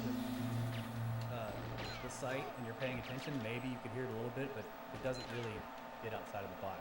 It's not that I can tell. Because a lot of times when Kyle was doing this, I was standing right there at the entrance to the alcove, sort of as a lookout, and I knew he was toning in there, but I could almost never hear it. But a lot of times it's because people are walking around in the site and talking. So. There's bare footprints in there too. Yeah. So yeah, again, showing that bevel, this is the outside. The whole box is cut away on the bottom, look. Yeah. So that bevel on the inside is like extra thickness when the outside's cut away. I don't think this is a coincidence. And Yeah, there's thank that. you, Heather.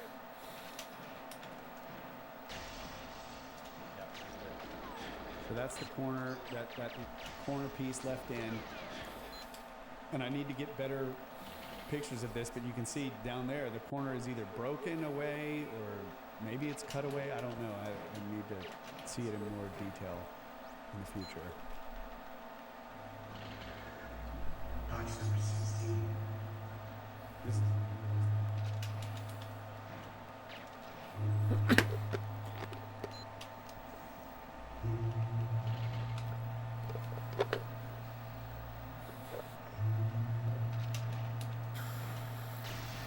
That's so that higher frequency is the width. The one lower is the. So to see it.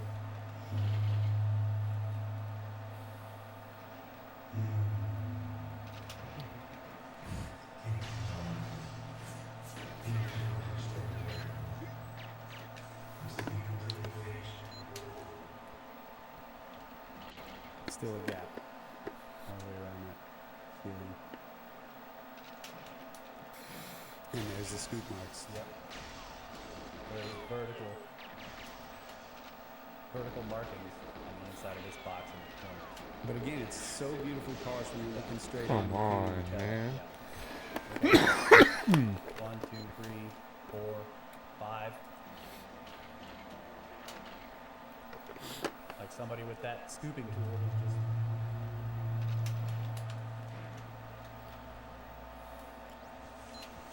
You look on this wall and they don't appear. That's the outside of it.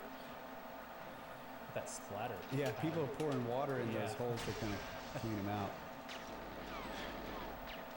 That's incredible. The amount of work it would have taken to put all Yeah. those divots in it. It's a lot of work. Look at this D-Sifia. It's like the boxes always have to stay the same thickness. I agree. Yeah. That's what it seems like. They were concerned with the thickness of the walls and the floor of the box. Because mummified bulls are like, Yeah. They're breaking They boxes. could break it out of the box. You don't want that to happen. yeah, it's a mystery. This is another, I mean, we've talked about this so many times, but this is another part of how my thinking is changing in regards to these artifacts. You know, the precision, you know, I can't disagree with what Chris Dunn measured.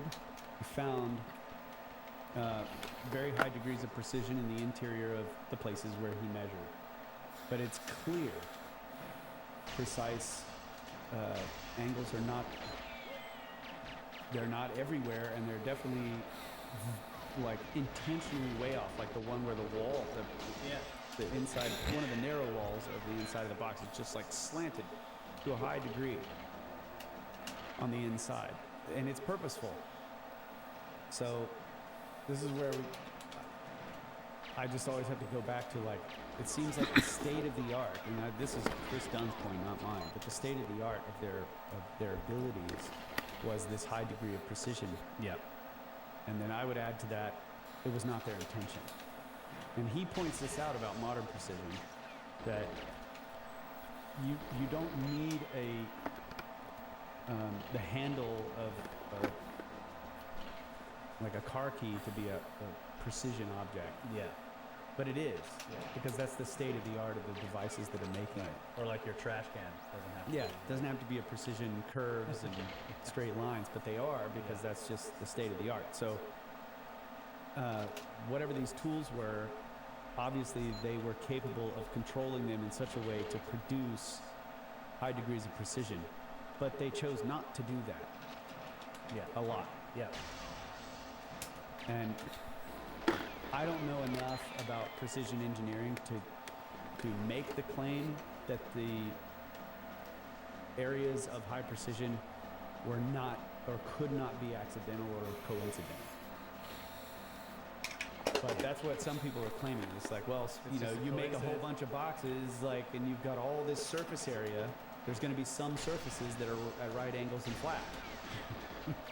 I just don't.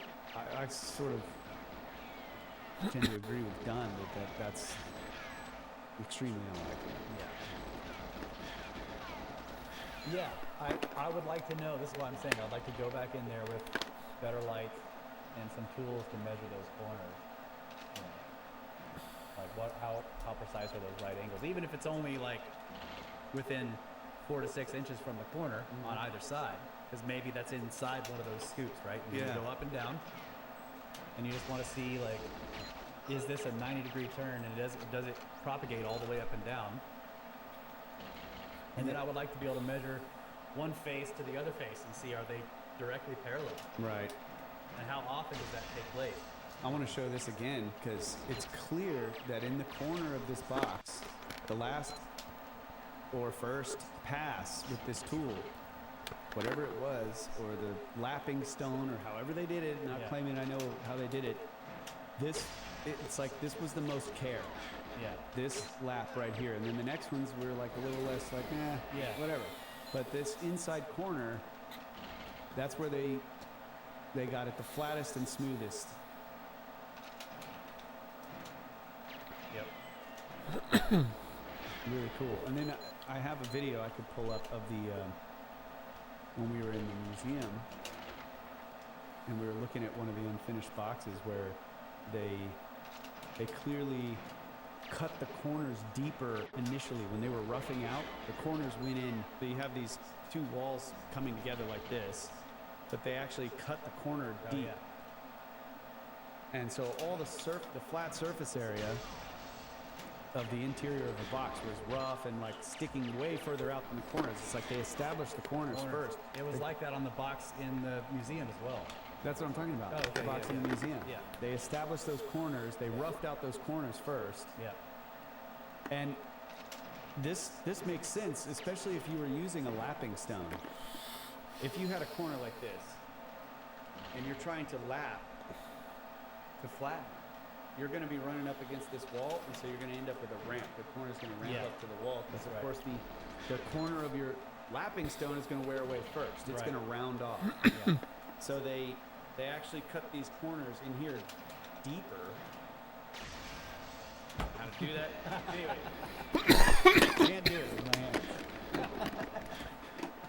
They cut the corners deeper, so it left a. Let's say you were dealing with the floor of the box, and the corner all the way around the floor was cut in deeper, both away from and down from the floor. Sorry for so now coughing if so you're loud. using a stone and you're going to use a lapping tool, you're not running up against the corner anymore. You're running over. You're trying to work your way down to that level. Exactly. You're running over a cavity. Yeah. I agree with that. So that was really interesting. Now, is that a an adaptation for a later? Because that box was the one that had the bad cut in the back and everything. It's like, is this an attempt to do something like whoever made the Serapeum boxes so precisely, like with its perfectly sharp corner? Yeah. Like an Emotep. Yeah, they're attempting like, well, we need to grind out the corners first, and then we can lap this, because they probably tried it, and then they end up with round ones. Yeah. So they make round interiors. Yeah. I don't know. It's just, there's so much to unpack with all this stuff. It's don't know the answers, but I do like to destroy theories, including my own. Yeah. Well, we're still working on all this stuff, folks, and so I hope you enjoyed this. Kind of getting behind the scenes looks at we got all these little clips and all this footage, and we're sort of putting stuff together with this kind of stuff. So. Yeah. I think we can wrap it up there. All right. We've got the delays built up to over a minute. Yeah. We keep having dropped stuff, so. I guess I gotta buy a new computer. Damn it. It's a shame. Yeah, but really, thank you guys. Hope you appreciated this live stream. We really thank you guys for being here and trolling us in the chats. And all of you asked great questions. I'm sorry we can't address. Many of you are making good points, bringing up good questions. Yeah, that's your job, bro. You're supposed to be like. I was reading all of it. I was reading it. Just, you were, I didn't want to distract you so that you start destroying other people's theories. All right. Are we rolling? Yeah, we're rolling out. So, we love you guys. Always have. Always will. Good night, down there. Get back to work.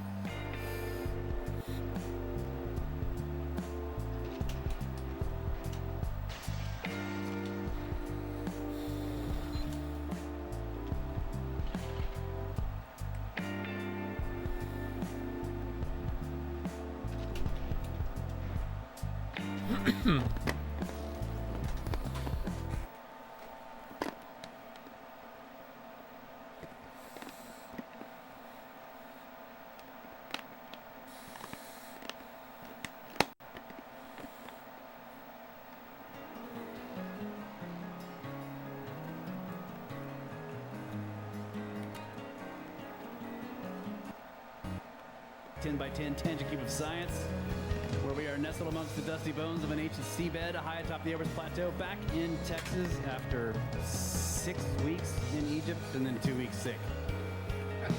So I had a pretty bad lingering cough from I don't know. It would have started in the first time we went to. We've been back for 2 weeks already. Yeah.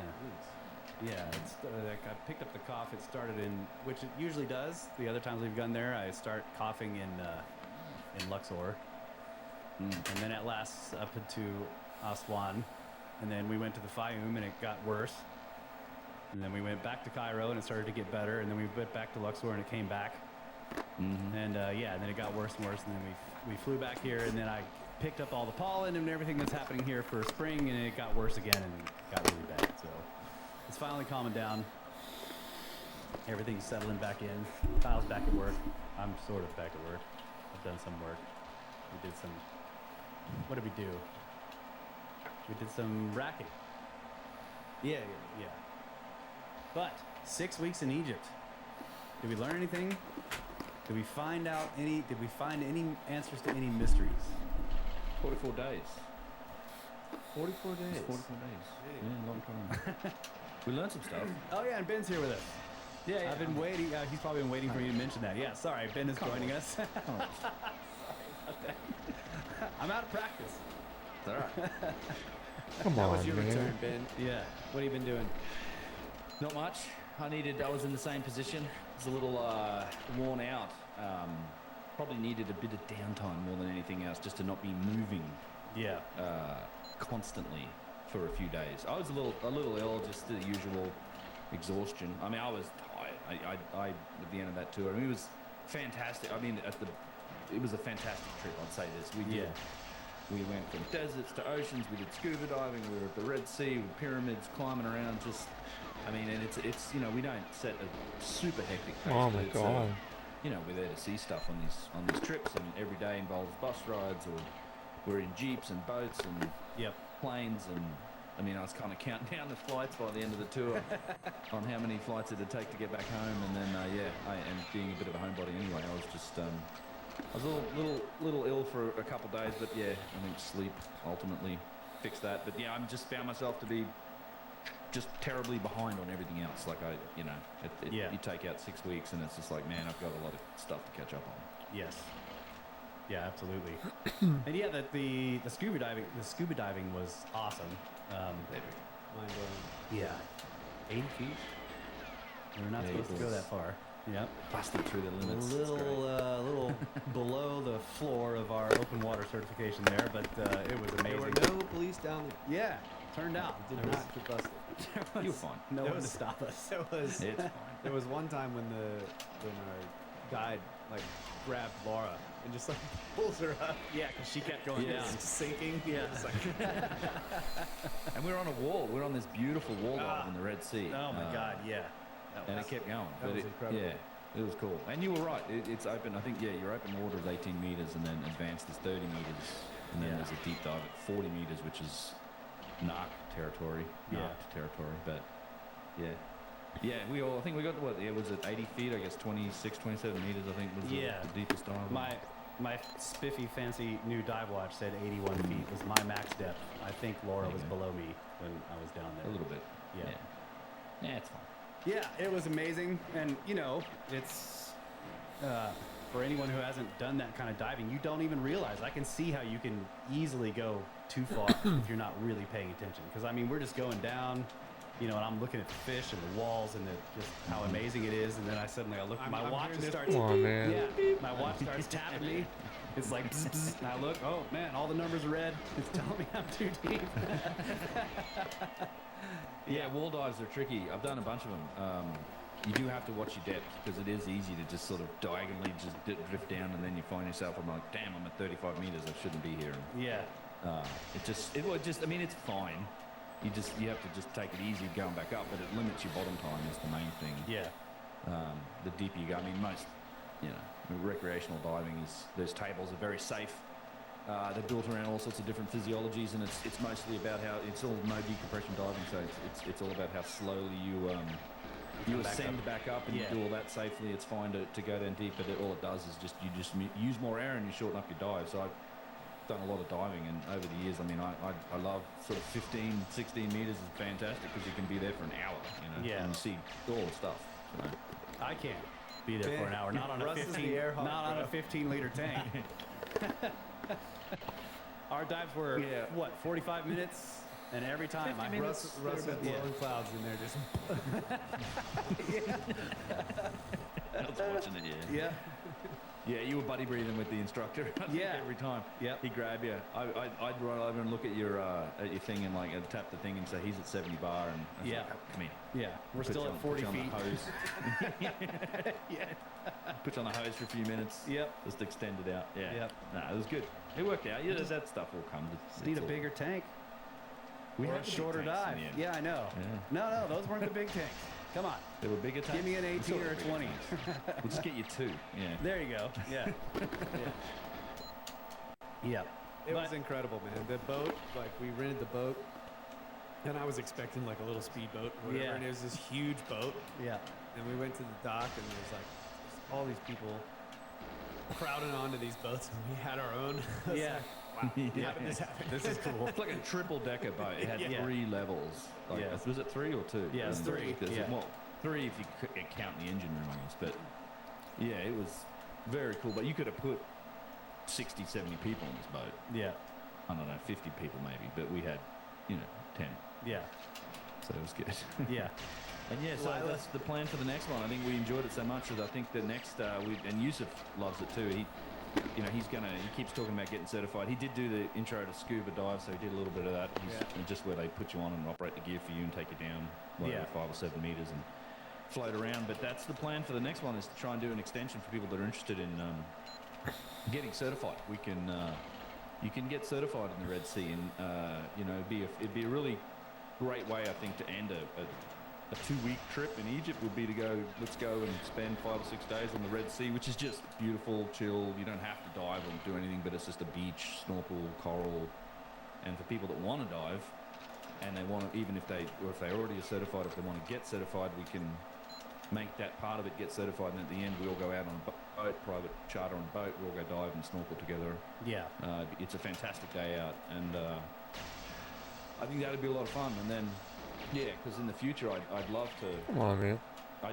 This is why I've been at you guys for years to get you certified, because I got plans. I think we can. Yeah. There's so many interesting spots around the world to dive, as it relates to just megalithic ruins and stuff. Apart, just diving itself is cool, but Indonesia, Yeah. Japan, Yep.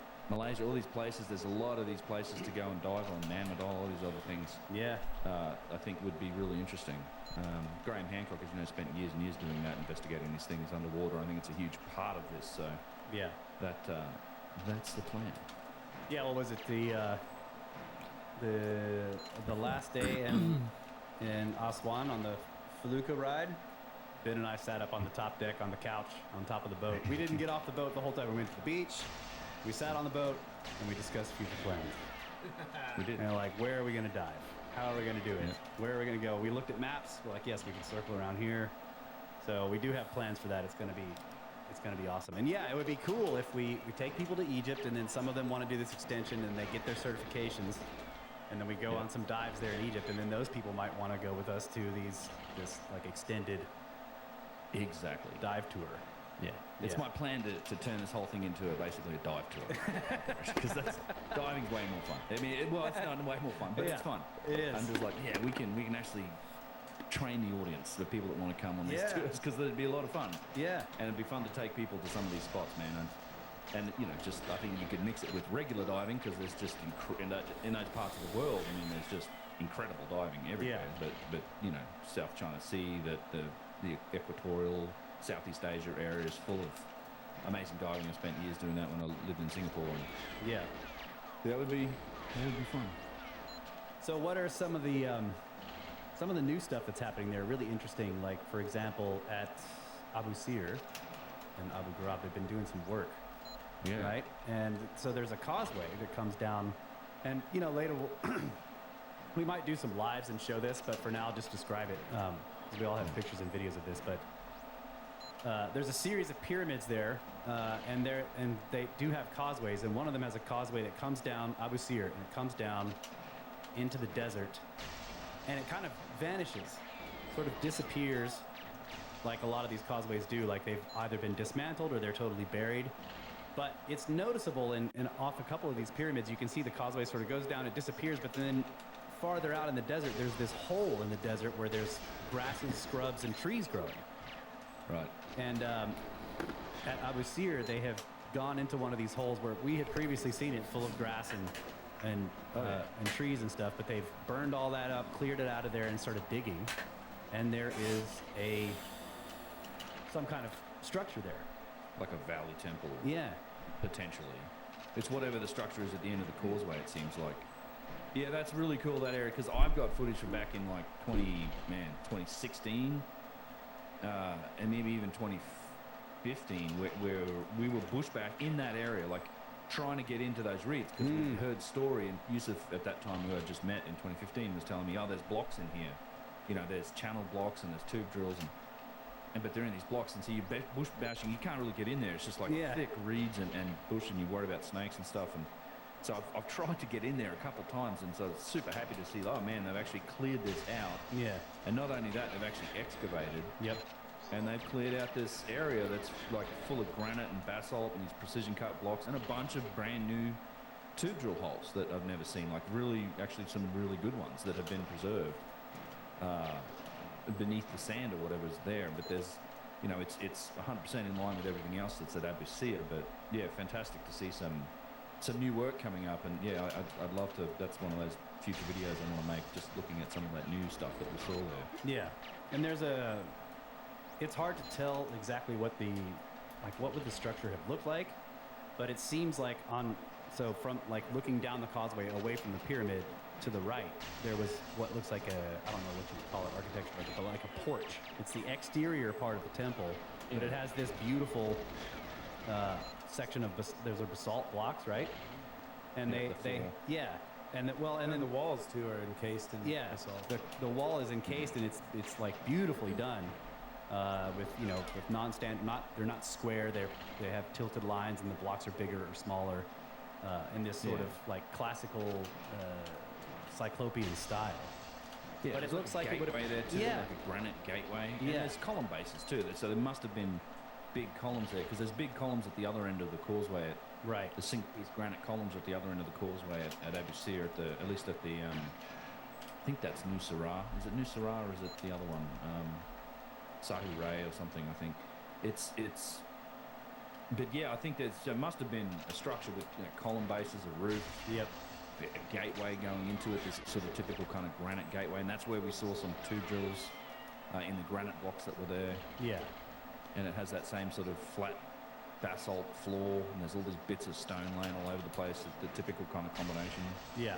Yeah, so the basalt floor is really interesting because it has a... What is that? Come on. You can see in the paving stones the fracture pattern of the natural rock. And in some places, the fracture pattern is... Oh, for sure, I got it. Looks like it's got an octagonal pattern in there. Like, it kind of looks like a turtle shell, but it looks like it would have been columnar basalt if it would have crystallized in a different, like a slightly different... Like, it was close to becoming columnar basalt, but it didn't quite. But the fracture pattern is still there of this octagonal pattern in some of the blocks. And then the other ones have these strange veins of what look like shattered basalt strewn through them in almost a liquid pathway, like it's hard to describe, but I've got all these pictures of it. But you can see it looks like there were fractures in the rock, so there's a natural fracture pattern, and then at a later period there was another injection of liquid, like magma, that gets in, exploits the fractures, spreads them apart, and then cools in a different way and leaves a new basaltic material in there, but it's all in pieces.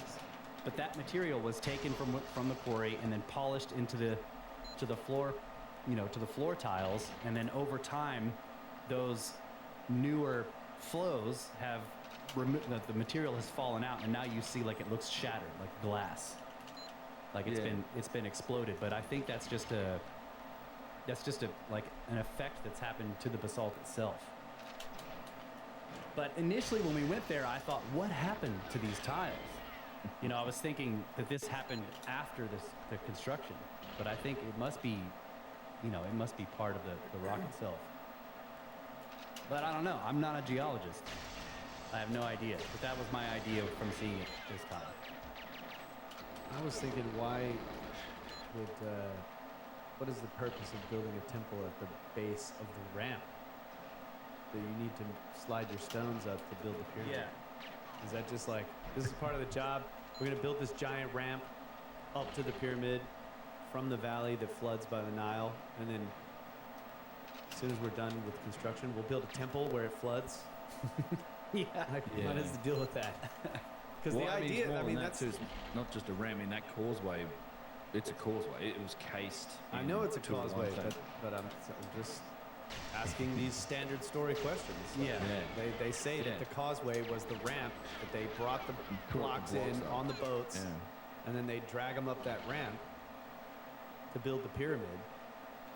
But like, there's a temple at the bottom of the causeway. It's always a temple.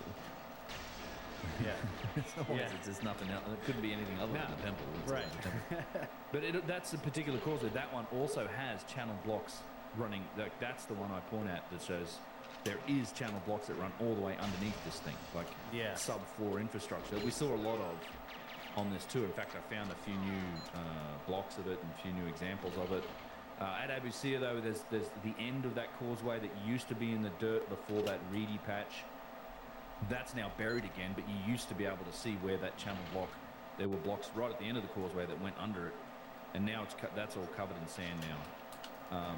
But you would see that, and then there's a few places where it's exposed walking up the causeway. So there's this, this underground infrastructure. Particularly, it's at a lot of these Old Kingdom sites, most of them that are on that the Sun Belt, all of those pyramid sites, you see evidence for these channel blocks on all of those sites. Yeah.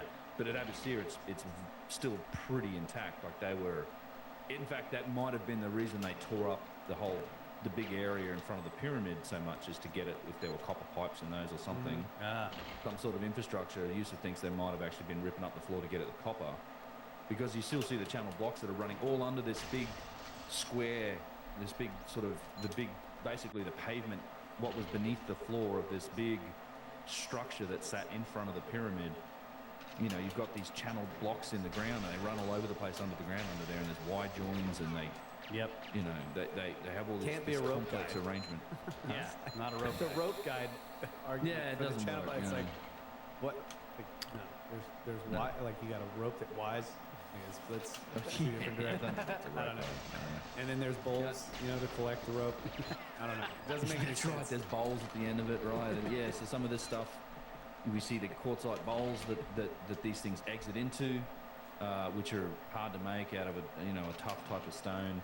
There's even one of the angles when you go over to the other courtyard at Abusir, it actually there's a channel block that comes out and it points directly at the pyramid. Like it's whether or not you went into the pyramid, I don't know, but it's sort of that's where the blocks stop.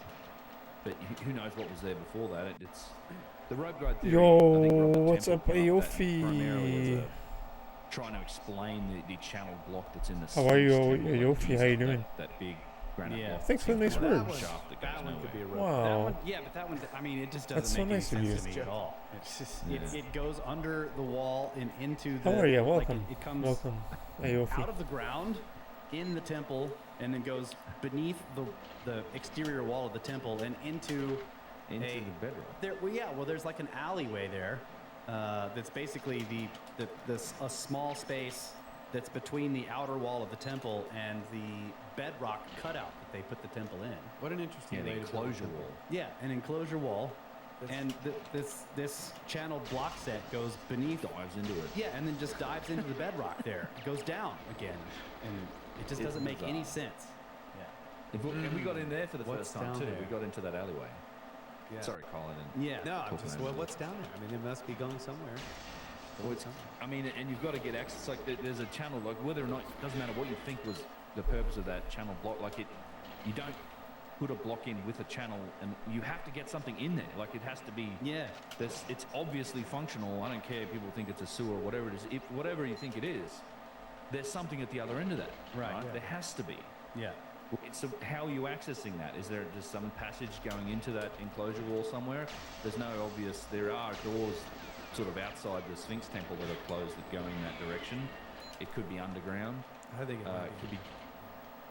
Yeah. so many tunnels. I mean, that thing could go down into a tunnel. But I mean, Right. That's again. That's the thing with like so much stuff in Giza and elsewhere in Egypt. There are pits that are not excavated, and they have never, in a lot of cases, been fully excavated. And certainly none not that you know about. I mean, Right. That's the other problem. I mean, there's literally hundreds of these doors. Just you have the giant pits. You know, these things go down 100 feet or whatever, at least that you can see, and they're not fully excavated. They're very regular and very well cut. Yep. They've got grates over them. There's no real documentation on them. And then if you walk around, you guys spent a day. One of those days off we had, spent hours walking around the plateau, and you can literally find 100 or more of these doors that have been sealed up. You know, in some cases they've been sealed up for probably 100 years. Yeah. Where the sand's 3/4 filled. The bottom, you know, it's the sand's up to 3/4 of the door now. Yep. But it's just these passages that disappear into the bedrock, into these side walls of quarry cuts and things. And in some cases they've been bricked up, right? They've actually been sealed. Yeah. Fully sealed, cemented over. I mean, it's fascinating to think. Like, well, where's the documentation? Where's the map? Like, how is there not an enormous digital map of the entire site with all of these tunnels and where they all go, or where, you know, what do we know and what do we don't know? You know, come on. Well, if this was a video game, I'd be looking for the freaking map. We did have that one. I guess I don't know if I can tell the story, but we did get into that alleyway. Yeah. The alleyway that runs beside the Sphinx Temple, which is not. I've never been in there before. To basically look at where this channel block runs under the ground. Well, based on what happened to us get in there, I'm not sure anyone's been in there in a long time. Yeah. So we had permission. Yeah. And so we had a special permission. I'll say this about the groups too. The groups we were with were phenomenal. Like, we already had 6 or 7, you know, special permissions on the trip, which is already more than pretty much anyone else does on Egypt tours. But that wasn't enough, and these guys, both tours, like, we did one at the start, one at the end of that 6 weeks. Yeah. Both tours signed up for another 3, I think, and we ended up doing 10. 10 special missions per tour. Unbelievable. Per tour, yeah. It was. I couldn't believe it. And Sphinx Temple wasn't on the itinerary, but we went in there. Yeah. But so we had permission to get in there, and yeah, so they couldn't find the key. So we did take an alternative route to getting in there, which they found a key. They did. Oh, we did find a key. We found a key to open the door.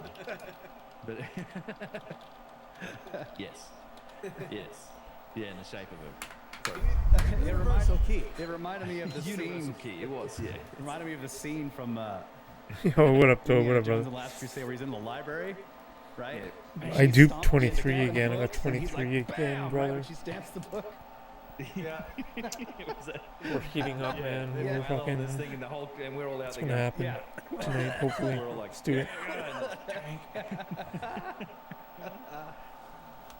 Anyway, Yeah, I we duped did it get up there. I again. remember Yusuf goes, he goes, I Again. just had a pleasure that few will experience. He was so happy that he got to bust a paddle. Yeah, I got to bust the lock. It was awesome. We were there with the inspector, just to be clear. Like, we were Yeah. there with the inspector who should have. How are you, man? Are you speaking of the gym? Speaking of weightlifting, are you using the gym? Did it again a month later, and Hope there was hope no it's lock on And he there. had enjoyable. They had the keys. Yeah. Sorry, He man. has the guy has a wad of keys, and he's like looking does. through. High and tired. Most of them are rusted and unidentifiable, and he's like he's trying to figure out which one opens this rusted, unidentifiable lock. And just eventually they broke it off there, and then replaced the lock with a new one, and then we were able to get in easy next time. But yeah. Yeah. That was funny at the time. Yeah. Thanks, brother. Like, Thanks, what are you homie. doing over You're the man, dude. Never mind. Yeah. It's like 30 people over there. Thanks, brother.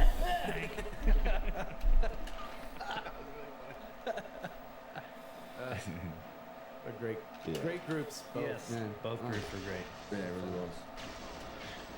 Always Yeah. is.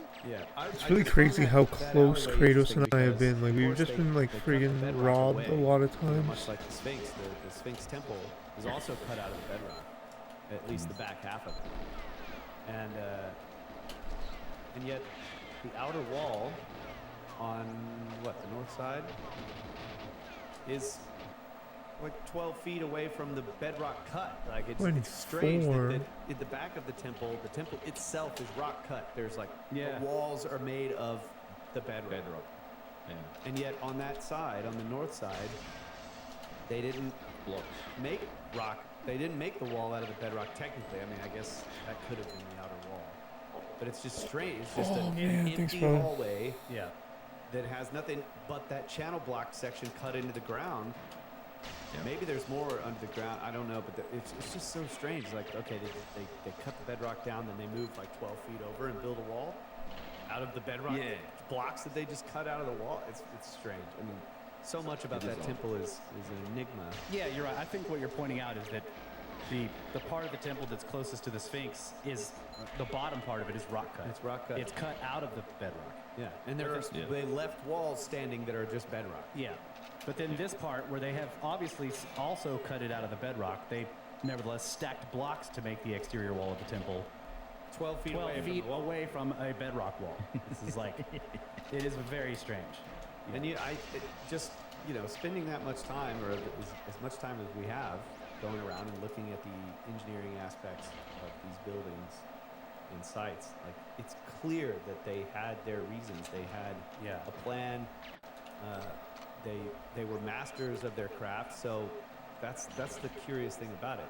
Why did they do this? Because you know already that these were genius builders. Yeah. So it's so strange that that would be a feature. It's just fascinating. Some of the other stuff like when we did our between tour walk in Giza, that was fantastic because, Kyle and I have spent a lot of time at various large pieces of land where there's many, many acres and it's rough and rugged.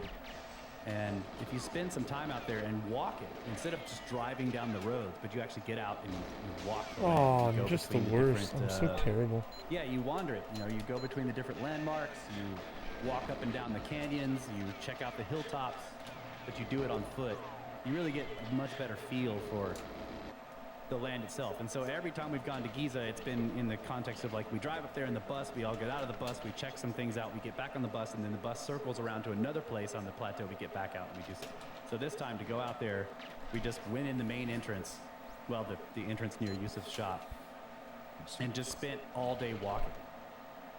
With no guides, no one telling us what to do, and well, except for plenty of people tried to tell us what to do. we told them to F off.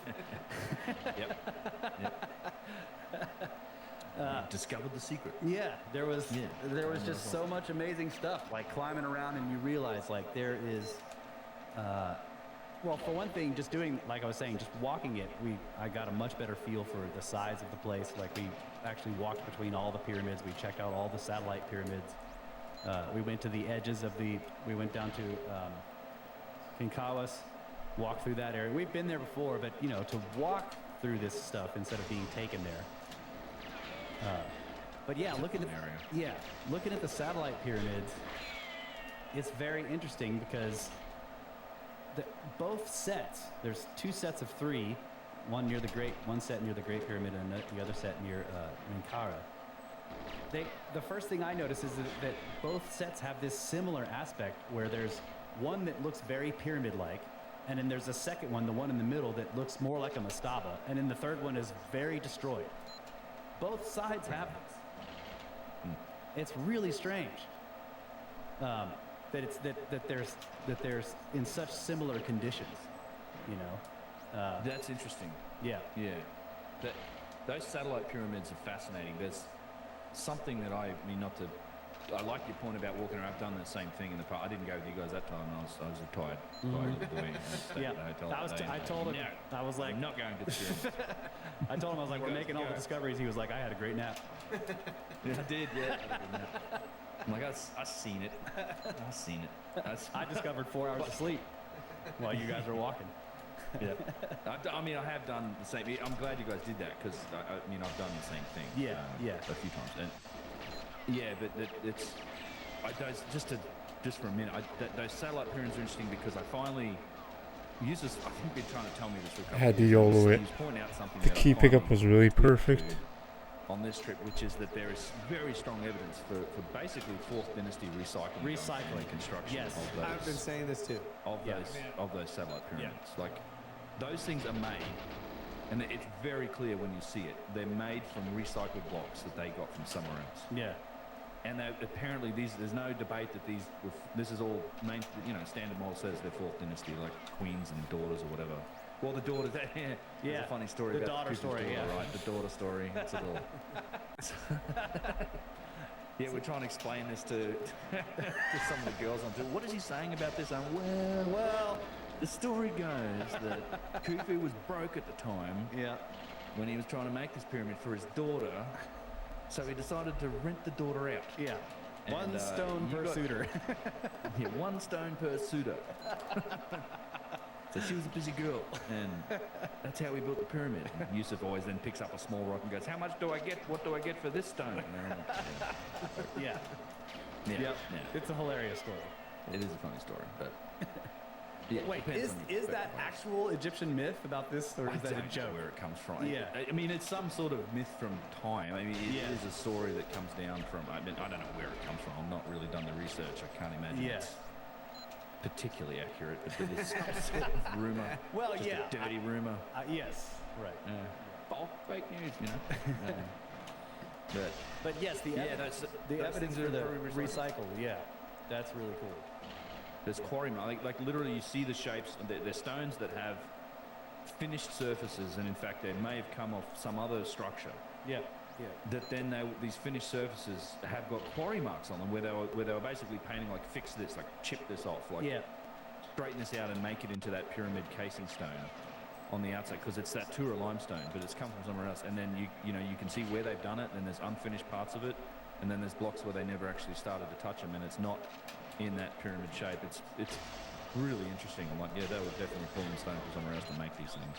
But when you go to the satellite pyramids of Menkaure, they have the exact same granite casing stones. Right? They look exactly the same as the ones on Menkaure, so it's like the limestone casing from the Great Pyramid or whatever. They've also got Tura on the satellite pyramids, and then the granite casing on Menkaure. The satellites also have granite. Did you guys go in there? You guys been in that satellite pyramid? Didn't go inside, no. Okay. I think somebody was It's well offering. made inside. Somebody was offering to take us in there, Right. but I mean, he was basically trying to tell us there's a statue or something, and we could go in. Right. Right. It also seemed at first like he was telling us not to be where we were. And we I was kept doing telling my best to ignore it. Yeah. Yeah, that's the risk. It's tough to do when you're out there and you don't have an Egyptian with you. Yeah. You'll definitely get a lot of attention from the vendors and everybody else. Yeah. So our general policy is just to try to ignore everybody who's yelling at us. Yeah. That's the right way to do it. Yeah. But this guy had a whistle, so he was trying to be like. What the He was fuck? trying to like act like he was. Yeah. He kept like blowing this whistle at us, and we're like, what? You know, are we doing something wrong or whatever? But then it turned out he wanted to for us to pay for him to take a photo. Yeah. And then he wanted to take us into some spot. I'm like, dude, get out of here with your freaking whistle. You know, stop acting like a freaking lifeguard. Yeah. Yeah, they do it. I mean, a lot of people pretend to be in some sort of position of authority, and they're not. It's just they prey on that Western instinct to. Yeah. You know you're not in your own culture, so if someone tells you to do something, you're more likely to pay attention. I think that gets leveraged quite heavily to the visitors to the plateau. Yeah. Well, there's more to say on Giza, but let's take a break. Yeah. Right?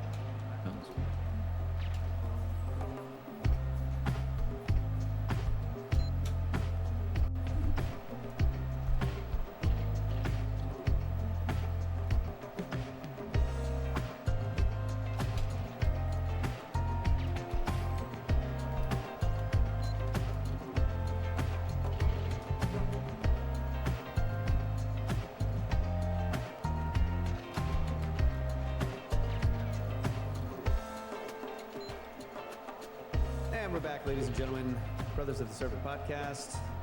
Cheers to you all. So good to be back. Cheers. It was great to be there, Cheers. but it's also great to be back, and good to be back in the Come on, studio man.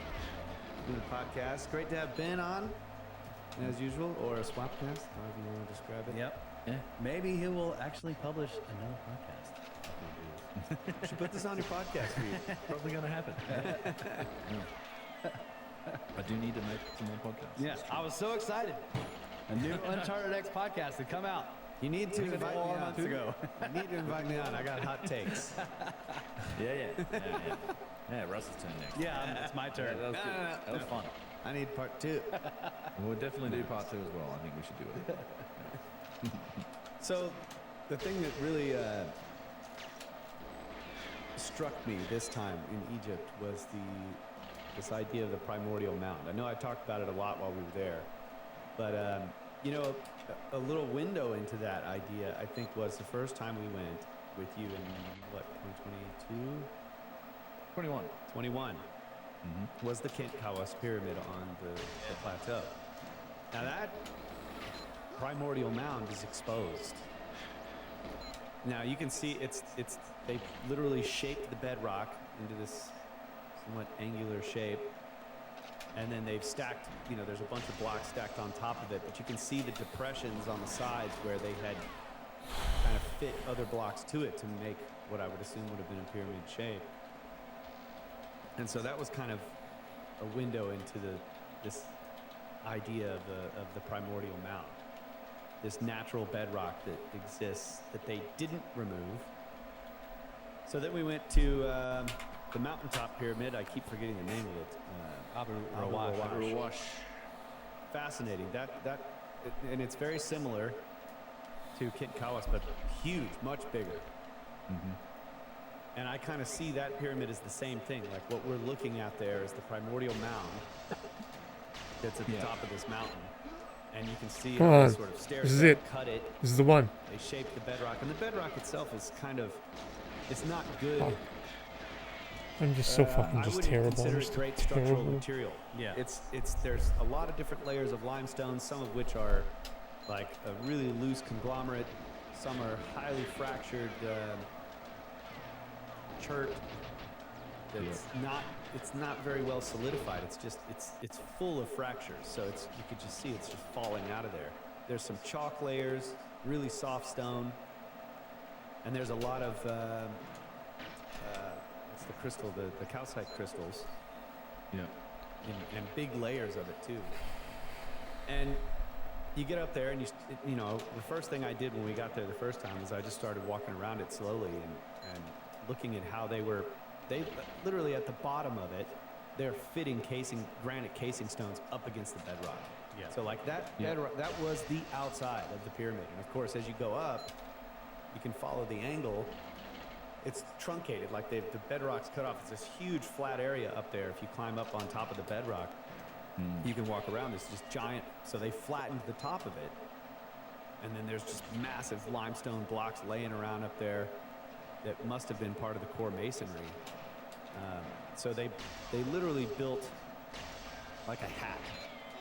You know what I'm saying? The pyramid it's pyramid shaped, and then it's sort of it's like this hat that fits on this piece of bedrock that they shape. Yeah. And there's a giant also- hole in the bedrock. Yeah. I was going to say, there's a giant Well, big excavation in there. That's the thing.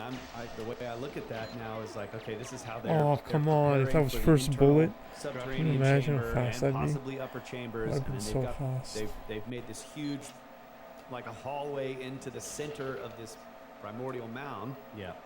That is angled down like it would have been the descending passageway, and of course the rock is falling off the walls, and the ground is all rubble, and so you can imagine, like, I would like to see Kent Kawa's descending passageway again, because I think it was lined with granite. Yeah. And I think the descending passageway of Kent Kawa's was also cut into the bedrock, but of course they lined it. There's these huge granite blocks laying in there. So, yeah, it just got me thinking, like, this is, you cut this huge pit into the primordial mound, then you cut this long hallway down to the bottom of the pit, and you case all that stuff in stone. You can make your tunnels, you can make ascending passageways in that thing. I mean, you think about it. You can go halfway down that descending passageway and then start a tunnel upwards as you're filling that masonry, and you could have multiple rooms in that place. Yeah. Sure. So go ahead. I was going to say, I think you're right. I mean, I think that was, you go there and it looks like this giant, some people think, this was an observatory or something. It's because it's so open to the sky. Like you're in this huge, big, wide descending passage, and then there's big space in the bottom, but I think there's plenty of evidence that suggests that's not what it was originally, in that it was probably cased and built, had a roof, and it probably had chambers and structures above it, because Absolutely. it's obvious that the gap at the top was spanned, but you couldn't just span that thing with stone beams and expect to sit a pyramid on top of it, like the weight of that. Right.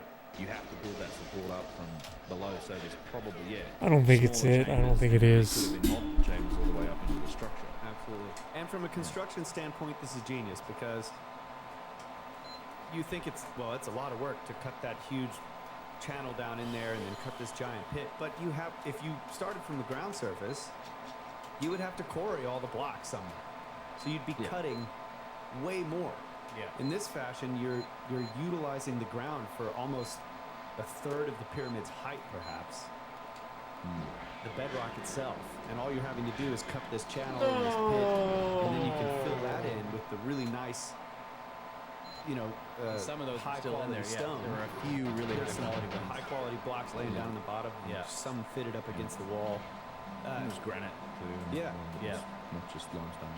Yeah, so that was really interesting, and it was just, I just really landed it for me, the idea of the primordial, because I was like, it's this primordial mound. I'm kind of imagining, you see the diagrams of the Great Pyramid, and it's this little mound. It's like, Tiny mound. no.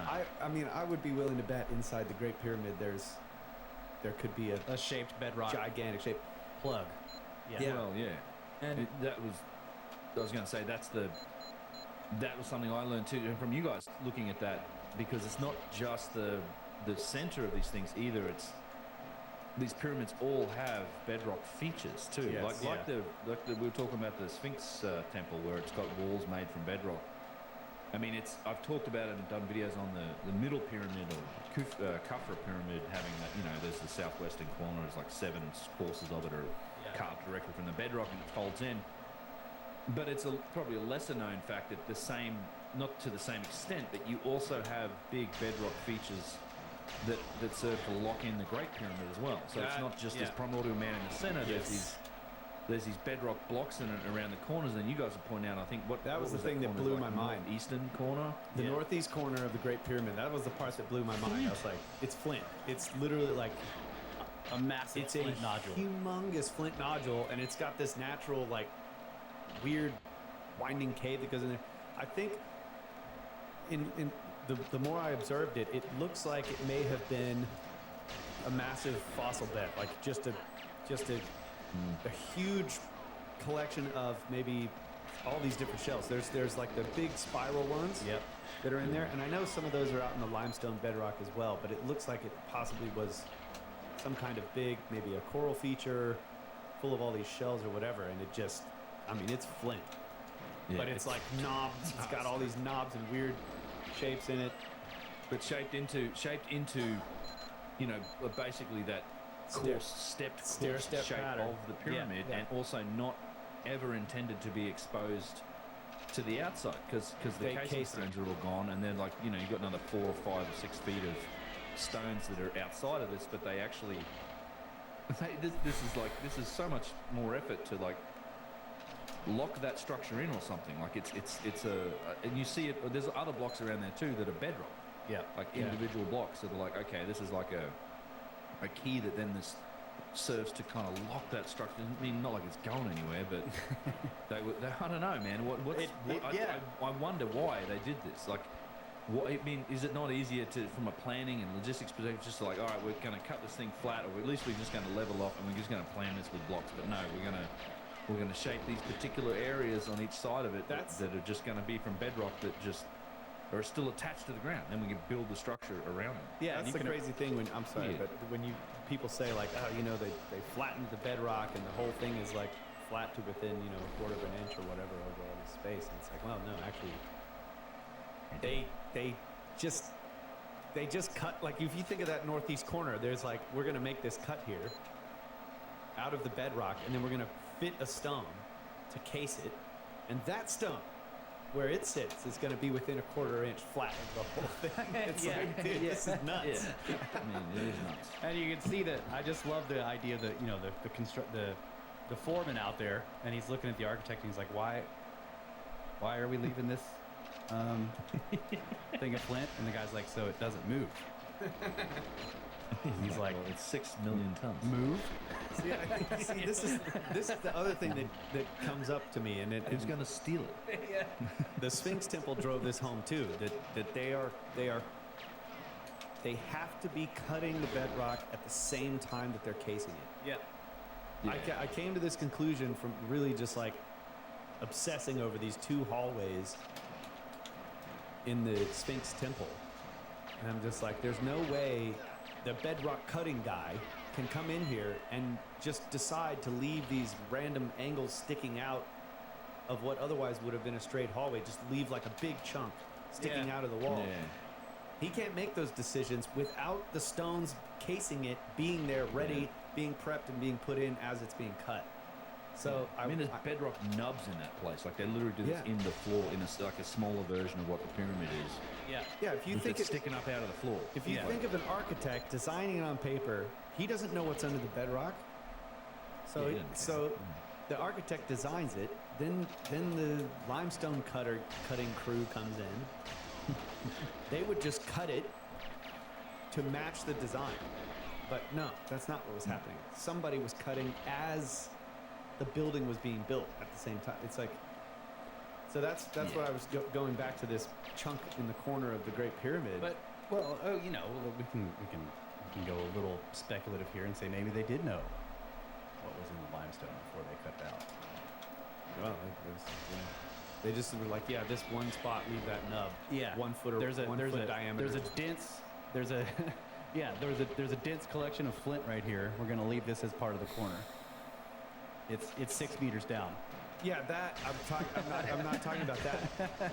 I'm talking about like these big nub protrusions on the floor of the. I mean, come on. They're the same as the rest of the limestone. It's like somebody's making that decision because they have the tile. Yeah. And they're like, we'll cut a hole in this tile. Yeah, it's already got this crack or whatever. Just let it fit. It makes it so much more. I mean, everything's. You can already tell from the shape and size of the stones that it's all pretty custom, right? It's not exactly it's like custom. pumping bricks out and making it, but it speaks volumes to the planning and design that had to go into this, and maybe a bit of the ability for them to. I don't want to say that they do it on the fly, because I don't think you can do this stuff on the fly, but it feels like they know, you know, they just have these options on what direction to go. I mean, there must be a requirement for this. Like, that's the other part. Like, there has to be a specification from whoever wants this thing to say, because this isn't the easiest way to do it. I mean, none of this is the easiest way to do it, but this is an even more ridiculously difficult way to do it, right? There has to be a reason for it, is one of the other things. It's like, why? Why wouldn't you at the Sphinx Temple just make that flat bedrock and stick your floor tiles down? That's got to be easier. Yeah, then just- leaving yes. an odd assortment of bedrock nubs that poke up that now you have to modify all your floor tiles and design everything around it to make sure it fits. And Yeah, not just nubs, but bedrock pits. You're filling the pits. fits as well. Yeah, I think that I do think that there's a lot of stuff being done on the fly, but I think the geometrical design is in the mind set. of the builders, right? Like you set the geometrical design. This is the geometry, and this is the level of precision.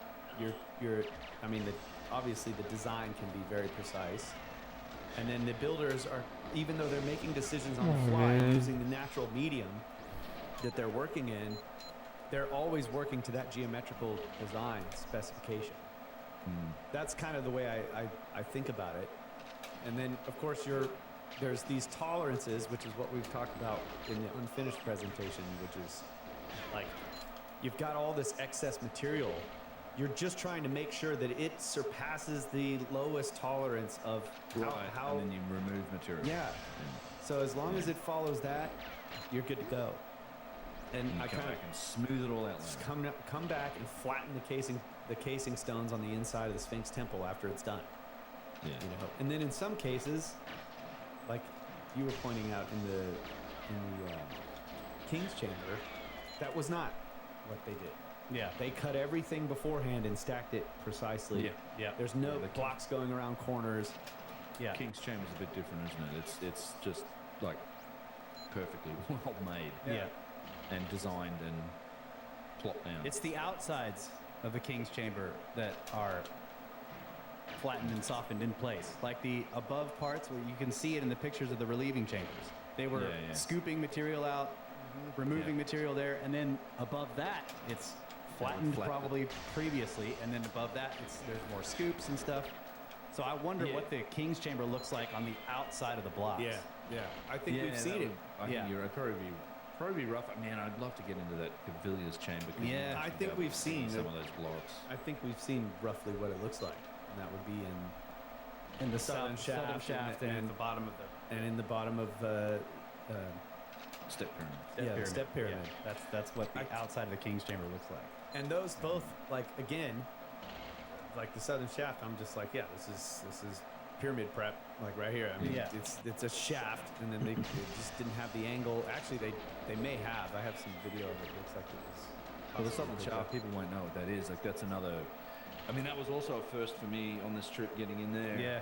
I've been wanting to get in there for some time because this is like almost like a sister structure to what's beneath the step pyramid. It's another giant. It's like a replica almost. It's the same damn thing. It's another giant shaft. Like if you think about what's beneath the step pyramid, you've got like an 80, 90 foot deep shaft. It's 45 feet wide, wherever it is, and at the bottom you've got a 32 piece granite box. Yep.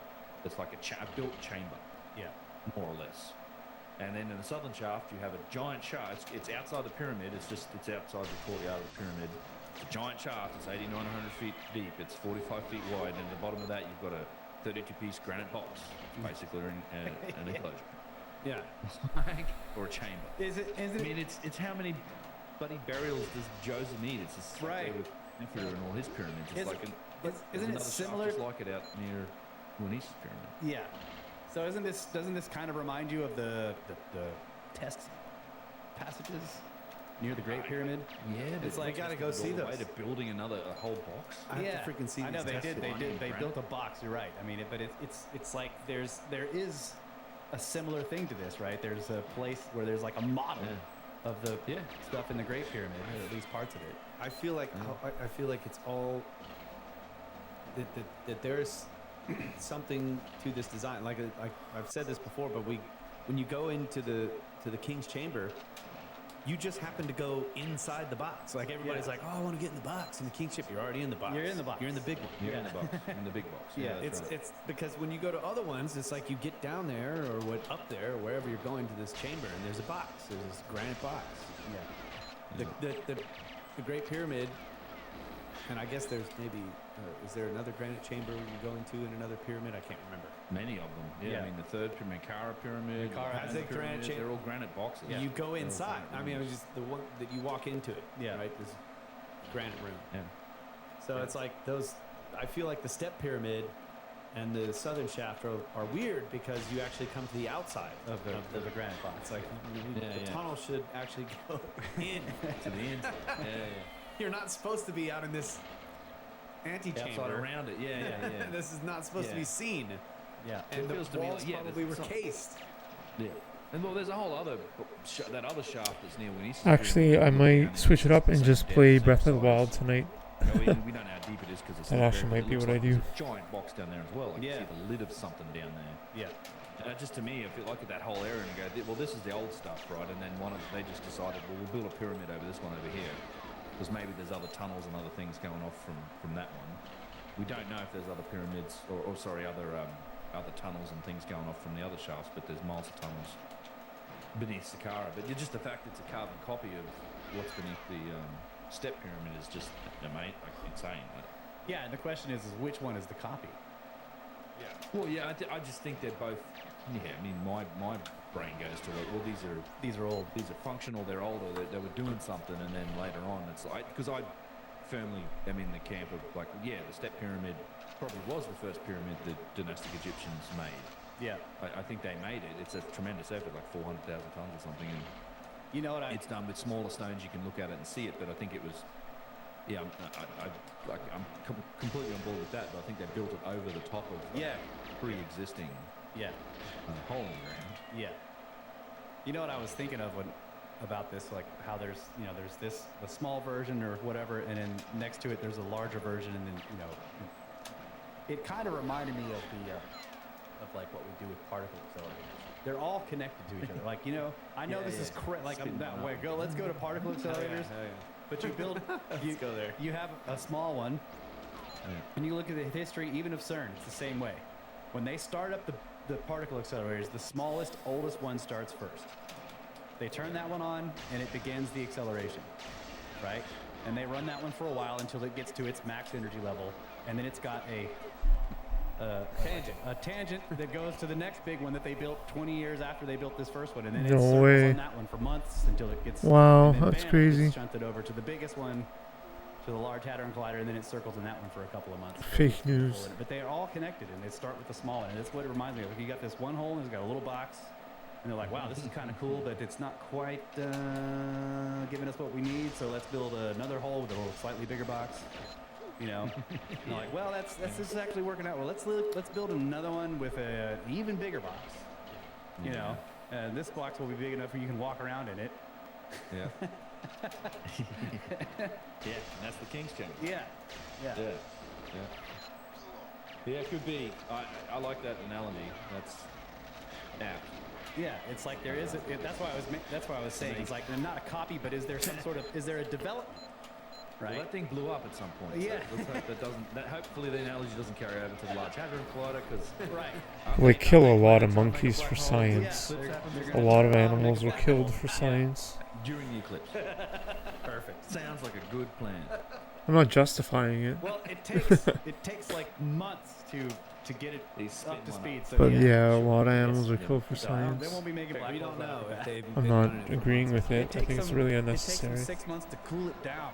This is worse. Turn it on. 6 months. Yeah. They've known about the eclipse for a long time. They have. Yeah, they could be cooling it down already as we speak. Yeah, but yeah, they have to cool those magnets for a long time before it starts. Yeah. Oh yeah. Yeah, you're right. But yeah, Suffering. This is all. So what else did we see walking around Giza? We noticed that some of the huge blocks at the base of the Great Pyramid are pretty much they're just stacks of fossils with sand, but it's been lithified. We saw this stuff when we were out in the Fayum. The drivers actually stopped and we all got out and we're just standing on this sandy area that was like you could just run your hands through the material and it's nothing but shells and sand fossils from like what were they, Eocene 30 40 million year old seabed.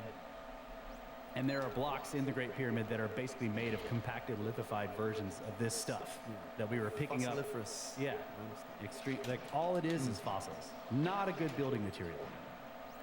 Not at all. But they made blocks out of it. And Core there's masonry. Yeah, it's core masonry. Yeah, and you can see all around the area around the pyramid, there are sections of the bedrock that are also that stuff. It's just nothing but fossils, but it's all been glued together, basically liquefied. And I found that to be really interesting. Like they're clearly pulling material from all around the area. You know, you can look up at the pyramid. If you stand there and just look at it for a while, you see there's all this different. It's not just, you know, they still have the core limestone masonry. Well, some of it was probably taken from those massive limestone quarries that Yusuf took us to last time we were there.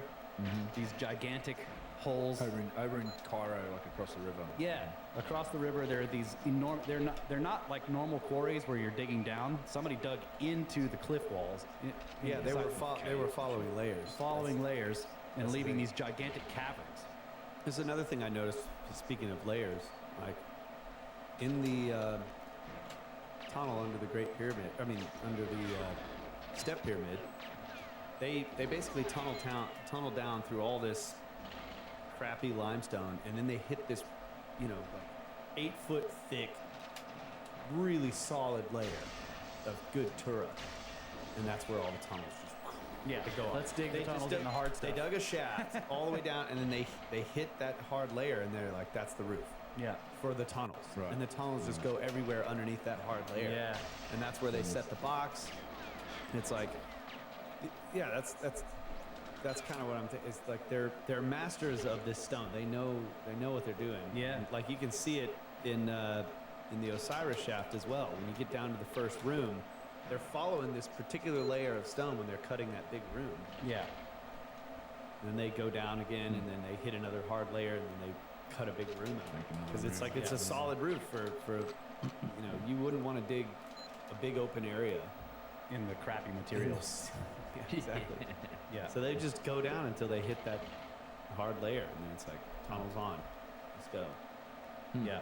That was Did you good. guys know? Go ahead. Sorry. You I go was ahead. going to say, did you notice when you walk around the Great Pyramid, did you notice, because now I think it's the southern side where the boat museum used to be, now it's gone, and you can actually see all the casing stones. Did you notice that some areas, it's just the erosion on some of those casing stones? Yeah. At the bottom? I mean, it looks severe. Like I am going to be doing a video about erosion, the mortuary temple of the Middle Pyramid complex, and compared to the other Fourth Dynasty structures. But I look at some of the erosion on some of the existing casing stones still on the Great Pyramid. I mean, it's the same kind of thing.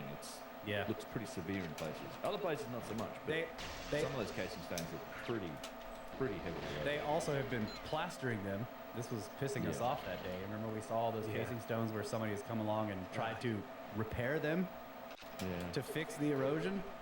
Yeah, in modern times. So they've like plastered it to give it this, you know, Put mortar all they in put it. mortar and it filled the holes, and it just looks like crap. Horrible. Yeah. Yeah, well, that's probably why they stopped Waziri. Like, that was the other thing I was looking forward to seeing when just before the tour, right? Waziri had dug that hole at the third pyramid at Menkaure Yeah. and was talking about rebuilding it, and I was like, okay, Yeah. clearing the base and documenting it, good. Rebuilding it, bad. 'Cause Right. I know how you guys are going to He rebuild it. got fired. He got fired. Mo Why told would me, he? man. Yeah. Yeah, Mo, crazy. literally, that when we got there and we figured out, he got pulled up, and they're like, there's a committee they stopped his work, and there's a committee that's headed by Zahi Was that's going to figure out what they're going to do about it. And Mo told me at the start of that tour, he said he's going to get fired. Yeah. I was like, really? He's like, yeah, he's gone. And a month later, sure enough, Yep. He's gone. fired. That's crazy. Yeah. Head of the antiquities department fired over saying some shit on Facebook.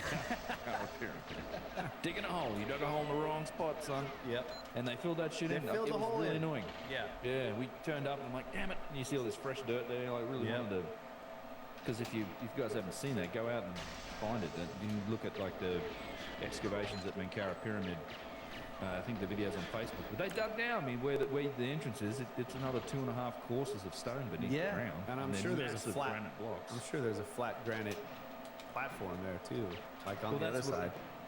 Yeah, I'm super interested in the bedrock there. Like, Yeah. what's the bedrock preparation? Because you look at the other pyramids, there's these giant foundation tiles beneath them. Yeah. Oh, there could be a whole Huge basalt amount of floor bedrock. and all that stuff Yeah. under there too. Yep.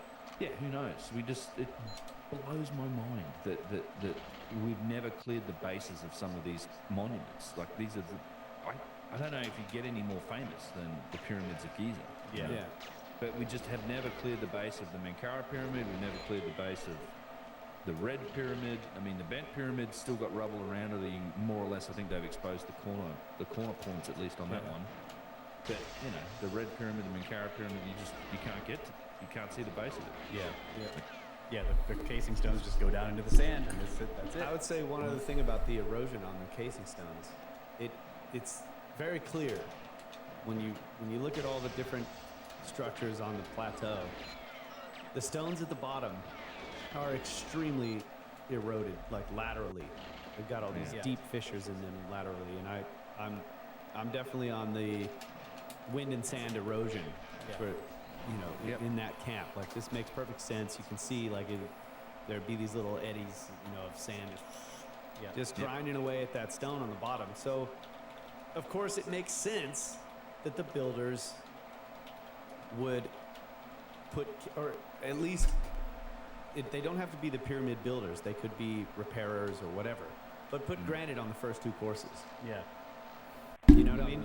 You're gonna put, you put granite on the first two courses of the pyramid, because that's gonna hold up the most to that sand. That's gonna be in that first 10 feet of the pyramid base. And then once you get up higher, you can move to a slightly softer stone like Tura, and you're not gonna deal with nearly as much erosion there.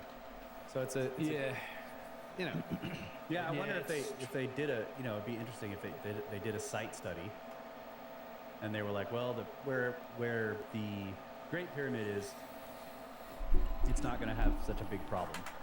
The Middle Pyramid, it's going to have a problem at the base. We'll put 1 or 2 courses of granite, and then Menkaure, it's gonna have a lot of wind-blown sand coming off that hill towards it. Yeah. So it needs 17 or 18 cases of granite. Maybe. Yeah, I mean, it's a tremendous. Granite either way. There's a lot of work. I that middle pyramid, man. Because there's that one spot on the north side where there's a granite block that's in the superstructure that's up at like 8-9 courses high. Did you guys see that? No. On the middle pyramid? Yeah, in the middle pyramid. Okay. Yeah, there's a like to the left. If you're looking at the entrances to the left, up high, there's a couple granite blocks that are in there. Like there's something else there. I don't think that's an indication that it was cased that high, but there's some feature that was made from granite up there. And it's to the left of the entrance, not the main entrance. It's not like if there ever was really an entrance to it there, because the main entrance you go in through is through the bedrock out the front. Yeah.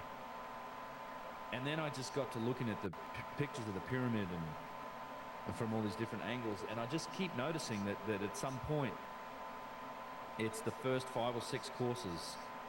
Like the quality of that pyramid shifts. Like it's the bottom 5 or 6 courses, maybe more.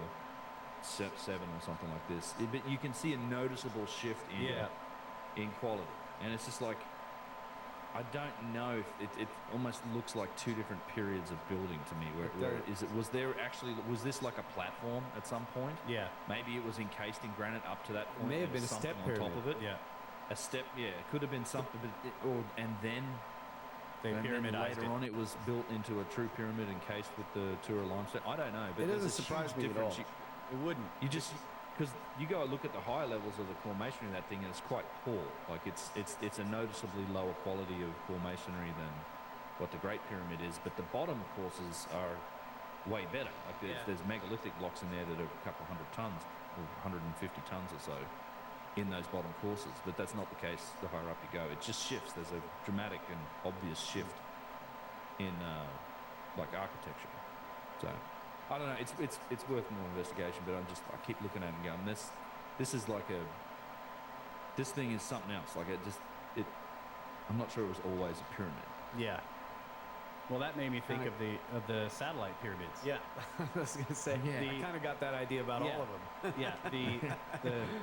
Where like I was saying, there's one that looks pyramidy, and then the middle one looks a lot more like a step pyramid or a ziggurat. Like a tall ziggurat, right? It's got a big, nice base platform, and in the whole middle of the pyramid has a very vertical aspect to it. Like what's the one? Like a tower with a very slightly. Maidum. Yeah.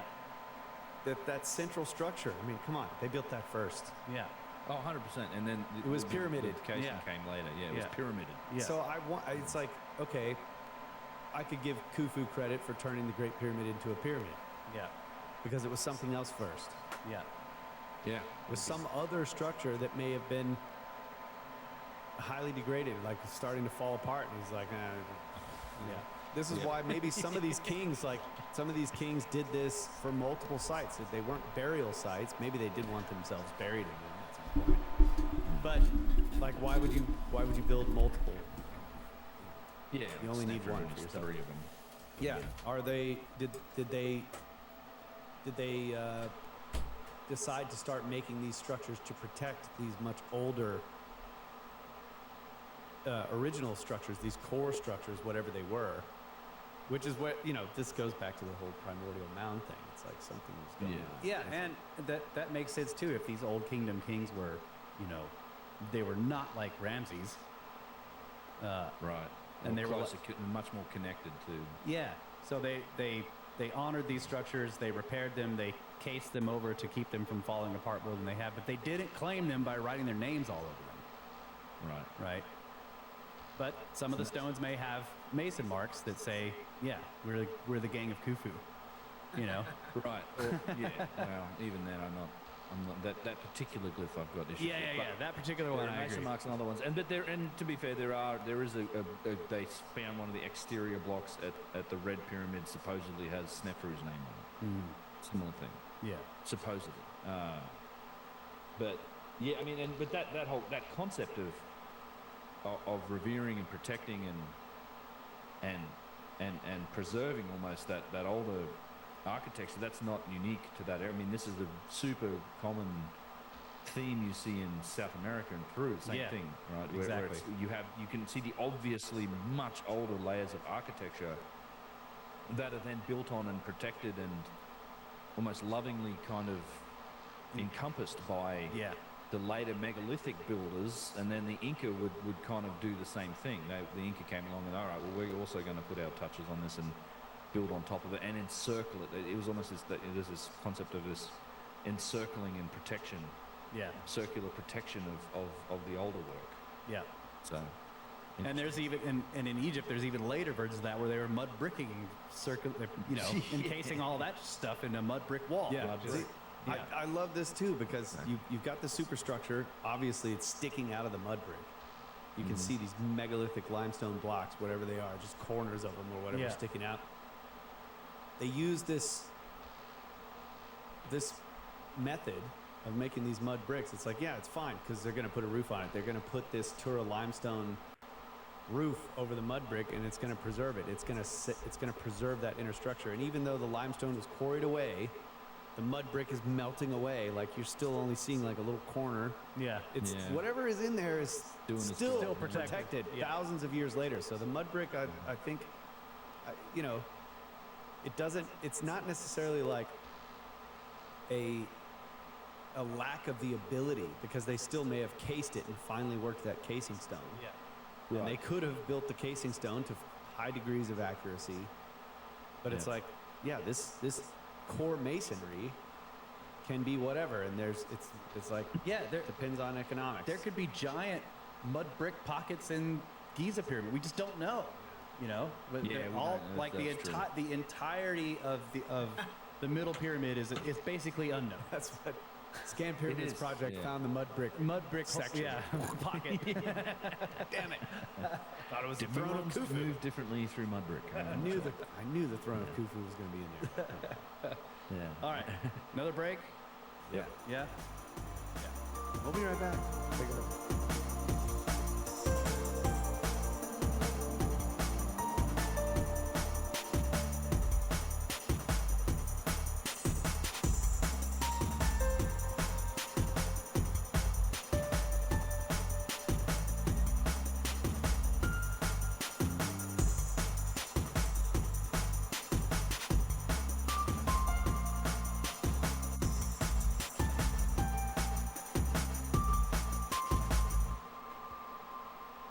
And we are back. Ladies and gentlemen, brothers of the Servant Podcast, joined by Ben from Uncharted X.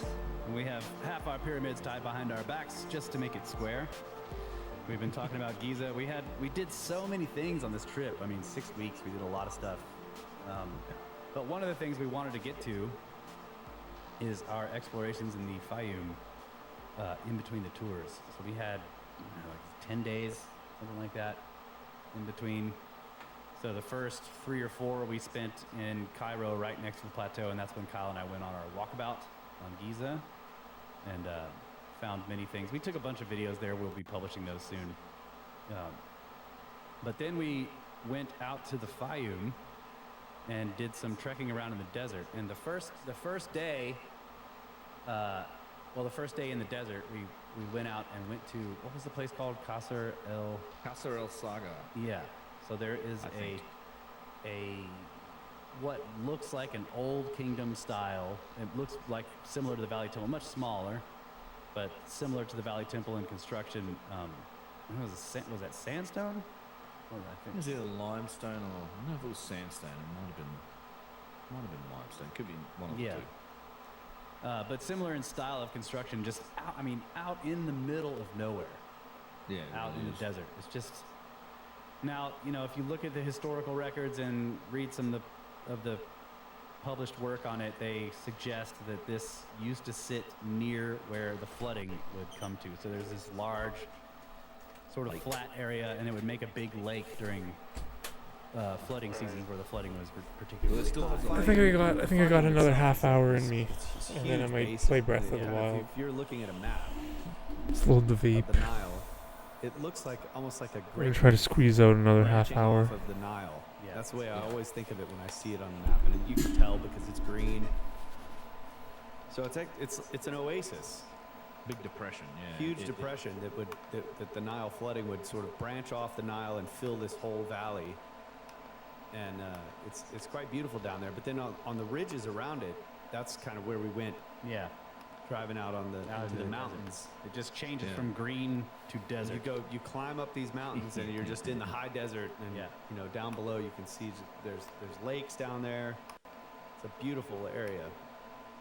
But yeah, that's the basic geography. Yeah. Yeah, and it's an ancient landscape. I mean, it's this full of fossils and this is where it's similar to the Western deserts where the Valley of the Whales are. Yeah. You have 30, 40 million year old skeletons poking up out of the sands, and you can just tell this is an ancient place. And then, you drive around these hills, go around the top of the lake there. I don't know if it's Lake Morris, it's one of the other lakes, I think. And then, all of a sudden you just find yourself at this massive structure that's sitting out in the middle of the desert. Yeah, and you feel like it's very similar to the Valley Temple, like megalithic, polygonal masonry. Yeah.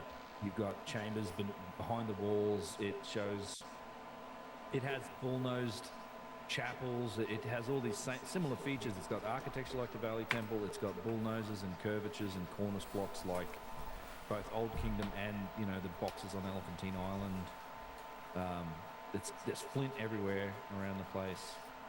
It's even as we walked out and went around in the surrounding neighborhood, there's clearly evidence for occupation. There's tunnels and burials and stuff everywhere out there. Yeah. prehistoric occupation. Yeah. Prehistoric occupation. Yeah. Pottery lying all over the place. Yeah. Really interesting little spot. I hadn't heard much about it, but I was super happy we got out there because I went out there last year. I went out there when I was there with Yusuf and Mo for a few days, and so I've been wanting to get you guys out there, and we took a few people out there, and this was one of those things you can go and see. There's a ton of these sites that are kind of off the beaten track you can go out and take a look at, and this was, I don't know what to make of it. Excuse me. It's super interesting though. I mean, it just doesn't fit the story. There's even around it, there seems to be evidence for like an older structure that's been destroyed. Like there's blocks that are super heavily eroded, but they're clearly cut blocks. Yeah. That are laying around outside it. So maybe this is only a portion of what was here originally, or it's a rebuilding of what was here originally. I don't know. Yeah, it kind of. I mean, in that, just thinking of it in those terms, that it might have been a piece of something rebuilt. That makes a little bit more sense. Just that thing by itself. Yeah. I'm like, I can understand the urge to say this is a shrine. Yeah. Or this is a temple. Yeah. Because it doesn't. It's so weird. Like, what function could it possibly have? Again, no writing. It's not covered in hieroglyphs. Yeah. No. So that was There were unusual. statues in it. There was, I think, there was a remnant of a statue, like a calcite statue. Yeah, there's 7 one of the- alcoves when you go inside. Yeah. So Yeah. it just made me think of a shrine, like this is some Yeah. kind of shrine. But again, But they also connect it to the removal of basalt from that's what I'm saying. It's on the road to a quarry, yeah. and A the road road, itself is Yeah. another thing entirely. We're driving along, and I'm like, what is this old railroad track? No. Looking out the World's window, I'm like, oldest that's, we're driving past all this stuff. I'm like, that's petrified wood. It's petrified wood. Yeah. It's a Yeah, it's corduroy crazy. road made out of petrified wood. Yes. Corduroy road made from petrified wood and basalt. Yeah.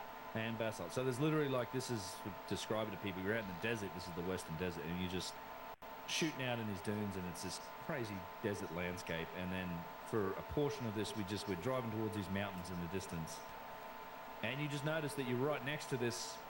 I mean, it's fairly narrow. What is it, Yeah. like 3-4 meters maybe? like a railroad Not- track. I mean, like a railroad track. Yeah, like the berm. 4 cubits. It's wider. Yeah, it's yeah, 4 cubits. Right. 2 horses Royal wide. cubit, or It's 2 horses royal wide. cubit, African cubit, royal cubit. Yeah, but it's straight as an arrow too. It runs straight from, and it goes directly to what turns out is the basalt quarry, which is I've always wanted to get to, because I've talked about it in videos. I said I know they say there's a quarry out in the western desert, at the far edge of the Fayoum region, out in the desert. And this road apparently runs straight back to the lake, and it goes for miles. And I think it is acknowledged as one of the world's oldest roads, like 4,000 or 5,000 year old road. And it's, who knows how old it is? It's tough to date the stone, but it's they made the damn thing from petrified wood, and basalt from the quarry, and it's just full. And then there's nearby is like a petrified forest that we went and took a walk through too, where you see the remnants of whole trees and skeletons and fossils from ancient whales and crocodiles and things like this. But really interesting why they did that. And then you keep driving and following it, and we got to kind of the mountains, and it's all these mountains that are covered in basalt, and you just see these just basalt boulders and rubble everywhere, and you got to keep climbing up them and walking up them through these little valleys and stuff, and then you're faced with these series of these tall hills, and they're still quarrying basalt from it. I mean, we could hear across on the other side of the mountains they were they're hammering away and pulling basalt out of there. But this is also an ancient quarry, where at the very top layer, it's like all this crumbling basalt. None of it looks to be big enough pieces that you'd think could be used for some of the sizes of the basalt blocks we've seen on sites. Like at Abu Sir, you've got giant big basalt blocks. You've got statues made from basalt that are really large. There's other slabs of basalt, and you're looking around, and you're like, none of this seems to fit that bill. But if you look right at the top of the hill, to the crest of the hill, the top, 7 or 8 meters, it's solid basalt, and apparently that's where they were quarrying a lot of this basalt from. Yeah. We didn't quite get up there because it's sketchy, and it's quite a climb. But it's one of these days we will, I think. Yeah. We're going to have to climb up there. We didn't know for sure when we were out there if we were in the right place. Yeah.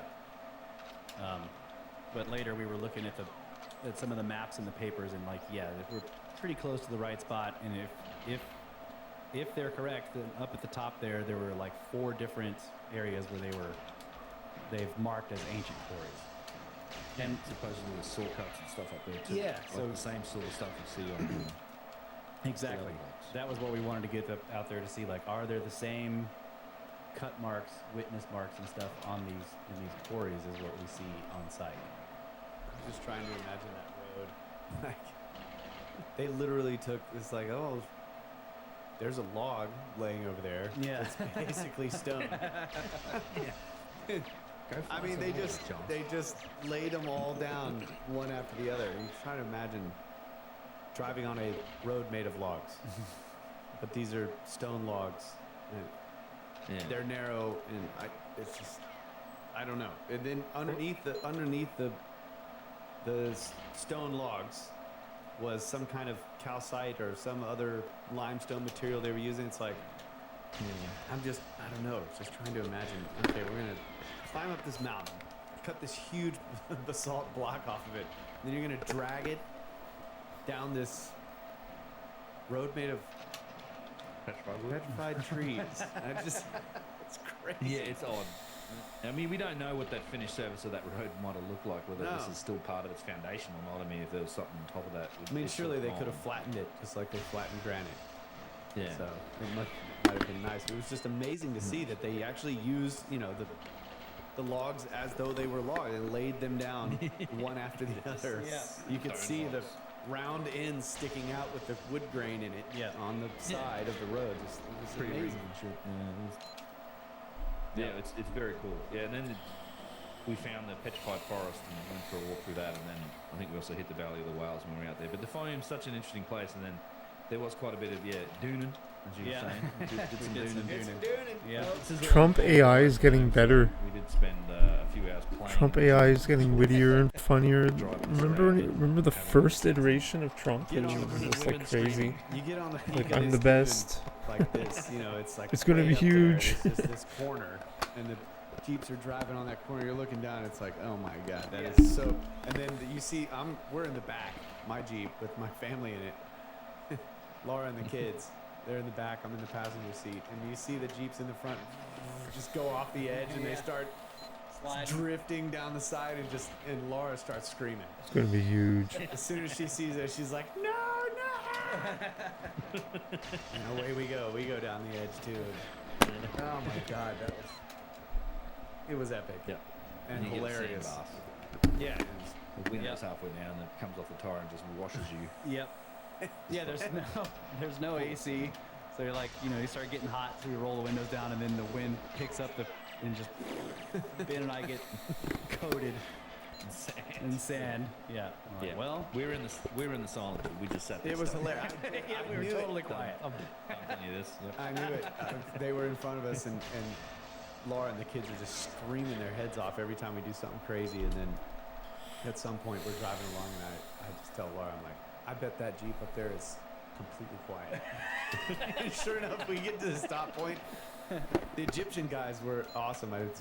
We stopped at this really cool place where there's an overhang. There's this big protrusion of bedrock, and we're in the sand, and there's this big overhang in the shade. And they just lay out all these carpets and start grilling and set up tables and pillows and everything, and just serve this beautiful, amazing lunch under this overhang of this cliff. It was quite something. And then they busted out some instruments, started jamming for us. Yeah. It was so cool, just being way out there in the middle of nowhere. Anyways, cool. I confirmed it was true. I went over there and I was like, how was the ride, you guys? But it was quiet in your Jeep. We could hear y'all screaming. Yeah. Yeah, I literally could hear you guys screaming from our Jeep. Yeah. We could hear the screams. Yeah. Yeah, the only noise in our Jeep was us laughing because we could hear y'all's Jeep. And we start laughing. It was hilarious. Our driver, whenever he would a lot of times you're trying to climb some dune and didn't get enough power or whatever, and there was a couple of vehicles that had to stop and back down, and we're following pretty close behind one of them, and multiple times, our driver would start yelling in Arabic. I'm sure he was cursing the guy in front of us, and I would just copy whatever he was saying. I started, and he would laugh. Yeah, because you guys were following us. Yeah. And sometimes our driver was a little slow, and then your driver would have to back up and try it again. Change direction. Yeah. We'd lose momentum. Yeah. Yeah. I mean, these guys know the desert. That's an amazing thing about it. They just go out and they just kind of know what direction they're going and where they're heading, where they're. I mean, they've been doing it for decades probably, and then but you just feel like you're literally out in the desert. You can't see anything. Yeah. It's just desert. Yeah. And we're just hauling ass through the desert. It is an experience. Yeah. Yeah, Egypt's got a lot to offer. It's an incredibly rich country in terms of just different experiences and different places that you can go and do. It's really interesting. People don't think about those aspects. And then you got the Red Sea, which is beautiful. You wouldn't, these beaches and coral and some of the nicest water you'll ever see. Yeah. Yeah, it's pretty amazing. We went from getting doused with sand, like coursing on dunes in jeeps, and 3 days later we're 70 feet down in beautiful, clear, crystal clear water, looking at coral and fish. Yeah. Yep. And toilets. Yeah. Yeah. There was a shipwreck with some toilets. Yep. Yeah, there was. Yeah, I got a great picture of you. I just turn around, I look down there all the way at the bottom, and Russ is sitting on this ancient toilet. He's just like straddling this toilet, just looking around like, Yeah. Somebody take my picture. Wrong box. That's good. great comedic moment. Yeah. Yes. Yeah, I was just looking at that photo the other day. It was funny. And Ben, afterwards, we were sharing photos, and then he sends us a picture from like 10 years ago where he was sitting on a toilet at the bottom of the ocean. Yeah, I have a picture of doing the exact same. When you see a toilet underwater, you go sit on it. That's what you do. Yeah.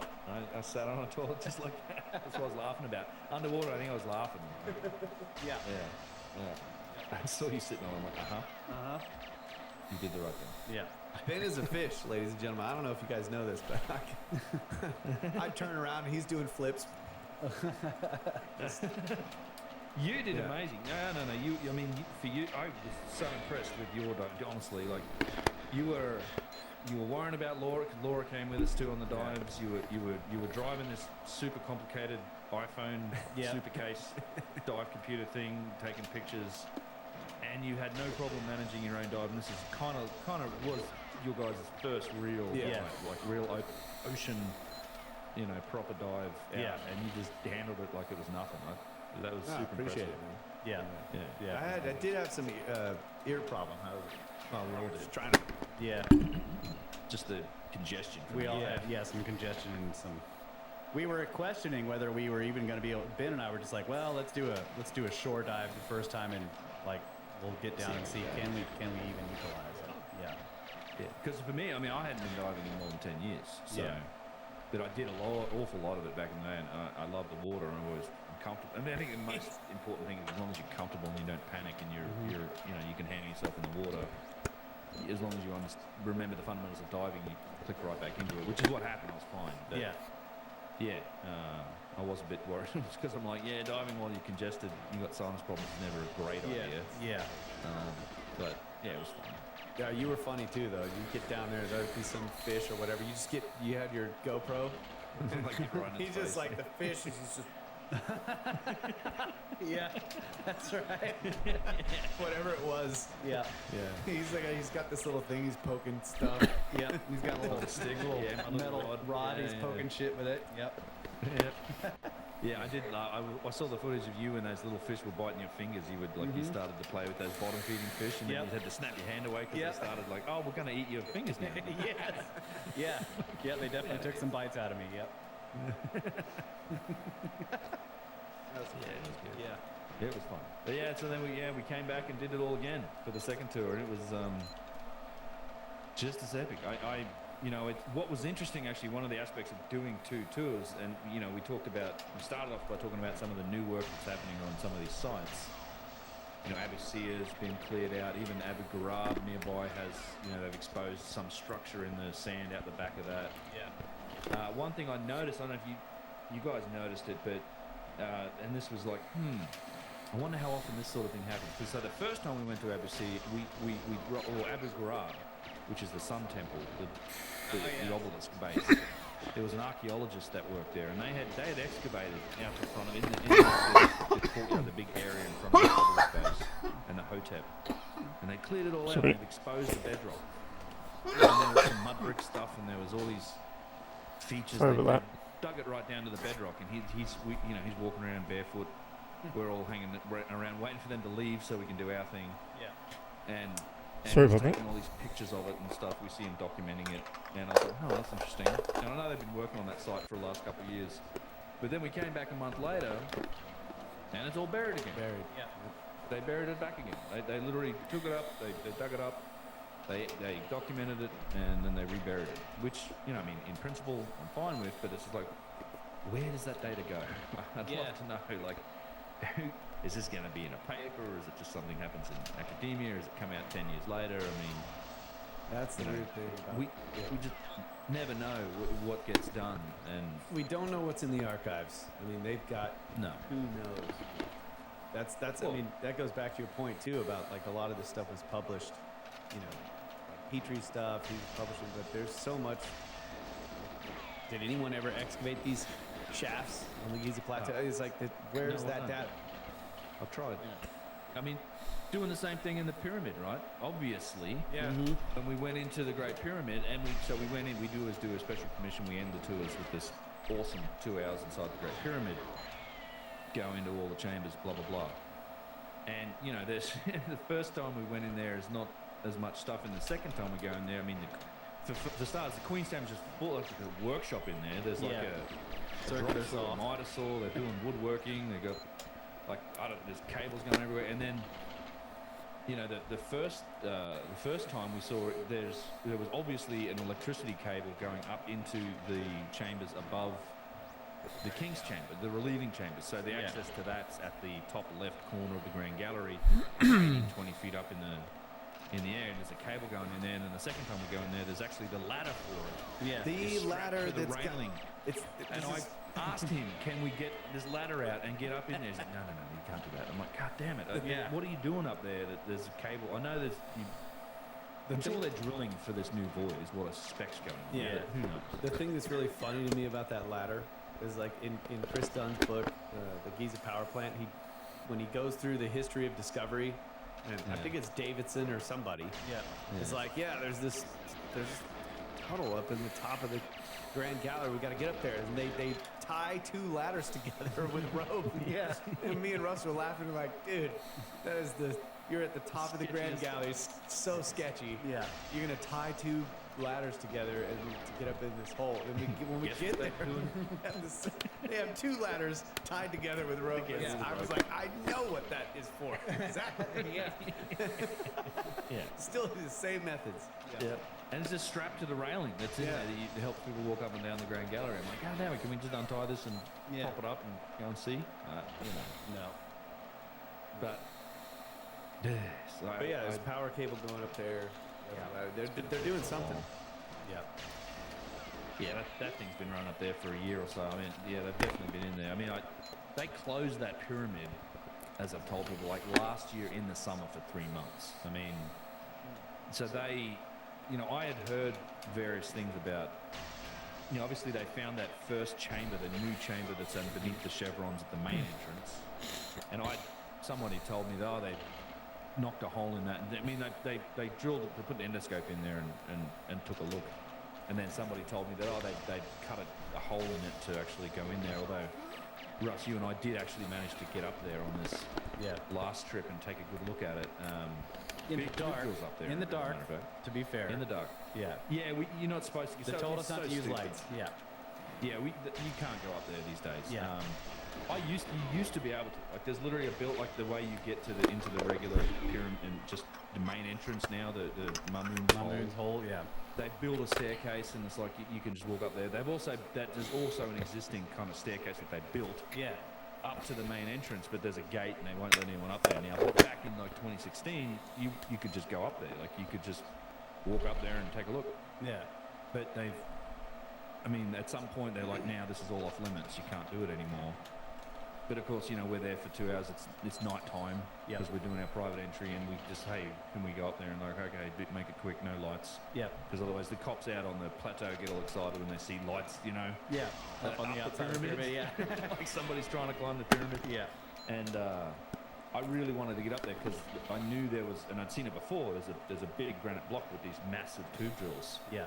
They go all the way through, like deep. Yeah. Deep, long tube drills that have really, really clear strikes. One split, like the typical quarrying where they've cut it's split along the axis of the tube drill, but then 2 more behind it. Yeah. That are full of sand and shit, but they're obviously there. And it's part of some mechanism that must have been up on that main entrance. But yeah, it's just, there's all these little hidden features on that thing, and they're doing stuff. I mean, we didn't see any holes to get into that other chamber, but like I said, they closed the pyramid for 3 months, and God only knows what they were doing in there. I mean, you know, cleaning. Yeah. But I suspect, you know, that I just wish there was a bit more transparency about what is actually happening, because I know I'm sure some of those guys that are working on it feel like they own it. It's their information. It's their their monument. But it's like there's a lot of interested people that want to know what's happening in there, and there's certainly a long history of things happening in there that nobody knows about. Right, and then like you said, and Yusuf says, like the ministry controls the release of whatever is discovered. Yep. So You take Gantenbrink, for example. Yeah. He wrote that whole report on all the stuff that he found. They canned it for so long. He eventually just releases the information on his website. yeah, Louis They've never released the same thing. yeah, Yeah, with the labyrinth. I mean, they Yep. canned his report on the Canned his labyrinth reports, too, and then they published a whatever. website. 5 or 6 years later, he publishes it and goes, stuff it. yeah. I'm going to try and put the data out there. But who knows how much stuff's happened. I mean, I've dug into it a bit in the past. There's acoustic engineer reports of stuff that happened during the Shore expedition in the late 90s, where they were trying to do acoustic experiments in the pyramid. It's, that in itself is a not well understood series of experiments that happened. But they also report during that time having problems setting up their experiments at night time because they're hammering away and drilling and excavating up in the relieving chambers. And they're seeing guys coming out there with burlap sacks full of limestone chips. Yeah. What are you doing? This is the 90s. Yeah. Who knows? Yeah. Mm-hmm. Yeah, and the last time we were there in 2022, the robbers' tunnel in the alcove in the Queen's Chamber was open, sort of.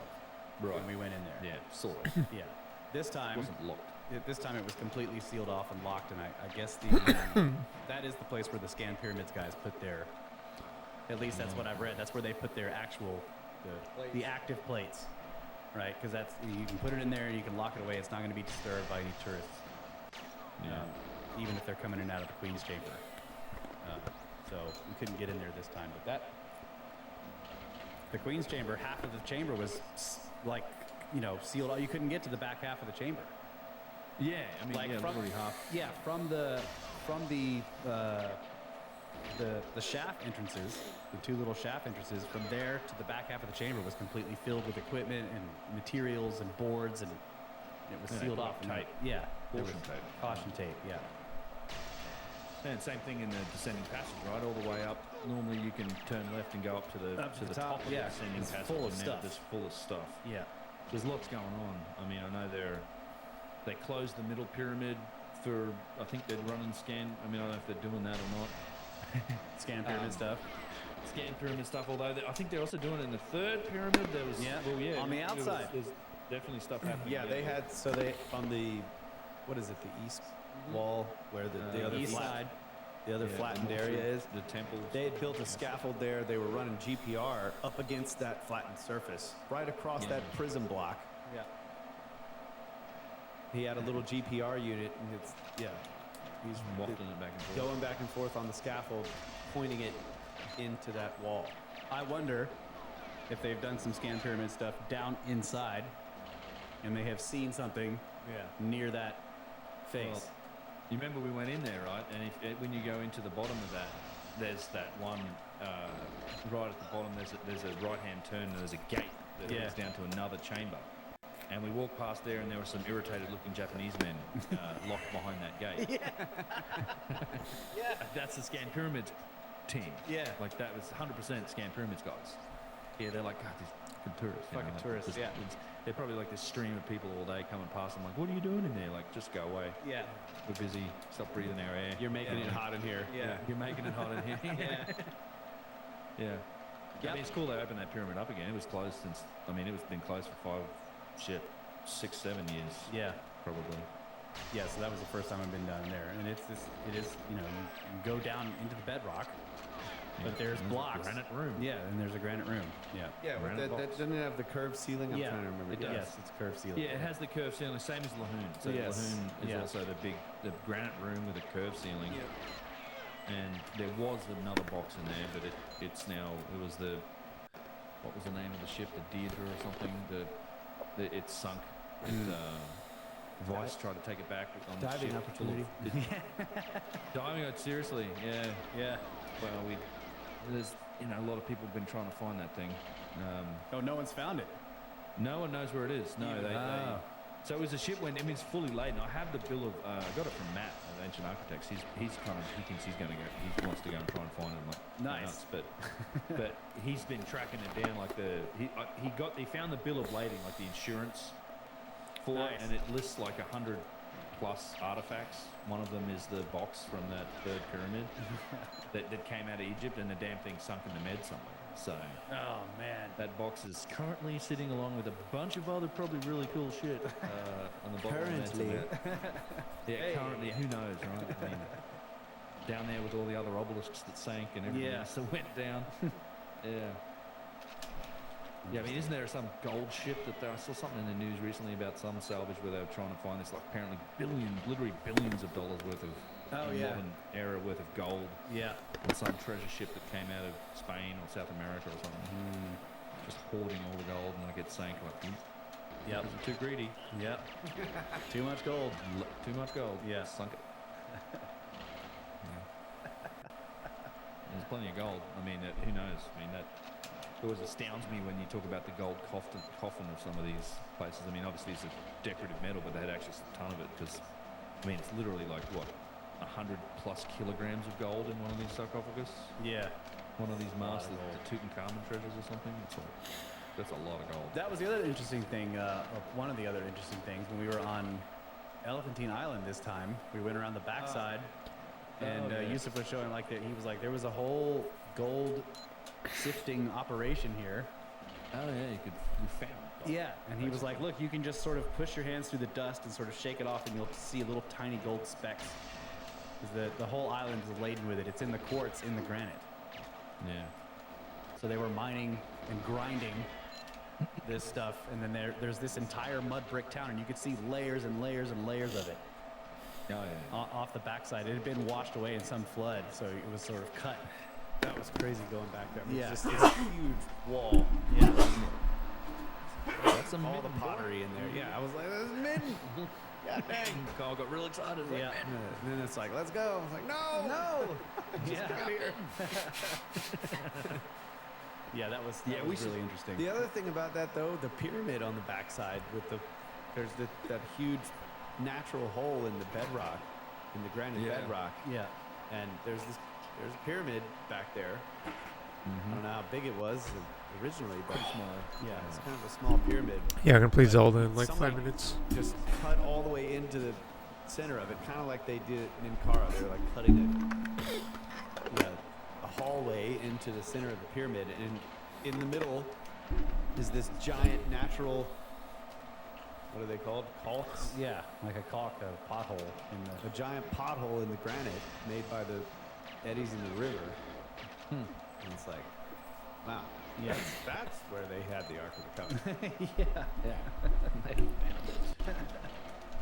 Yeah, we did get into the Sadat temple down there too, which I've been wanting to get into for a long time. We finally got behind the door from the guys that closed it up. This is this really cool, again, ancient granite structure that's beneath the current temple that's been rebuilt like 8 times in different eras.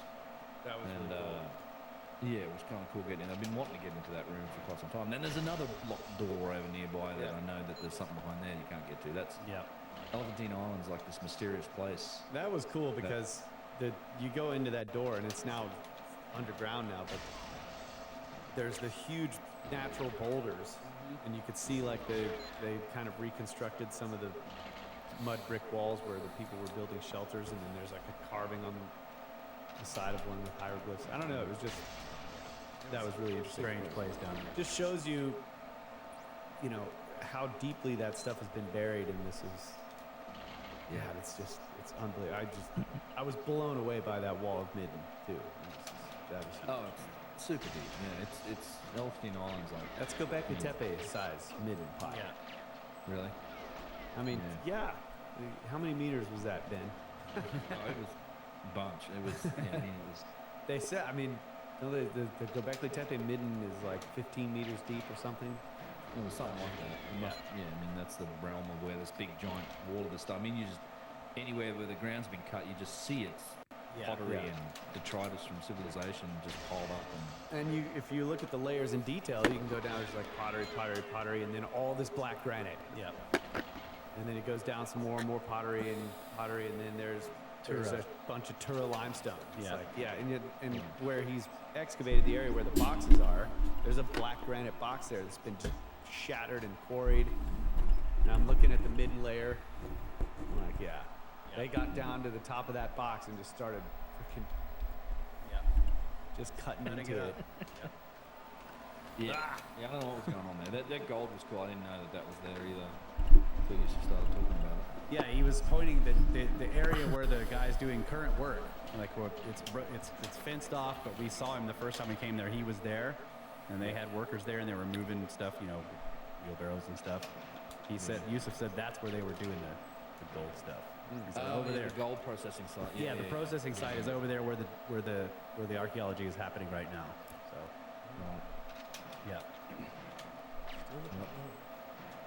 Yes, they are. Looking for who knows what. I mean, he's notorious. The guy who works on that site is sort of well known. The angry German.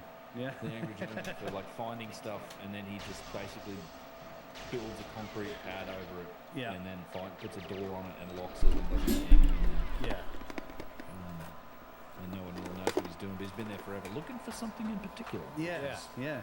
Really interesting when you tie it to, this was the Ark of the Covenant. Yep. Apparently held here, right, for 400 years or something. Yeah. I mean, the first time, was it the first tour or the second tour when we were up on deck with Yusuf at night? He bought a bottle of wine, which he almost never does, and we were sitting up there chilling with him, having glasses of wine, and he was talking about that guy in that site, and he was like, I think he found something. Okay, we're gonna play Breath of the Wild now. Thank you. And that's why and he's never recovered from that particular thing, and so now he seals everything up, and he doesn't tell anybody what's going on, and he's kind of very secretive. Like, he still is able to dig there, but the first time he found something, they took it. Got taken. Yeah. It's, I have to say that's one of the most impressive reconstructions of a temple, though. Yeah. Like the work that they're doing there.